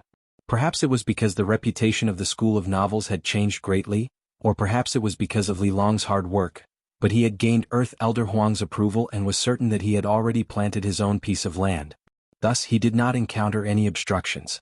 He asked for the help of his fellow disciples he was familiar with, and very quickly the land was planted. Is there anything else? Li Qingshan said impatiently. A world of two with a vulgar middle-aged man. What was he thinking? Lu Chuanfeng glanced at Han Qiongji again and muttered, with a woman, he forgot about his master. After Lu Chuanfeng left, Han Qiongji asked, you haven't done the same as him, have you? Li Qingshan asked, what's the same? I heard that he used the power of wishes to materialize the woman from the book and then did that kind of thing. What a pervert, Han Qiongji said with a look of disgust. Of course not. The level of my divine talisman of great creation is too low right now, so the person I materialize isn't real. There's no point in doing that kind of thing. I'll think about it after I reach Foundation establishment. Li Qingshan said as he pondered. Looking at Han Qiongji's unfriendly expression, he smiled and said, let's have some fun. However, if he was really like a real person, wouldn't that mean that many of his ambitions from his previous life could be realized? A portable harem. This kind of temptation was really hard to resist. This couldn't be considered a betrayal, right? It was inevitable for men to have their own little secrets. Han Qiongji said, I'm not joking with you. If I find out, I'll cut. Stop. Li Qingshan turned to look into the depths of the bamboo forest. What are you standing there for? Come over. It was only then that Han Qiongji realized that Little An was standing silently in the forest not far away. Under the moonlight, he looked like a delicate jade peck. His expressionless face had a hint of terror. Little An walked over and asked curiously, what did you cut? Li Qingshan said, watermelon. Han Qiongji knew that this child was extremely important to Li Qingshan. Moreover, with his talent and strength, he couldn't be ignored. He couldn't ignore her, so he tried to be as kind as possible and greeted her. Little An glanced at Li Qingshan. Under his signal, he called her sister Han. Li Qingshan didn't think much of the two-person world becoming a three-person world. Of these two, one was his family and the other would become his family in the future. It wasn't a bad thing to get close to each other. Han Qiongji, on the other hand, felt very uncomfortable. This child was really too strange. She also tried to get close to him. But the child's eyes were always as cold as water, like a delicate puppet. Only when he talked to Li Qingshan would he suddenly come to life and have a trace of vitality. It was strange that Li Qingshan didn't feel strange about it at all. As the night deepened, Han Qiongji had to say goodbye. She felt that tonight was not as beautiful as she had imagined in the afternoon. Passing through the secluded bamboo forest path, Li Qingshan sent her to the lake and said, Little An's temperament is not very close. Please don't take it to heart. Han Qiongji said disappointedly, I don't care about her opinion, but I always feel that I am an outsider between you two. Every exchange of eyes seemed to hide a secret signal that outsiders couldn't understand, but the two of them were inseparable. Li Qingshan said with a smile, we didn't become like this at first sight. We have experienced a lot. He gently hugged her and patted her back comfortingly. From now on, we will be like this in the future. Han Qiongji made a sound of N, and said with a smile, it's good that she is here. You can't just take advantage of her. Is taking advantage of my own woman? Just as Ru Xin said, from a certain point of view, he was indeed a stubborn person. If he wanted to let go, he would let go. If he wanted to have something, he would hold it tightly in his hands. Han Qiongji also felt this kind of determination from his words. Her heart also calmed down. She bit her lips and put her hand on her chest. I will work hard. She put her hands behind her back and stepped back. When she stepped on the surface of the lake, a circle of ripples appeared under her feet. she softly said, "See you tomorrow?" She lightly turned around and walked away step by step. Her footsteps were light and fast like a child. Looking at her distant figure, Li Qingshan quietly said, "Me too." He sincerely hoped that there would be such a day where he could tell all his secrets to her. When they returned to the bamboo building, Li Qingshan asked, "What do you think of her?" Little An said, "She's worth 200 people." Li Qingshan knocked her head and jokingly scolded, "Is doubling the number of people considered respect? It's too late to regret now." Little An covered her head and pouted, "I don't regret it. How could that woman keep up with his footsteps and accompany him to the ninth heaven?" The spring rain fell continuously on the great military training field. Li Qingshan, who had been invited again, said to the military disciples who had formed a battle formation not far away, "This time, it's impossible for you to win." Han Qiongji stood behind him and waved her fist. "Qingshan beat them up." This made all the military disciples sad. They felt that their most important position had already fallen before the battle even started. As the school of the military with the strictest management and even forbade their disciples from leaving the island, there were not many female cultivators who were bored enough to come here to watch them abuse themselves. Only Han Qiongji would come here often and admire their efforts. She could talk to them and she could be said to be the dream lover of the military disciples. Now that their dream was shattered, and their rival in love was right in front of them, they roared angrily and united.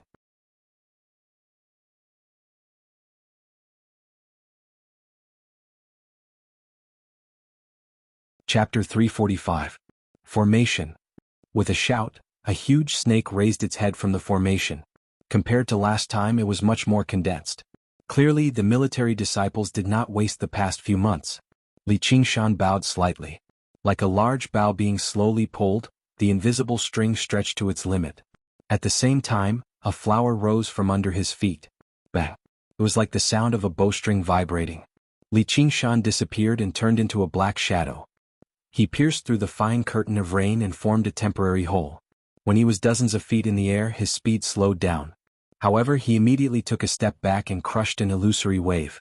With a bang, the ring-shaped chi blew away the curtain of rain. His figure climbed even higher. As if he was stepping on an invisible ladder, he quickly became a black dot in the gray sky. What was he going to do? Every military disciple had the same question in their mind. Was he going to escape? No, they immediately dispelled this thought. Although Li Qingshan was despicable, he was not a coward. After their victory last time, when they calmed down from their ecstasy, they clearly understood that they should not have been able to win back then without any explanation. They developed even more respect towards Li Qingshan. This guy was a true hero, an opponent worthy of respect. It was no coincidence that he managed to win senior sister Han's heart. However, the more it was like this, the more they had to defeat him. They could not bring shame to the military or the Han clan. The huge snake raised its head and flicked its tongue. Behind the formation, Han Tie stood with his hands behind his back. He looked at Han Qiongji from afar. He saw her clenching her fists and looking at the sky. Her face was rosy, her eyes were clear, and her face was radiant. It was as if she had changed into a different person. She now had a hint of feminine beauty. He also looked at the sky. He silently said, "Well done." Ru Xang covered her eyes with her hand and looked into the distance. What a stupid idea. The wind howled. Li Qingshan had already reached the highest point in the sky. He had a panoramic view of the islands of the 100 clans. The scattered islands were like large ships floating on the blue lake. Suddenly he turned around. Heaven and earth flipped in that instant. The gray clouds became a vast expanse of land. Beneath his feet, above his head, and in the blue sky floated green clouds. Then he began another climb. "He's here." It was unknown who shouted, but the crowd raised their heads. With the gray clouds as the background, the small black dot was rapidly growing larger and clearer. It was a blue ball of light. A rapidly spinning ball of water. It tightly wrapped around Li Qingshan, its surface rippling with ripples of turbulence. It formed a suction force that attracted all the drizzle in the air, and the water ball quickly grew larger. Ocean wielding? Vortex form. This was the only defensive move in ocean wielding. Its defensive method differed from the spirit turtle's profound shell. It did not create an indestructible structure. Instead, it was like a vortex, deflecting and nullifying the enemy's attacks. Water, no matter if it wanted to attack or defend, had to move as fast as possible. This move was the same as the wave-treading form. It had an extremely high demand on true qi, but it did not place too much emphasis on the quantity of true qi. which was why Li Qingshan was able to use it. With the help of the wave-treading stance, he continued to accelerate. He was like a blue meteor falling to the ground, falling precisely in the direction of the snake's head. The whistling and rumbling filled everyone's ears. The water ball became extremely large, and its bearing as it fell from the sky was shocking. All the military disciples were fearless. They circulated their true qi as hard as they could and let out a united roar. The snake's head and the water ball collided in an instant, and the water ball collapsed, revealing Li Qingshan in the center. Blue swirls of true qi revolved around him. The snake's head was completely unscathed. It only dimmed slightly and moved away slightly. The true collision occurred in the next moment. Li Qingshan was like a drill, plunging deeply into the snake's head and piercing through it as he spun. Boom! The ground shook and waves of earth swept out in all directions. The huge snake that had been pierced slowly dispersed. Li Qingshan finally smashed into the ground as he wished. However, he felt like he had hit the grayish-yellow sky above his head, making him dizzy. If not for the protection of the true qi whirlpool and the cultivation of the ox demon's third layer, which strengthened his physique to a whole new level, he would have been severely injured by this attack. Li Qingshan stood up shakily and discovered that he was standing in a huge pit. The true qi in his body had been completely depleted, and he had to use his body to face the enemy again. He walked out of the pit and discovered that all the military disciples had fainted. And none of them could stand up. It turned out that the huge snake formed by the military formation was the fusion of their true qi and wills. The result of being defeated in a direct confrontation was a backlash. The ground shook and waves of earth rose up. All of them fainted. Ru Xeng clapped her hands gently. Business is here. Regardless of whether it was the backlash of true qi or the backlash of mental energy, with her medical skills, she would be able to take care of everything smoothly. Li Qingshan stood at the edge of the pit and laughed loudly. Only by defeating all of you like this can it be considered satisfying. Han Qiongji flew over from the high platform and gave Li Qingshan a hug. After spending more than a month together, the two of them had become very close. Li Qingshan, who was dry firewood, was quickly set ablaze by Han Qiongji's fire. This caused the eyes of the 9 seats disciples standing beside Han Tie to turn red. They wished that they could attack right now and challenge Li Qingshan. However, no one was confident that they could win. This guy was simply too strong, unreasonably strong. If Li Qingshan had torn apart the military formation, it would have been easier for them to accept it. However, he had broken through it head-on like this. It was simply unimaginable. Could he still be considered a 7th-layer qi practitioner? His inconceivably strong physique and inconceivably pure true qi were combined with his peerlessly exquisite battle skills. Using his innate talent for battle, he had achieved this amazing result. Under the watchful eyes of the crowd, no matter how bold Han Qiongji was, she felt her face burning hot. Just now she was really infatuated with him. She could not help but let go of Li Qingshan. However, she did not expect Li Qingshan to wrap his arms around her slender waist. She could not help but stick to him again. She wanted to resist, but when she saw his bright smile, her heart went numb and she let him do this. Li Qingshan looked around. Wasn't the great wish of the past being fulfilled little by little now? Han Tie said to the 10 seats disciples beside him, "Next time prepare to fight." Time flew and in the blink of an eye, it was midsummer. Li Qingshan sat cross-legged in the alchemy room. In front of him was a bronze alchemy furnace. The handle of the furnace was cast in the shape of a dragon and a tiger. This was the most common dragon-tiger furnace among alchemy furnaces. It imitated the shape of a real dragon-tiger furnace and belonged to the standard. This was naturally one of Li Qingshan's many underground collections. Although it was only a middle-grade spirit weapon, its grade was already the highest. The most difficult to forge was the alchemy furnace, followed by the crafting cauldron. If one was forging a flying sword, the speed of the sword was a little slower, a little faster, a little longer, a little shorter, and there was a certain amount of error. However, for alchemy furnaces, the slightest bit of instability and inaccuracy could possibly destroy a furnace of pills. In serious cases, there was even the danger of the furnace exploding. It was an absolute test for a refiner. A good cauldron could greatly increase the success rate of a cultivator who was good at it. It was simply a cornucopia, and its importance was extraordinary. Therefore, the value of a cauldron was extremely high. The value of a middle-grade spirit weapon cauldron was not inferior to a normal top-grade spirit weapon. It could be said that Li Qingshan was very lucky to be able to find a mid-grade spiritual artifact cauldron among over 1,100 treasures pouches.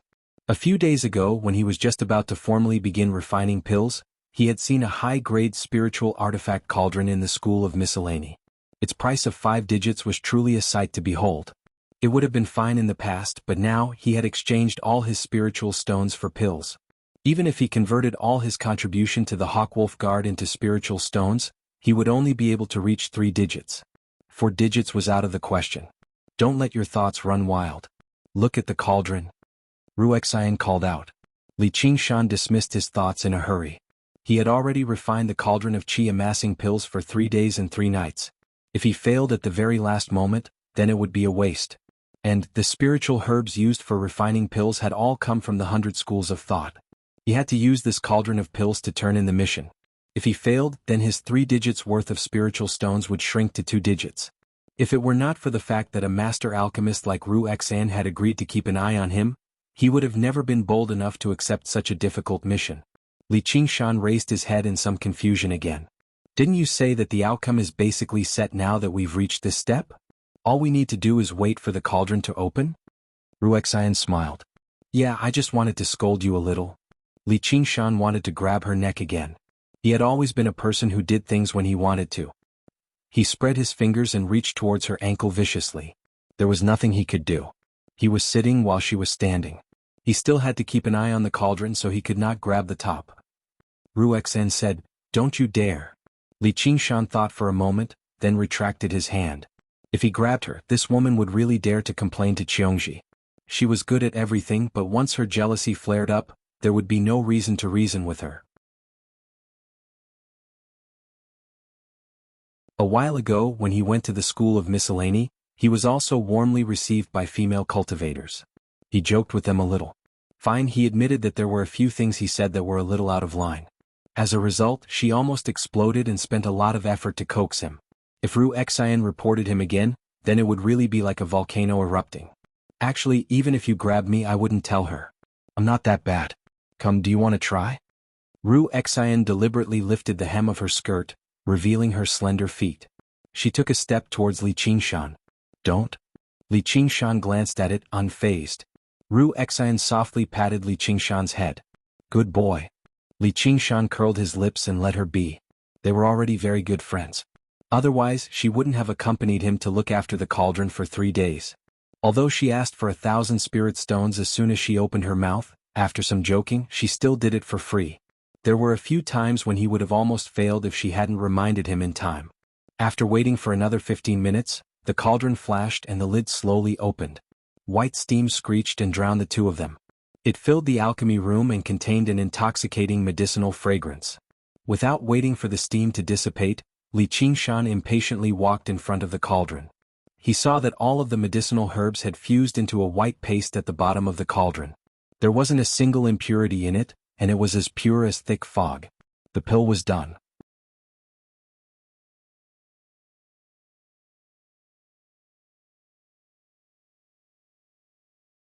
Chapter 346. Li Qingshan put his hand on it and it glowed with a blue light. The white ointment began to twist and turn, finally forming perfectly round pills that fit the specifications. He still couldn't be considered to know how to refine artifacts, but simply changing the shape of an object wasn't a problem for him. Ruexian personally divided the refined pills into 2 portions, one with 60 pills. She smiled and said, "This is for the mission. Give me your hand." Then she picked up a qi-gathering pill and placed it in Li Qingshan's hand. "This is yours." Li Qingshan looked at the fruits of his labor after not sleeping for 3 days and 3 nights, then raised his head to look at the smiling Ruexian. He felt a deep malice. She just wanted to see him in a bad mood. The pill refining mission didn't have any additional rewards. It purely depended on the person's pill refining skills. As a pill refining novice, the fact that he didn't lose anything was already thanks to the middle-grade spiritual artifact furnace and Ruexian. Ruexian admired Li Qingshan's expression with satisfaction. She felt that these 3 days of hard work had finally paid off.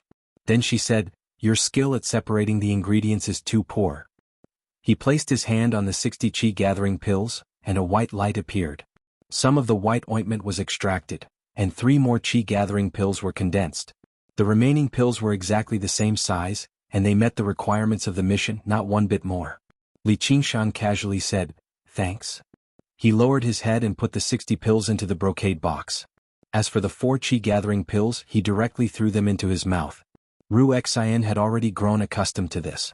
In a few days' time, it'll be the competition with the School of Painting. School of Miscellany has already set up a bet, so tell me some inside information. Do you think it's better for me to bet on you losing or on you winning? Li Qingshan rolled his eyes at her. Up to you. Alright then, I'll bet on you winning. However, if I lose, you'll have to pay for it. However, if I lose, you have to compensate me for my losses.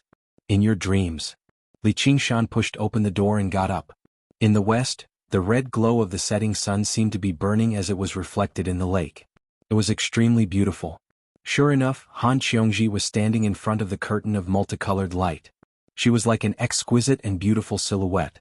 When she turned around and saw Li Qingshan, she smiled brightly and quickly walked forward. Before Li Qingshan could open his mouth, Ru Xen smiled and said, "Junior Marshal Sister Han, your man just tried to touch my foot. Watch him closely." Han Qiongji stopped and shot a vicious glance at Li Qingshan. She said in exasperation, "Got it." Li Qingshan's gaze once again fell on Ru Xian's fair and slender neck. He became very serious. Ru Xen raised her hand to protect her neck, pretending to be afraid, but the smile on her face did not change. The boat floated freely on the lake. The sky and water blended into one. Luo Xia and Gu Qi flew together.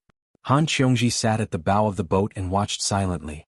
The midsummer night wind fluttered her clothes. Li Qingshan broke the silence. "Don't listen to her nonsense. You know she loves to talk nonsense." Han Qiongji turned around. "You dare say you didn't?" "Absolutely not," Li Qingshan said seriously. Han Qiongji smiled. "I'm not angry, why are you so nervous?" Li Qingshan frowned. "Who are you? What did you do to Qiongji?" Han Qiongji was stunned. She grabbed his ear and said angrily, "Am I that petty?" Li Qingshan smiled and pulled her into his arms. "Yes, my Qiongji is very broad-minded." His other hand had already landed on her proud breasts. Separated by the thin summer dress, they seemed to tremble in his hand. "Don't move." Han Qiongji grabbed his hand but let him put it on top of her. After several months of being together, this level of intimacy had already become normal. In her words, she was taking advantage of him because she pitied him. "I'm just curious." Li Qingshan found it strange. No matter how he looked at it, Ru Xen was much more charming than that female cultivator from the School of Miscellany a few days ago. Han Qiongji said, "Senior Sister Ru Xen is a very proud person." The female disciples of the School of Miscellany were all mediocre in talent. Their minds were filled with utilitarianism, and they wanted to find a powerful man to rely on. They weren't worthy of being called cultivators. Ru Xen was different. She was a true cultivator. Li Qingshan said, "Proud? I don't really feel anything." "Because you're even prouder." Han Qiongji propped herself up and wrapped her arms around his neck. She deeply gazed at the man she loved. The closer she got to him, the more she was attracted by his charm. She found it strange that she hadn't noticed this the first time they met. Among them, the thing that enchanted her the most was the deep pride hidden in his heart. It was as if no matter how steep the peak, he would always have the determination to climb it. No matter how powerful the enemy, he would always have the courage to challenge them. "I don't feel anything about that." Li Qingshan's hands held her waist. The curves of her body suddenly tightened, delicate and straight. His gaze couldn't help but be attracted by her plump red lips. Even the snow-white ravine that occasionally appeared on her clothes couldn't divert his attention. He couldn't help but raise his head. Han Qiongji tilted her head to avoid him. She tightly hugged him and deeply kissed his ear. She said apologetically, "Not here yet." Although they were already so intimate in many places that it wasn't forbidden, she still refused to accept the more ordinary kisses. Li Qingshan already regarded the woman in his arms as his beloved. Naturally, he could only protect this little hobby of hers. "I want to wait until, when we get married. If I let you kiss me now, I'm afraid I won't be able to hold myself back. I'll give you everything." Han Qiongji was extremely shy as she stuttered. She didn't really care about the matters between a man and a woman. Wasn't it just taking off their clothes and hugging each other to do that? In the past she carried out missions alone. Out of curiosity, she even climbed over walls and secretly looked around. Other than blushing a little at the beginning, she quickly felt bored. What was the point of moaning and laughing? As a cultivator, she could never be like mortals who indulged in pleasure. Her will that was as tough as steel couldn't be shaken by this. Otherwise, she wouldn't have been able to endure the pain of being sliced into pieces in the Black Lotus Altar Master's formation. Only when it happened to her did she realize it wasn't that simple. Every movement of body contact began to be filled with a different meaning. It made people feel pleasure or tremble because their hearts moved. What else could Li Qingshan say? He hugged her alluring body tightly. Why don't I just go and ask for your hand in marriage tomorrow? Your father has a good impression of me. It wasn't a melodramatic story of a poor scholar abducting a rich family's young lady, so there wouldn't be too many obstacles. He believed that no one could find fault with the talent, strength, and ambition that he had displayed. This was the reason why he had always chosen to be high profile. If he continued to pretend to be low-key, not only would father-in-law Han not be satisfied, even the 100 schools of thought would be full of criticism. Now, who would dare to say that he wasn't good enough for her? Not so fast. Wait a little longer. Han Qiongji suddenly changed the topic. Little Blossom hasn't come out yet? Li Qingshan said, no. Why did you mention him all of a sudden? Han Qiongji smiled. Just thinking about something from the past? Li Qingshan said, then I'd like to hear about it. Han Qiongji didn't want to say anything at first. However, under Li Qingshan's interrogation, she opened her mouth just now. In the past, when Hua Sengzan was obsessed with Gu Yenying, Han Qiongji couldn't stand it. She scolded him harshly. She's just a woman. Do you have to be like this? At that time, she didn't think of herself as a woman. However, he said, you just haven't met someone who can move you. Otherwise, you wouldn't be able to wait to get married. Li Qingshan lifted her chin. Then, are you in a hurry now? Han Qiongji said stubbornly, not at all. However, I do understand him a little. Although a few months ago they were still strangers. Now, she couldn't imagine what would happen to her if he wasn't there. Looking at her affectionate eyes, Li Qingshan's heart was already as tender as water. Even Gu Yenying became insignificant. That was just half a fleeting dream. Now, the one in his arms was a real lover. You're much luckier than him. You met me early enough. Han Qiongji said, why don't I think so? You'd better hurry up and cultivate. Let's talk about it when your cultivation surpasses mine. I don't want to marry a man who isn't as good as me. However, at this moment, the posture of the two of them made her words not the slightest bit convincing. Back then, she just said that if his cultivation surpassed hers, she would give him the chance to pursue her. Now she was in his arms, taking advantage of him. I can't wait. Li Qingshan leaned down. Although he couldn't kiss her lips, other places were fine. He deeply kissed her delicate neck. A smile appeared at the corner of his mouth. He gently licked her. Are you a dog? Han Qiongji's body trembled. She clenched her teeth and said. Once her psychological defenses were broken, as a cultivator, her perception of these things was far more delicate and sensitive than that of a mortal. You dare to say your man is a dog? You have to be punished. Li Qingshan lifted his hands and placed them on her soft breasts, kneading them. If it was in the past, she would most likely have cried out in alarm and stopped him from doing anything that went too far. But this time, she still wrapped her arms around his neck and didn't respond at all. Li Qingshan was startled for a moment. The smile on his face widened and the movements of his hands slowed down. His 10 fingers deeply sank into the two soft masses, changing their strange shapes as he pleased. Han Qiongji's breathing quickened.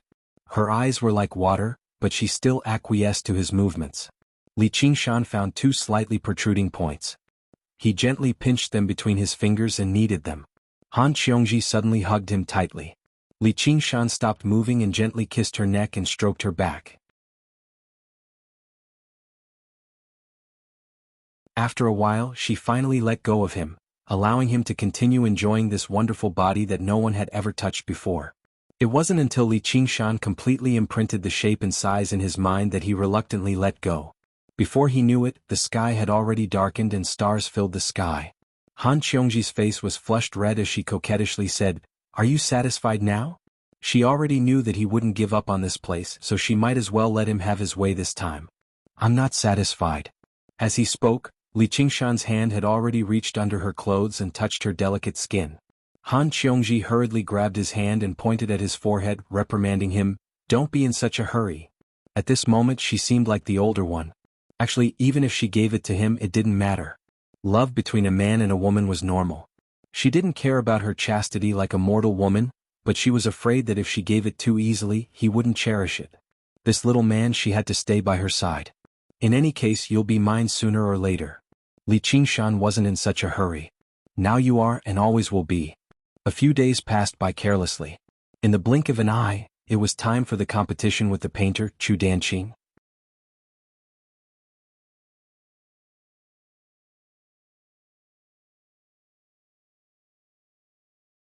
Chapter 347.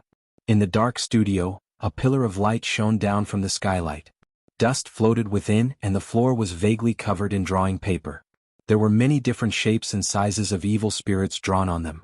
A single glance was enough to make one feel a ferocious aura. However, none of these drawings were complete. It was as if the painter had lost interest in them halfway through. Chu Danqing lay on the drawing paper, his limbs stretched out. His face was pale and he had lost a lot of weight. His eyes were wide open, filled with fear that had yet to dissipate. "Danqing, are you ready?" An old voice came from outside the door. It was Chu Shidao. "Yes, master," Chu Danqing said weakly. He pushed himself up from the floor and walked to the drawing table. It was the only tidy place in the room. All the brushes had been cleaned, and the paint had been arranged neatly. The smell of blood permeated the air. There was a drawing in the middle. Chu Danqing lowered his eyelids, trying his best not to look at the drawing. He rolled up the frame drawing bit by bit before heaving a sigh of relief.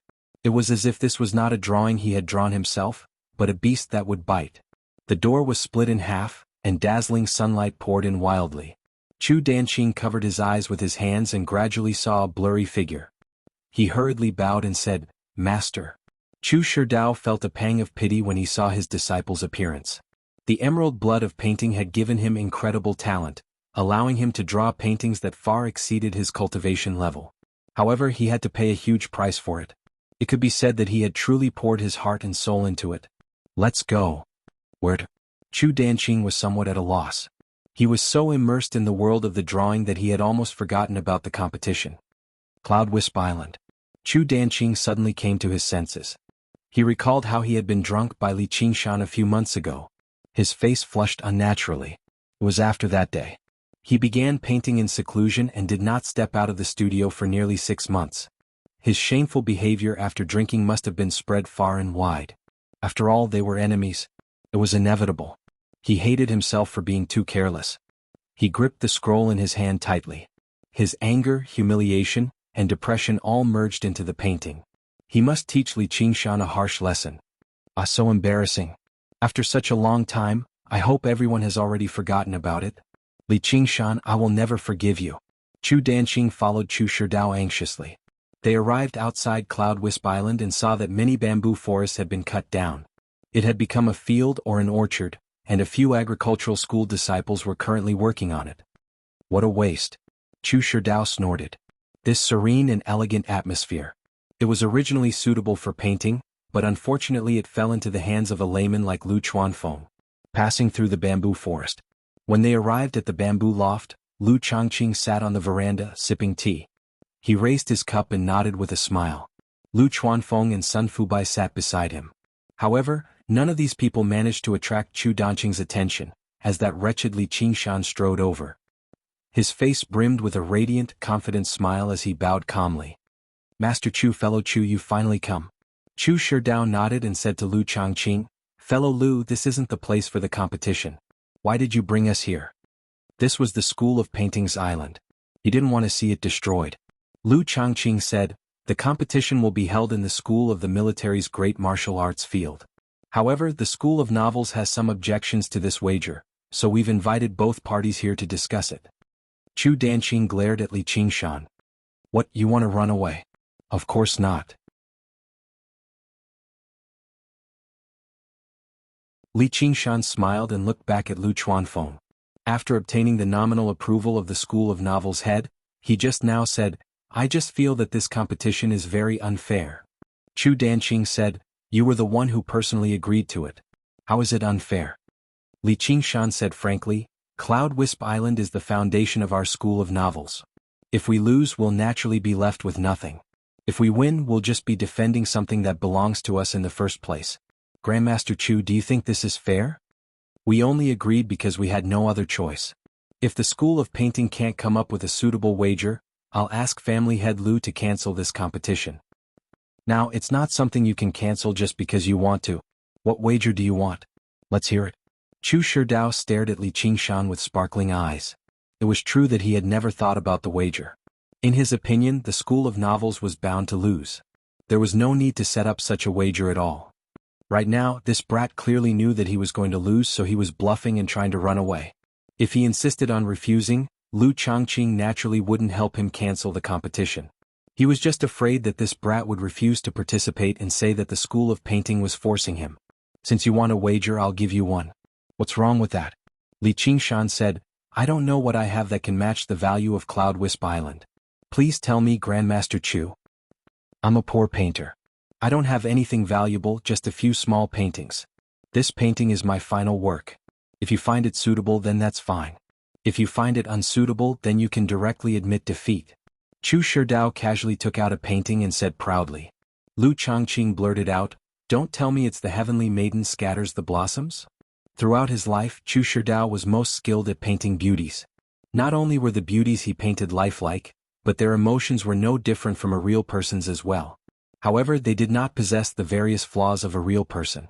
The beauty in the painting had already surpassed the beauty of the secular world.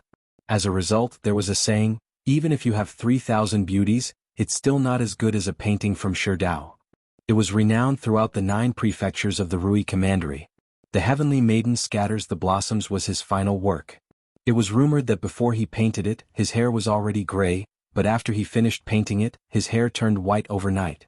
The Marquis of Rui fell in love with it the moment he saw it. He was willing to pay a great price to purchase it, but he said, This is my disciple's wife. I can't give it to anyone else. If someone else said that, they would probably treat it as an excuse, but Chu Shidao had spent his entire life taking a painting as his wife. Even Chu Danqing had to refer to the beauty from the painting as his mistress when he saw her. The Heavenly Maiden Scatters the Blossoms was the heavenly maiden he had left behind for Chu Danqing. When the Marquis of Rui heard that, all he could do was drop the matter. He could not ruin this beautiful story.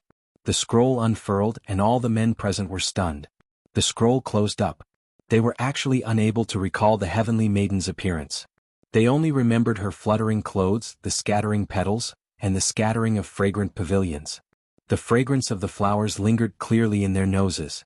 The Heavenly Maiden's appearance changed and gradually stabilized, but it was the most beautiful appearance in everyone's hearts. Lu Changqing's thoughts immediately reached back to several decades ago. Back then he was still a scholar, and it was also the season of falling petals. A young girl swayed on a swing, giggling like silver bells. She was his teacher's youngest daughter. Later on they were separated, and he had seen all sorts of beauties and kept countless beautiful concubines. Her appearance could not even be described as beautiful, but the feeling she gave him could not be replaced by any beauty. Even she could not. Time slipped by. The feeling back then had already blurred, but when he saw the painting, it suddenly became clear again, as if it was yesterday, as if it was now. A glance back and a smile might not be alluring, but it was enough to win someone's heart. Even if he had to spend thousands or tens of thousands of spiritual stones, it would be worth it. Li Qingshan came to his senses. When he looked at Lu Chuanfeng and Sun Fubai again, they both had the same expression. It was obvious that they were reminiscing about the past. Only Chu Danqing was in a daze. His teacher had long said that he would leave this painting for him to be his wife, but he had never seen it with his own eyes in order not to distract him. He had great expectations in his heart, but now that he saw it, he felt that it was not as moving as the beauties his teacher had painted in the past. Yet, everyone who had seen this painting said it was good, and they were in a daze because it was strange. Chu Shidao was secretly pleased. This painting was the result of his life's work, and it had completely reversed his previous style. In the past he had painted expectations. When cultivators offered him spiritual stones, he would paint the most beautiful woman in their hearts. This painting, however, was full of memories. It could easily break through a cultivator's firm psychological defenses, touch the softest part of one's heart, and evoke the most beautiful memories. Expectations might change with one's status, but the memories would never fade.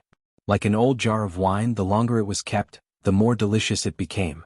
The one who truly touched you would always be you. Only when he noticed his disciple's expression did Chu Shidao realize that he had miscalculated. 11 years ago, Chu Danqing was merely a little beggar. All he could think about was eating buns. Even eating meat was too extravagant for him. Now, although he was aroused, he was like a blank piece of paper in this aspect. He did not care about memories at all. If Chu Sherdao used this thought to paint a plate of steaming white buns, he would really be drooling. All right, I agree, Li Qingshan said. However, it was not because of his beauty or divine guidance. Instead, it was because the aura emitted by the painting had clearly surpassed the level of a spiritual artifact. However, it could not be called an artifact. In other words, it was not an artifact at all. It was more like a powerful living being sealed in the painting. If he were to duel with this heavenly lady in the painting, even he himself would not be confident of winning. In any case, it was definitely a good thing.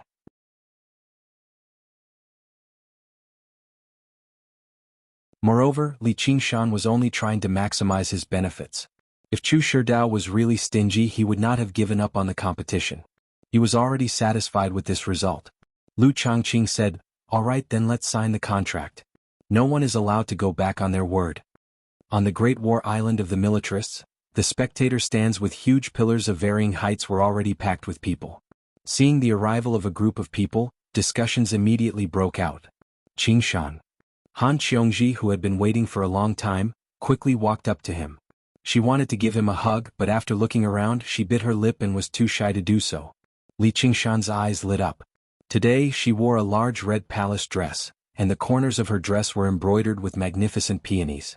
If an ordinary woman wore this dress, it would probably seem too gaudy. Only she had such a confident and flamboyant disposition and such a moving bearing. She seemed like a ball of blazing flames, and her beauty was beyond compare. The noble bearing of a woman from an aristocratic family, which was originally hidden behind her bold and unrestrained habits, was gradually revealed and extremely moving. It seemed that after the date she had become more and more adept at dressing. Her black hair, which originally only reached her shoulders, had unknowingly draped down her back.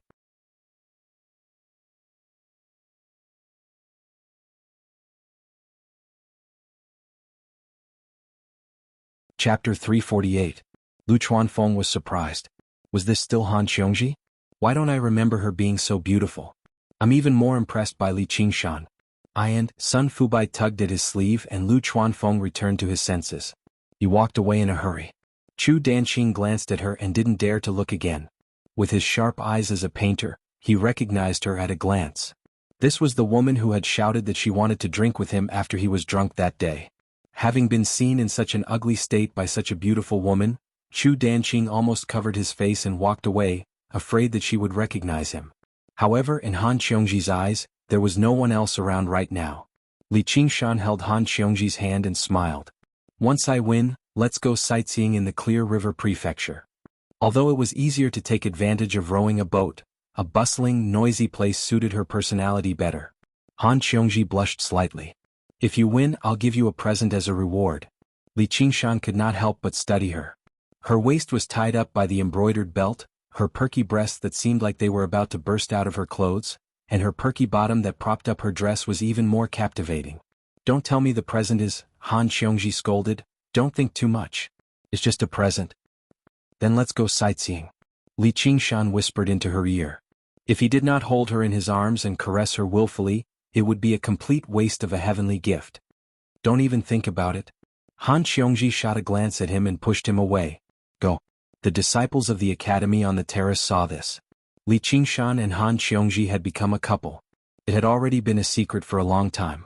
However, when they saw it in person, they could not help but sigh in amazement. Senior sister has basically become a different person recently. She can even wear clothes like this. Just what has that kid, Li Qingshan, done to deserve this? A legalist disciple sighed. In the past, Han Qiongji had never cared about what she wore. Don't be jealous. At least we can feast our eyes now. He used to be really fierce. How was it before? The two of them raised their heads. Unbeknownst to them, Han Qiongji was already in front of them, glaring at them. His heart trembled and he hurriedly saluted, "Second senior sister. I'll teach you a lesson when we get back." Han Qiongji was not angry at all. Seeing that Wang Puxi was waving at him, Zhang Xian lightly stepped onto the platform and walked over to Wang Puxi's side. They looked at each other and heaved a sigh of relief at the same time. Second senior sister's temper had been very good recently. At this time, Li Qingshan stepped into the arena and was welcomed by a wave of cheers. Li Qingshan, who was born in an ordinary family, was welcomed by the crowd. He had the air of a civilian hero. 2 long tables were placed at the 2 ends of the grand martial arena. Li Qingshan and Chu Danqing stood behind the long tables. Far away. They looked at each other, their gazes connected. Sparks flew everywhere. Lu Changqing read out the rules of the competition and stated the stakes that both sides had agreed on. Lead disciples, please prepare yourselves. The Heavenly Maiden Scattering Petals Painting. Han Qiongji frowned. What's that? Wang Puxi asked curiously. Although his cultivation was much higher than Han Qiongji's, he was not as familiar with these interesting historical stories as the disciples of aristocratic families. Moreover, Han Qiongji had done a special investigation on Chu Shidao because of Li Qingshan, so she was naturally familiar with this famous painting. After hearing Han Qiongji's explanation, Wang Puxi smiled and said, "Looks like that brat is going to win a love rival. Qiongji, you have to be careful." Han Qiongji said, "Even you have to make fun of me, Commander?" "I don't believe that I can't beat a painting." Wang Puxi laughed. "That's not necessarily true. If you keep this up, I won't be standing here anymore." Han Qiongji stomped her foot. She had also heard that many cultivators paid a great price to Chu Shidao for a painting of a beautiful woman to hang in their cave abodes. They could come and go as they pleased and would not cause any trouble. All right. Look, it's starting. There wasn't a single person who wasn't curious about this painting duel. How exactly would the two of them decide the victor? Chu Danqing had already unfurled the painting on the long table and said loudly, "Li Qingshan, this painting is called the Hellscape Rhapsody. I spent 3 months to conceive and 3 months to complete it. It's extremely terrifying. If I had any choice, I wouldn't want to paint such a painting. If you know what's good for you, it's not too late to admit defeat now. Otherwise, even you might be injured later." Chu Shidao stood on the high platform behind Chu Danqing. When he saw the painting, he also shuddered. He stroked his beard and smiled, greatly comforted. Not only had Chu Danqing inherited his skills, but he would also surpass his master in the future. The victor of this battle had been decided. Li Qingshan placed a thin painting album on the long table. "I spent 2 hours to conceive this book, a day to complete it, and a month to disseminate it. I don't know how effective it is. Come and experience it for yourself." "Qingshan, you've taken the wrong book." Lu Chuanfeng was also on the high platform not far behind Li Qingshan. His face was filled with anxiety. Li Qingshan waved his hand without turning his head. "Don't worry, it's not wrong. Since you're so stubborn, then experience the horrors of hell." Chu Danqing pressed his fingers together like a sword and pointed forward. The painting flew up with a whoosh. Blazing colors filled the painting paper, but there was only one color, red. Crimson red, fiery red, blood red. Crimson red mountains were strangely jagged. A boundless sea of fire burned fiercely. A long blood-red river surged and flowed. Everyone who had their eyes on the painting shuddered violently, as a terrifying and crazy intent surged toward them. What sort of hellish scene was this? It was as though countless evil ghosts and demons were suffering endless pain within. Gradually, this fantasy turned into reality. One evil ghost after another leaped down from the mountains, surged through the sea of fire, and floated up from the blood river as they charged out of the painting. Tall bodies, crimson skin, twisted limbs, hoarse roars, and empty eyes filled with boundless resentment and hatred. 2 dozens of evil ghosts crawled out of the painting as though they had crawled out of hell to take revenge on the people of the world. At that moment, it was as though a nightmare had come true. Screams rang out from the spectator stands as the expressions of many female cultivators changed. Han Qiongji was not afraid. Compared to Altar Lord Black Lotus's murderous methods back in ancient Wind City, this hell lacked realism. She was only worried for Li Qingshan. Wang Puxi said with a smile, "An aura from the Hell Dao. This painting is very suitable for my school of legalism. For old man Chu to take him as his final disciple and nurture him for 10 years, he is indeed not someone easy to deal with. Li Qingshan is in trouble." Chu Danqing recalled the scene when he first began painting in seclusion. Often, he would roll on the ground in regret while he was painting, slamming his head against the wall in shame. Thinking back to how he had become a laughingstock the moment he emerged from seclusion after 10 years of arduous cultivation, he was no longer liked by female cultivators. He felt like he was about to go mad. It was as though he was in hell, being burned by blazing flames. Finally, he infused his frenzied thoughts into the painting and conceived the Hell Rhapsody. He used the remaining space to paint endless evil ghosts. "Li Qingshan, you asked for it. The smile on Li Qingshan's face did not change as he said, "By the way, I forgot the name of my book." Suddenly, his expression turned solemn as he waved his hand and shouted, "Come out, divine brush Maoyang." The divine talisman of great creation suddenly burst out with resplendent light. As Li Qingshan waved his hand, the faith and wish power of millions of people gathered and condensed. A young man wearing a wide-brimmed straw hat and holding a brush appeared in the great martial arts field. He had thick eyebrows and big eyes, and his face was filled with righteousness and awe-inspiring. He stood in front of the crowd of ghosts, but he did not show any fear. Han Qiongji was surprised. "This is..." The whole field was silent. Chu Tian laughed wildly. "Li Qingshan, you want to win with a kid? Don't tell me this guy looks like you back then? I heard that you're also from the village." Ever since Chu Tian was defeated by Li Qingshan, he was unyielding, enduring hardships, and was ready to take revenge at any time. However, when he thought about that item, he could not show it in front of everyone. Just now he endured it. Watching Li Qingshan's defeat was one of the greatest joys in his life. Although the other disciples of the 100 clans no longer laughed at Li Qingshan, their thoughts were the same as Chu Tian's. How could an ordinary young man like him have the strength to fight against evil ghosts?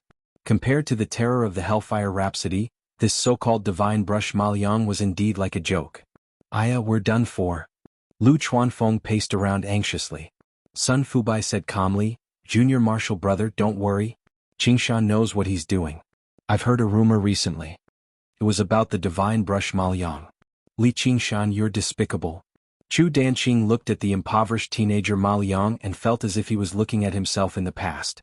He really could not bear to order the evil ghosts to kill him. Despicable? Li Qingshan was puzzled, but he did not care about it. Maoyang's face was full of concentration. He raised the divine brush and quickly drew in the air. The divine talisman of great creation's willpower was continuously converted into his strength.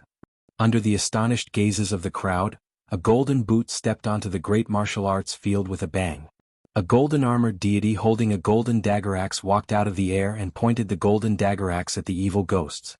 The appearance of the golden-armored deity was simple and childish. There was even a pair of golden wings on his back. He looked like a celestial general in a child's imagination. However, the aura he emitted was no less than that of the evil ghosts. Chu Tian, who was laughing heartily, suddenly shut his mouth. Chu Danqing's mouth was agape. Wasn't this the ability of the school of painting? Why did the characters created by the school of painting have such abilities? Chu Shidao shouted, "Danqing, what are you waiting for?" The golden-armored deity spread his wings and soared into the sky. He swooped down toward the rising sun in the east and turned into a flash of golden light. The golden dagger axe in his hand pierced through an evil ghost. The evil ghost trembled and dissipated. Chu Danqing immediately reacted. The evil ghosts roared and pounced at the golden-armored deity.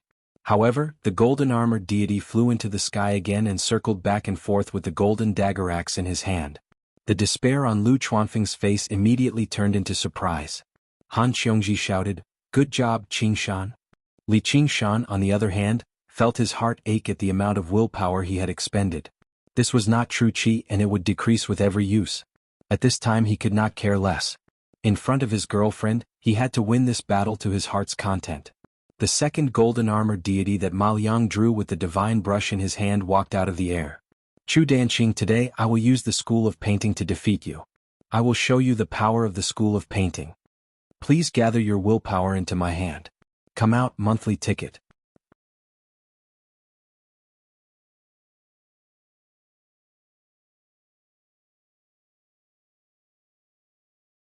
Chapter 349. The second golden-armored deity was even taller and mightier than the first. He was clad in heavy armor and had a round waist. At first glance, it looked like a sphere, and the octagonal golden hammer in its hand was the size of a water tank. It charged at the evil spirit like a war chariot, and it was like a roaring war chariot, crushing everything in its path. Dozens of evil spirits opened their bloody mouths and roared in unison. Their jagged fangs pulled out streams of saliva that dripped onto the ground. It sizzled like acid and gave rise to clouds of white smoke. The golden-armored deity swung his arms, and the golden hammer buzzed as it sped up to the extreme. It flew out of his hand and turned into a golden meteor, crashing into the twisted face of an evil spirit. Another evil spirit disappeared, But even more evil spirits surged past the golden hammer that had fallen to the ground and charged at the golden-armored deity who had lost his weapon. The golden-armored deity leaped into the air with an unbelievably light posture, like a dark cloud that had suddenly risen. He pounced at the group of evil spirits with the same posture as before. Dong! A heavy sound rang out. The earth trembled and shockwaves spread in all directions. The golden-armored deity directly crushed an evil spirit to death, but he was also surrounded by the evil spirits. The golden-armored deity who had been circling in the sky for a long time descended from the sky.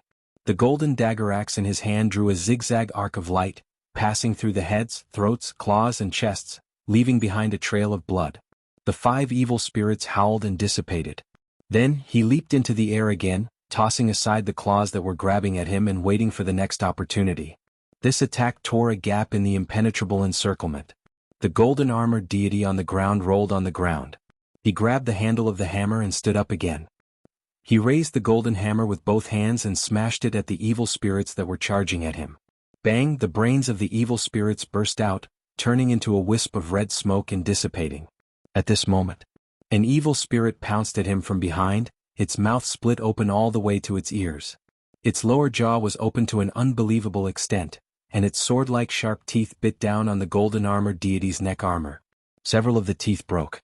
But even more sharp teeth sank in with a corrosive sound. The golden-armored deity spun on the spot, trying to shake off the sneak attacker on his back. The golden hammer in his hand danced like the wind, smashing away the ghosts that pounced on him like mad dogs. The golden armor on his body had many wounds, but he could not do anything to the evil ghosts on his back. The golden-armored deity circling in the sky only dared to slay the evil spirits at the periphery and did not dare to enter the encirclement. Rescue a comrade. Otherwise, he would be grabbed by countless claws and torn apart the thin golden armor on his body. At this time, a golden arrow the size of a spear spun and pierced through the evil spirit's eyes. It left behind a golden trail and a fleeting spiral hole in the air. At the end of the hole and the trajectory was the 3rd golden-armored deity. He was tall and had a quiver on his back. The bowstring of the golden bow in his hand was still trembling. The stands were filled with cheers. The shouts stopped as they stared dumbfoundedly at the group of giants fighting each other. Who would have thought that the school of novels that they had ridiculed, the painter who only liked to draw beauties, actually had such terrifying strength? Every single one of these evil ghosts had the power to kill an 8th or even 9th layer chi practitioner. Even Han Tie frowned slightly at their frenzied auras.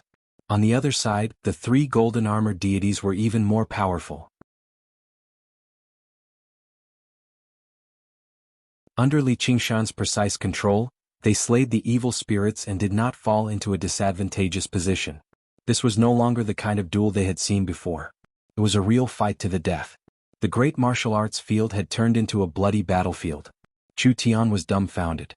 His cultivation had improved greatly during this period of hard work, and he was prepared to duel with Li Qingshan again. However, the situation in front of him had dealt him a heavy blow. His chances of winning had not increased at all. Han Qiongji clenched her fists and cheered loudly, breaking the silence. This was the man she had set her eyes on. Wang Pushi shook his head lightly. He had not expected that even the techniques of the school of novels could be used to such an extent in his hands. He was indeed worthy of Qiongji. Lord Gu's foresight was indeed outstanding. Although Han Anjuan did not say anything, he also revealed a satisfied expression.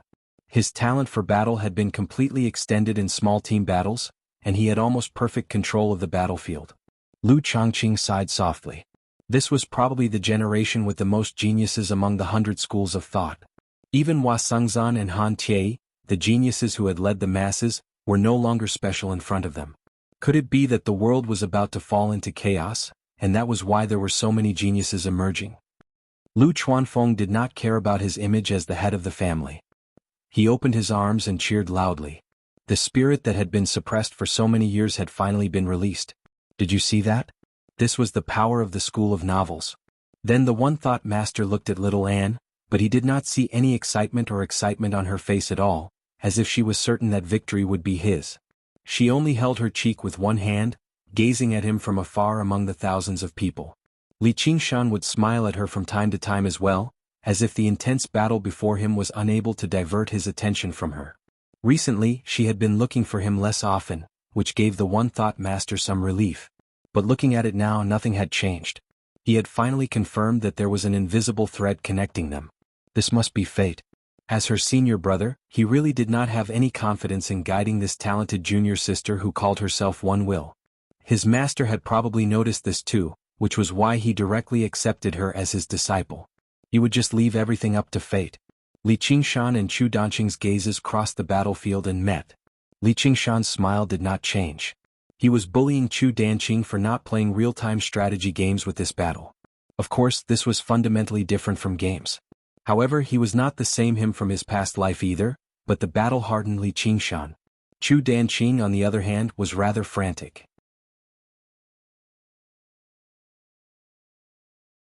His overall strength was clearly much greater than Li Qingshan's, yet all he could do was watch helplessly as the fiends were slain one by one. He was at a loss for what to do. Danqing, only by stabilizing your mind can you see the root of the problem. Chu Shidao's voice rang out in Chu Danqing's head. The root of the problem? Chu Danqing saw the young man in the straw hat with a single glance and came to a realization. All of the armored deities originated from him. As long as he defeated the young man, everything would naturally be resolved. Chu Danqing waved his hand, and all the remaining fiends abandoned the armored deities. They turned into a frenzied wave and rushed towards Ma Liang. Although the three armored deities had slain over 20 fiends through their ingenious teamwork, they were powerless to stop the rampaging army of fiends. Li Qingshan stopped smiling. Have you finally realized it? That's my greatest weakness. Although the divine brush was impressive, Ma Liang himself was just an ordinary young man. Furthermore, he was the most important medium. Once he was defeated, the armored deities would immediately dissipate as well. At that time, even if he could condense another one, would Chu Danqing still give Ma Liang the chance to paint? He would probably be killed the moment he appeared, wasting the power of wish for nothing. At that time, the outcome of the battle would be decided. What should he do? Create another armored deity that used a shield? No, even if he could defend against it, Ma Liang would not have the time to paint a new painting. As for the Hell's map opposite him, it was clear that it had not used its full strength yet. The only thing he could do now was to fight attack with attack. Ma Liang suddenly raised his brush and waved it wantonly in the air. Streaks of black ink froze in the air. The power of wish in the divine talisman of great creation was rapidly being consumed. At that moment, a shadow covered Ma Liang.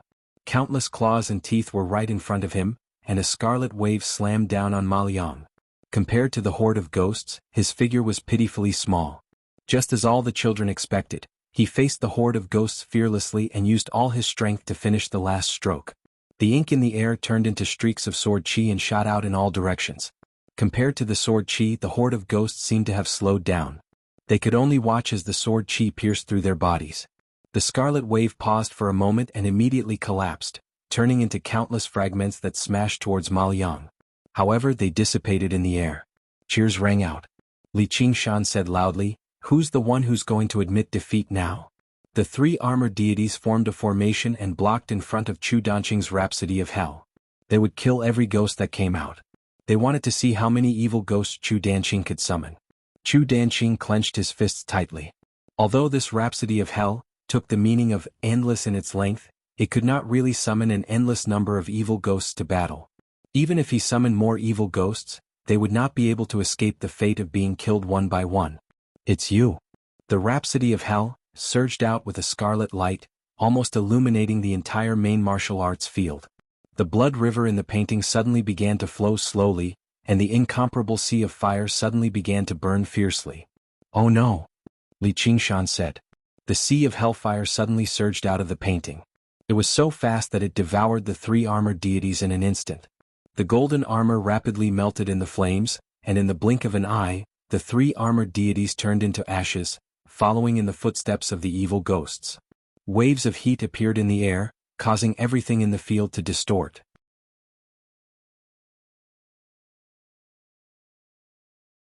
The surging flames pounced towards Li Qingshan with an unparalleled and unavoidable momentum. Lu Chuanfeng, who was about to celebrate, suddenly changed his expression. It was as if the hellfire was burning him. This had already surpassed the means of a chi practitioner. Chu Shidao's face was bright red from the flames. "Li Qingshan, take a look. This is the power of the emerald blood of vermilion.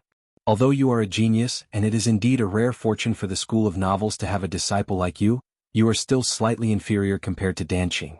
The outcome had been decided. For the first time, Han Anjuan no longer believed that Li Qingshan could win. This was already a gap in cultivation, and it was not something that could be made up for with tactics or strategies. Li Qingshan's face was as dark as still water. He quickly turned his head. The fire was burning in front of him, and it was too late even if he ordered Ma Liang to paint again. Furthermore, what kind of painting could block this boundless fire? At this moment, Ma Liang suddenly fell to the ground. Although he was not burned by the fire, he could not withstand the high temperature. Li Qingshan had been a cultivator for too long, and he had also underestimated the endurance of a mortal youth. It just so happened that it pours. Could it be that the outcome had been decided?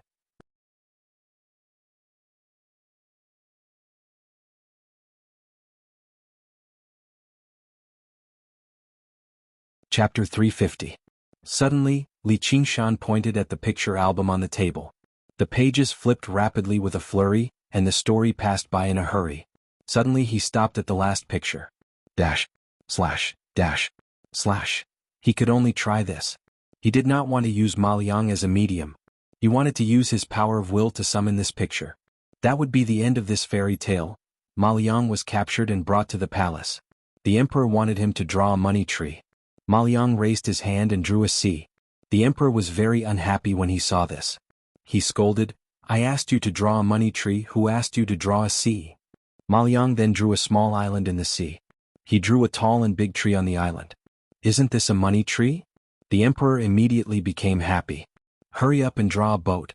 I want to go to the sea and earn money." Ma Liang drew a very big wooden boat. The emperor then brought the empress, the crown prince, the princess and many ministers and generals onto the boat.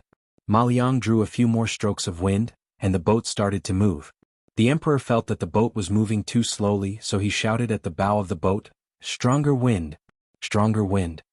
Ma Liang added a few more strokes of wind, and the wooden boat quickly moved towards the center of the sea.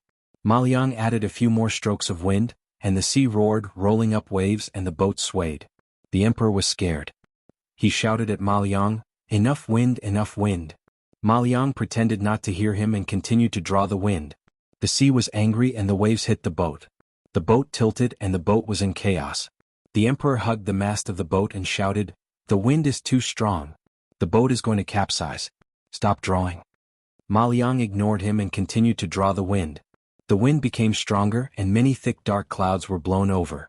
Lightning flashed and thunder roared. There was a heavy rain, and the sea was like a collapsing wall, crashing towards the boat. Han Xiongji could not bear to watch anymore. She was worried that Li Qingshan would not be able to bear the blow of failure. She thought about how to comfort him later without hurting his pride. After all, he was so proud. She gave him such a thing. He would definitely be happy. At most, she would let him fulfill his wish a few days ago. She suddenly heard the sound of waves. This place was very far from the lakeside, so how could there be the sound of waves? Then there was a salty smell. When the smell entered her nose, she abruptly raised her head. A huge wave like a high wall stood in front of Li Qingshan. Boundless ocean. Li Qingshan pushed his hand forward. The huge wave toppled over and swept towards the blazing inferno, forcibly pushing the hellfire back into the field. The tongues of fire and the waves wanted to collide, turning into a wisp of steam. However, at the same time there was even more water and fire. They surged forward. They collided fiercely on the long dividing line. Steam billowed and rose like smoke signals, forming a white wall of fog. Then, because of the disappearance of the power of vow, it dispersed. With a sizzling sound. Water extinguishes fire, and fire evaporates water. This was a battle between water and fire. But soon, the giant wave ran out of momentum and was evaporated by the flames.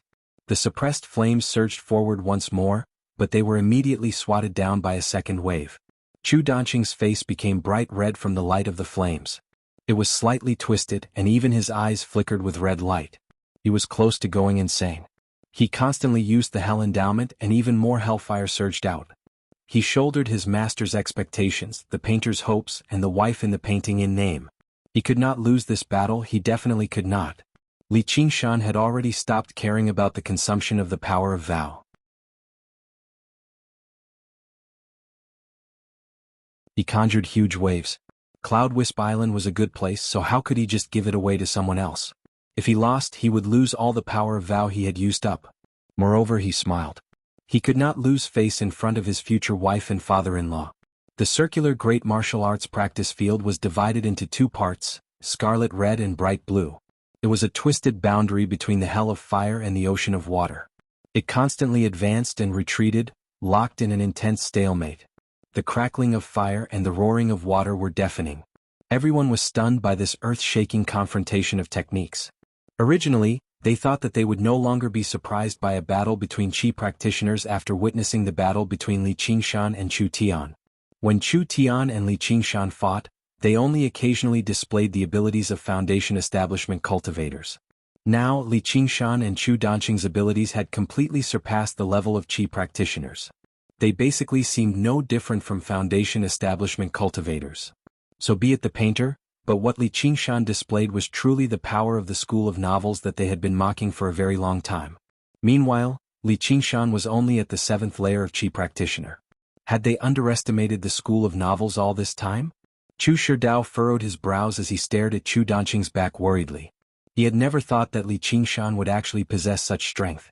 He had some understanding of the abilities of the school of novels as well. They should have been restricted by the divine talisman of great creation. Under these circumstances, it was clearly because there were many people who firmly believed in his books. How was it possible for them to achieve this in just half a year? Lu Chuanfeng stopped cheering. He stood on the platform with his mouth wide open and his hands raised high. He seemed like a frozen statue. His entire body tensed up as if he was the one pushing the giant waves. Sun Fubai watched this scene greedily. His face was filled with both joy and sorrow. Yes, this was the power of the school of novels that his master had described to them. He had doubted it in the past as well, but now Li Qingshan had proven it to them. He had proven it to everyone. The school of novels was not trash. The heavens had given this child to the school of novels. Han Qiongji clenched her fists and stared at Li Qingshan in an infatuated manner. She was tempted to tell everyone that this was her man. Of course, in reality, everyone already knew. Wang Pushi shook his head. This kid sure was full of surprises. It had only been a year since he joined the 100 schools. If he had time to develop, just how far could he go? The Han family had found a good son-in-law.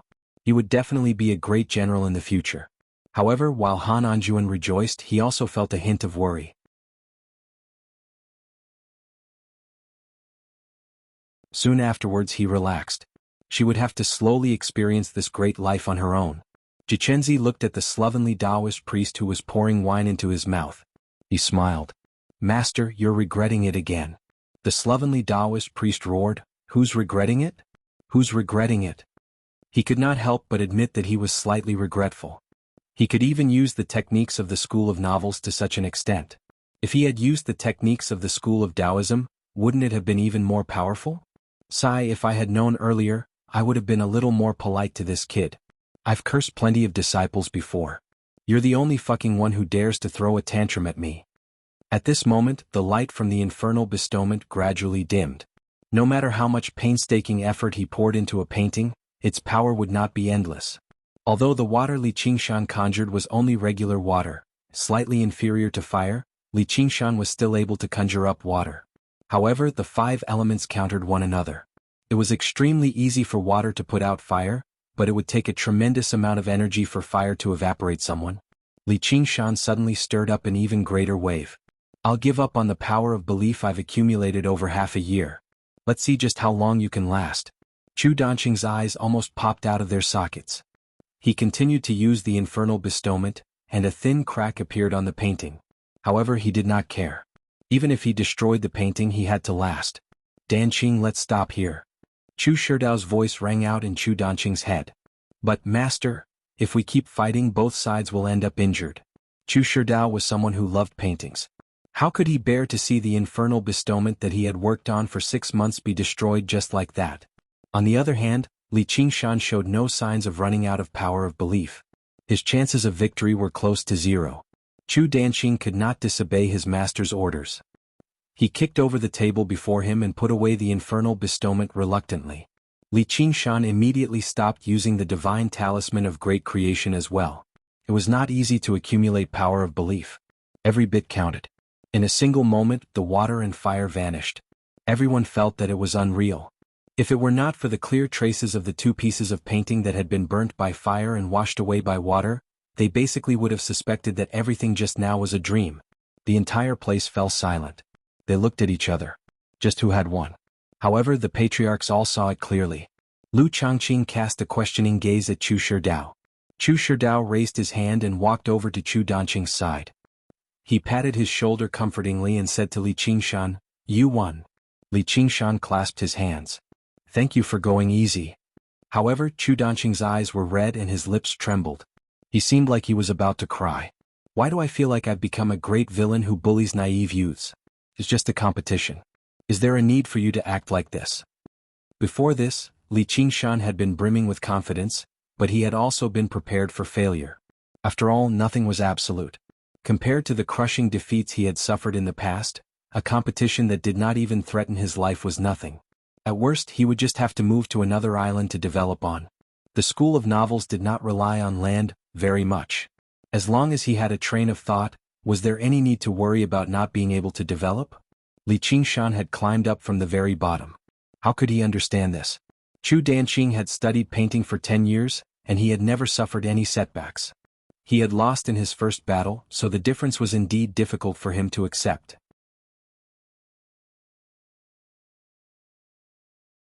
He had thought that he had only won a powerful painting. He had never thought that it would be Chu Danqing's wife. Cheers rang out from the platform. Although the School of Novels did not have a great reputation, they were still much more amiable than foreign painters. After all, they had been cursing at them for so many years. Now, everyone recognized the power of the School of Novels. They could actually conjure up figures that could use the abilities of painters to defeat them. This was just too unbelievable. Some of the new disciples even regretted not joining the School of Novels in the first place. Under Lu Changqing's lead, Chu Shidao and Lu Chuanfeng arrived on the platform. Behind them were the primary disciples of their respective sections. Chu Shidao offered up the heavenly maiden scatters the blossoms with both hands. "I've long heard that the School of Novels can conjure up all sorts of wonders. Now that I've seen it for myself, it really is true. No wonder you're one of the 10 schools chosen by the Sacred Emperor. Your disciple, Li Qingshan, is even more outstanding. We wholeheartedly accept our loss in this battle. If we've offended you in any way in the past, please forgive us, Patriarch Lu. This painting is something that I've painstakingly created, so treat it as my apology. Please treat her well. P.S. If you vote, it will be sunny. Your support is my greatest motivation. Dash.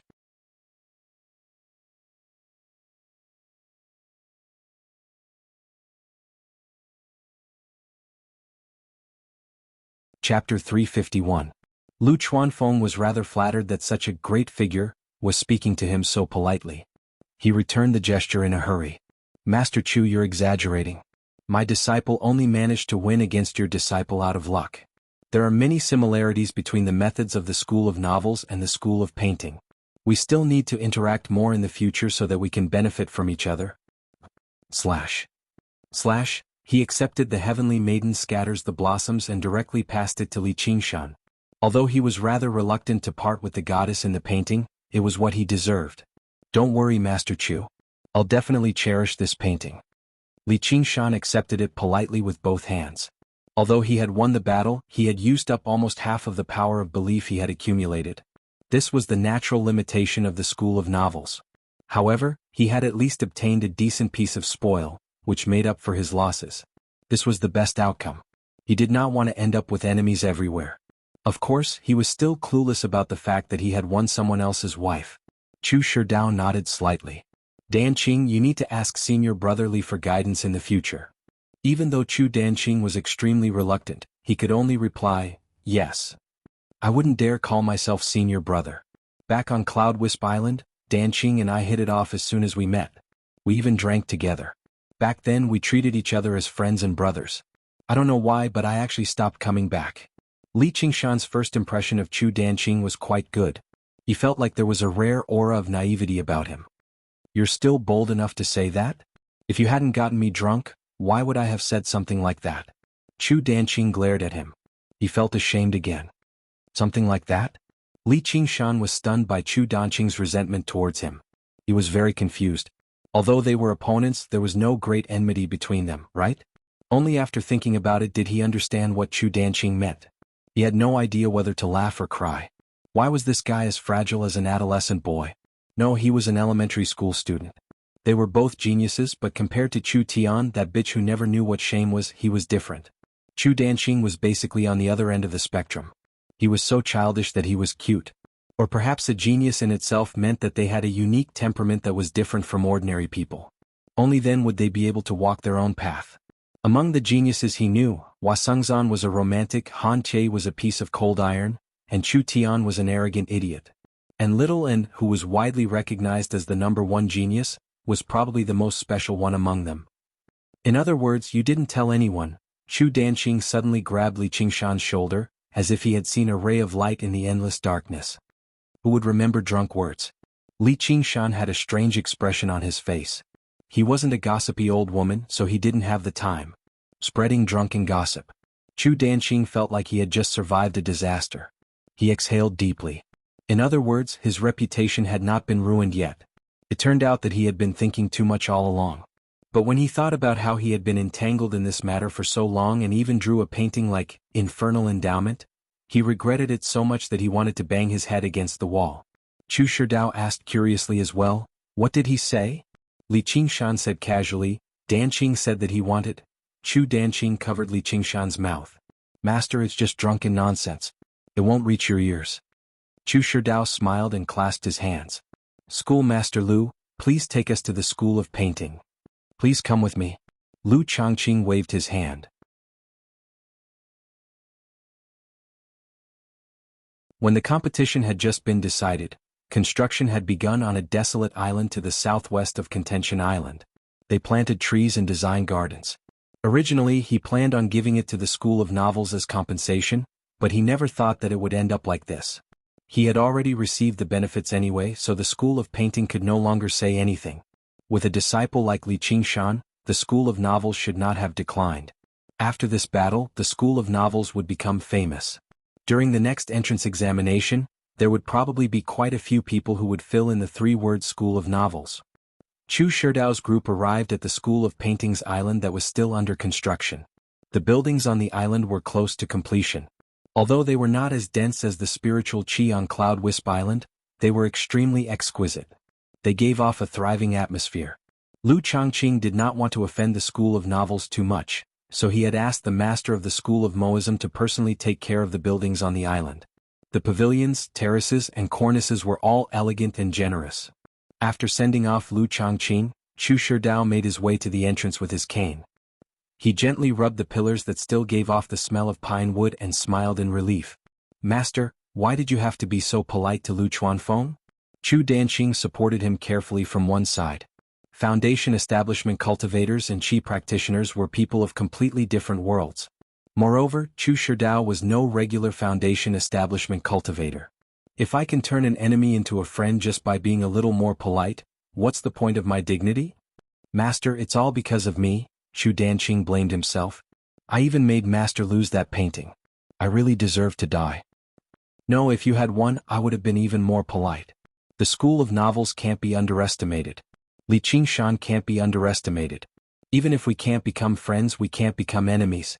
As for that painting, it's not like you like it anyway, so she's just a painting. I really am getting old. I worry too much. I believe you'll definitely be able to draw a painting 10 times, 100 times better than that. You'll be able to draw the woman you love. But, Master, I like living people." These words lingered in Chu Danqing's heart for a while, but he did not dare to say them out loud. He only said, "That painting is Master's precious memories. I will definitely take it back. I've already had so many memories that they're about to overflow. That's why I painted that painting. I'm probably the person in the world who needs her the least. How strange. I actually remember the matters of 200 years ago so clearly now." Chu Shidao leaned on his cane.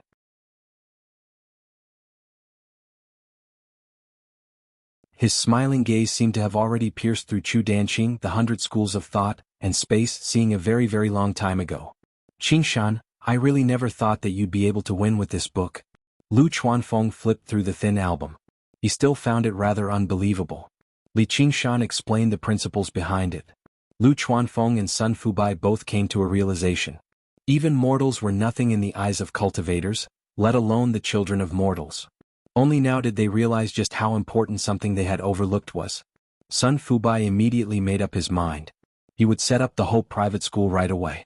Lu Chuanfeng expressed his wish for a great celebration. Li Qingshan glanced at Han Qiongji who was waiting nearby. He patted Lu Chuanfeng's shoulder and said, "Keep a low profile. He lost in such a graceful manner, so we can't be too flashy when we win." How could he be in the mood to celebrate with these two men? He was better off showing off to his woman. Sun Fubai expressed his agreement as well. That Chu Danqing would definitely be an impressive figure in the future. It would be best if they could resolve their grievances. Li Qingshan clasped his hands and bid farewell. He arrived before Han Qiongji. "Qiongji, how was my performance? I'll definitely cherish this painting. How do you plan on cherishing it?" Han Qiongji said right away. She seemed like she was both annoyed and smiling. The cloud lifted up Li Qingshan and Han Qiongji, taking off and arriving beside Little N. Li Qingshan bowed towards the One-Thought Master and said to Little N, "Let's go. Let's go play in the Clear River Prefecture." Little N glanced at Han Qiongji. "I'm going back to cultivate." "That works too. Wait for me to bring back a gift." Li Qingshan rubbed her head with a smile. They were going to spend the entire night together anyway, so a little time like this would not make a difference. With the three of them, the atmosphere was rather strange. Han Qiongji let out a sigh of relief inside. She nodded towards Little N to express her gratitude. The cloud flew out of the 100 schools of thought, directly returning to the Clear River Prefecture. Han Qiongji suddenly said, "Hold on for a moment." Li Qingshan stopped the cloud. "What's wrong?"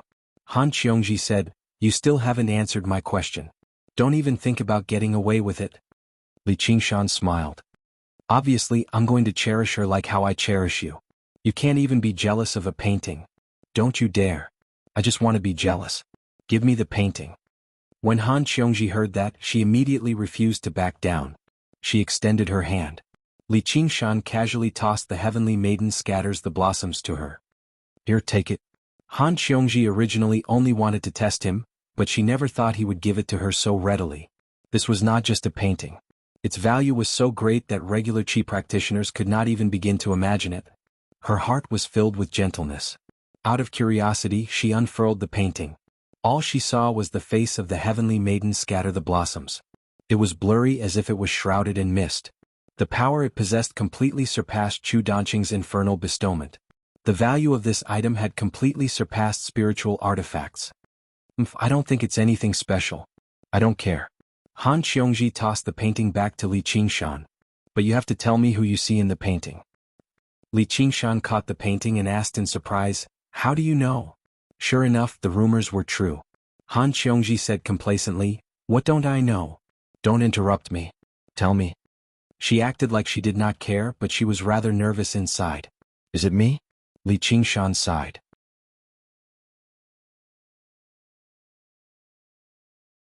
"Can I not tell you?" Han Qiongji said without any confidence. "Of course not. Did he see Gu Yanning? If that was the case, then it was not his fault." However, her mood plummeted. Li Qingshan said, "Fine then. Since you want to know, there's nothing I can hide from you." "That's right. What I see is our village's widow Li." Han Qiongji's heart had already hit rock bottom. When she heard Li Qingshan's answer, she froze. She blinked. "What did you say?" Li Qingshan said in embarrassment, "You know I'm young. Widow Li is the dream lover of all the men in our village." Han Qiongji's mind was in a mess. Of course, Widow Li posed no threat to her, but when she thought about how she had actually been defeated by Widow Li, who did not even have a name, she found it even harder to accept. Li Qingshan laughed and held her in his arms. He lifted her chin and said, "Fool you are." Han Qiongji roared, "Li Qingshan, you're teasing me again." Li Qingshan pinched her chin and shook it gently.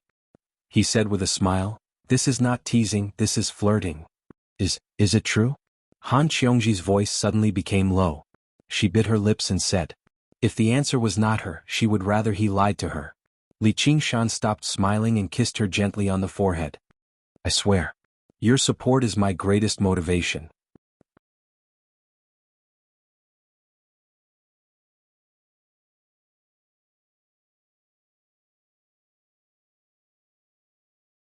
Chapter 352. Even though Li Qingshan's love life was not completely blank, it was not much better than Chu Danqing's. Only when he caught a glimpse of Gu Yanning under the cedar tree outside Qingyang City had he experienced love at first sight. However, he was not Wasungzan. No matter how deep of an impression Gu Yanning had left on him, No matter how great of an oath he had sworn, she was not as important as her. Right now, she was not as important as the woman in his arms who loved him deeply. As a result, when he saw the painting, he only did a pitifully short rewind of his memories. What appeared in his head was her leaning against the bow of the ship. It was natural and graceful, without any pretense at all, which made him admire her. You're in my arms right now, so why would I care about a painting? Jingshan. Han Qiongji only felt like her heart had melted. She was like a cloud in happiness about to fly into the sky. The two of them leaned against each other on the vast, blue waves. They were both filled with endless satisfaction. Li Qingshan had never thought a single sentence from him would have such an effect. He slid the tip of his finger across her plump lips and smiled. Are you satisfied now? That's more like it. Han Qiongji glanced at him. Her eyes rippled and her cheeks reddened. She was as charming as she could be. Is there a reward? Li Qingshan pointed at her bouncy chest. Here, the gift you promised.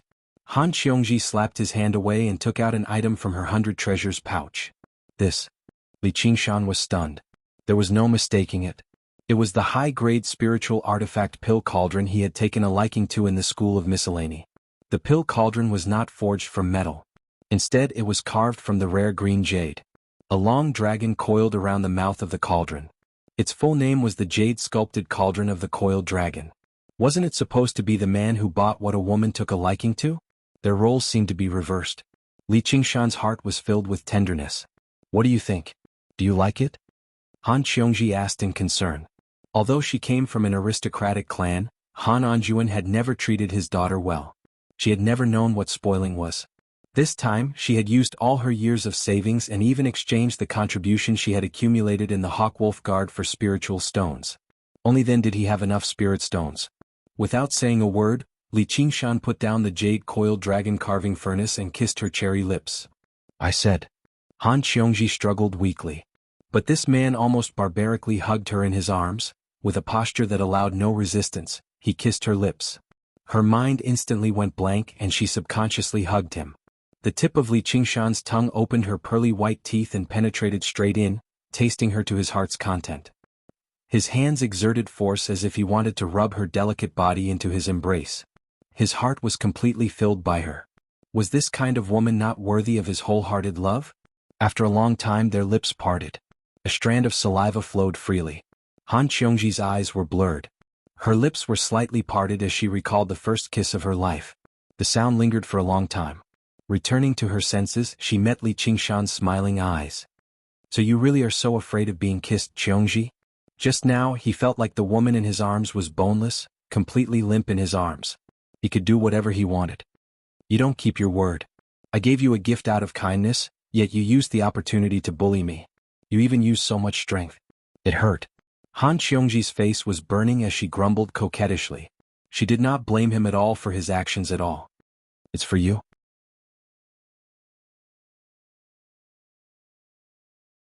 Li Qingshan stowed the pill cauldron away in his 100 treasures pouch before taking out the heavenly maiden scatters the blossoms. He thought about how inadequate he was as a boyfriend. All he cared about was enjoying her tenderness, yet she gave him a gift first. Han Qiongji refused it. It's not like I'm exchanging it with you. You want it, so keep it for yourself. Li Qingshan stuffed the painting into her hands. This is a token of love. Do you understand? In fact, he didn't really understand it himself. Compared to the romantic feelings of their hair knotted into a knot, the token of their love was more pragmatic. However, he liked this woman who did not know what romance was. Han Qiongji finally realized the meaning of the painting in her hands. Her heart was filled with endless joy and she immediately loved it. She looked at it again and again as if the painting in her hands was not the same as the one just now. After a while, she suddenly closed her eyes and raised her head, her red lips slightly pouting. Li Qingshan said, "What are you doing?" "Idiot, I want to try again. Feels pretty good." Han Qiongji opened her eyes and said in a happy and angry tone, "But you are not allowed to take the opportunity to make a move on me." Li Qingshan shook his head and sighed. How could there be a woman who would take the initiative to ask for a kiss after their first kiss? If he thought of her as a shy beauty, then he really misjudged her. He said, "Thank you for reminding me." He lowered his head and kissed her. His left hand wrapped around her slender waist and gently stroked it. His right hand fell on her perky buttocks and rubbed it hard. Han Qiongji snorted and subconsciously twisted her body. However, her mind was completely immersed in the sweet kiss with him. She only cared about dealing with the foreign object that invaded her mouth. She had no time to care about anything else, so she just let it be. After a few times of intimacy, Han Qiongji smiled and refused Li Qingshan's suggestion to go to the lake. Her red lips rubbed his cheek and stopped at his ear. She breathed out like orchids, "Pervert, don't always think about this kind of thing." Her right hand hooked up her middle finger and gently flicked his lower body. She was not unfamiliar with certain parts of a man's body. However, most of them were dead. She felt that it was very interesting to be born on her own man's body and have all kinds of changes. With her personality, how could she be willing to just let him tease her? She would return the favor as soon as she had the opportunity. She would let him taste her power. He could not think that he could bully her as he pleased just because she had become his woman. Li Qingshan suddenly widened his eyes before frowning and shooting a vicious glance at her. Once a tomboy gained a hint of femininity, she would truly be something. Her wild ways were truly captivating. Only by using the spirit turtle's method of sea suppression did he suppress his restless lust.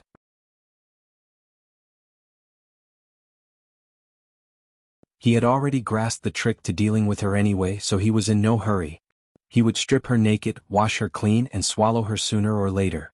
Arriving in the Clear River prefecture that they had not visited in a very long time, the two of them held hands and swam around. The banks of the Clear River were filled with willows, and there were many boats on the river.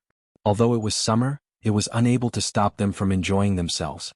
The culture of this age could be regarded as liberal, especially in a prefectural city directly ruled by cultivators like the Clear River prefecture. Even the legendary golden age of the Great Tang could not rival the degree of freedom and openness.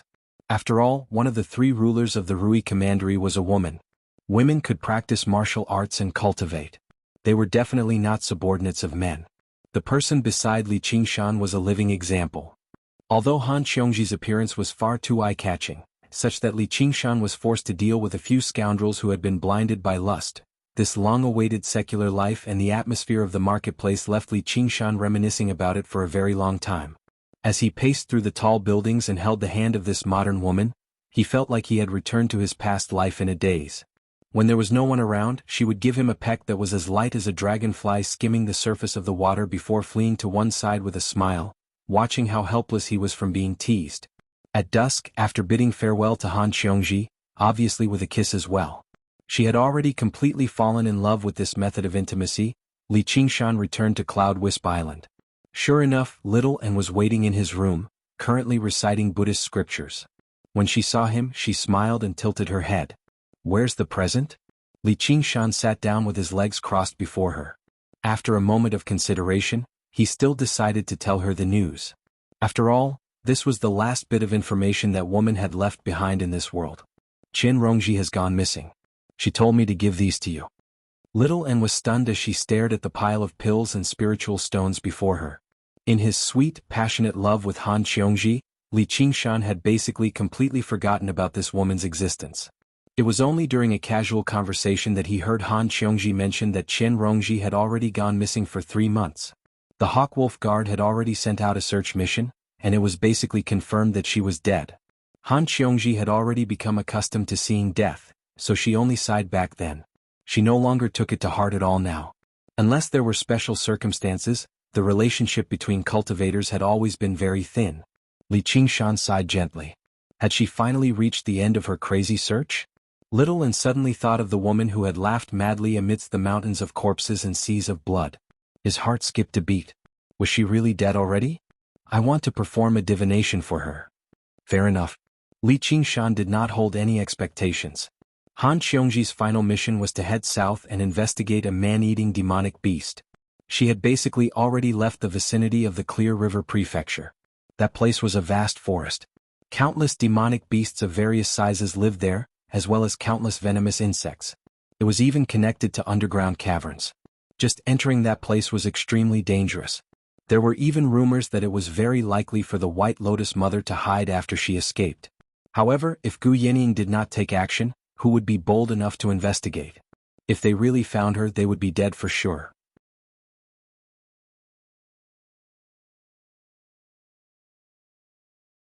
As a result, after Qin Rongji went missing, no one was bold enough to carry out the search mission even though the Hawkwolf Guard had sent out a search mission.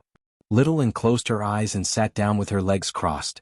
She stroked the items one by one with her right hand. As a divination technique of the school of Yin Yang, she had never given up on comprehending and practicing the cloud bookcase of the 7 lots. However, this was the first time she had actually used it. At this moment, the light of the setting sun was powerless to penetrate the dome of leaves in the southern forest 500 kilometers away.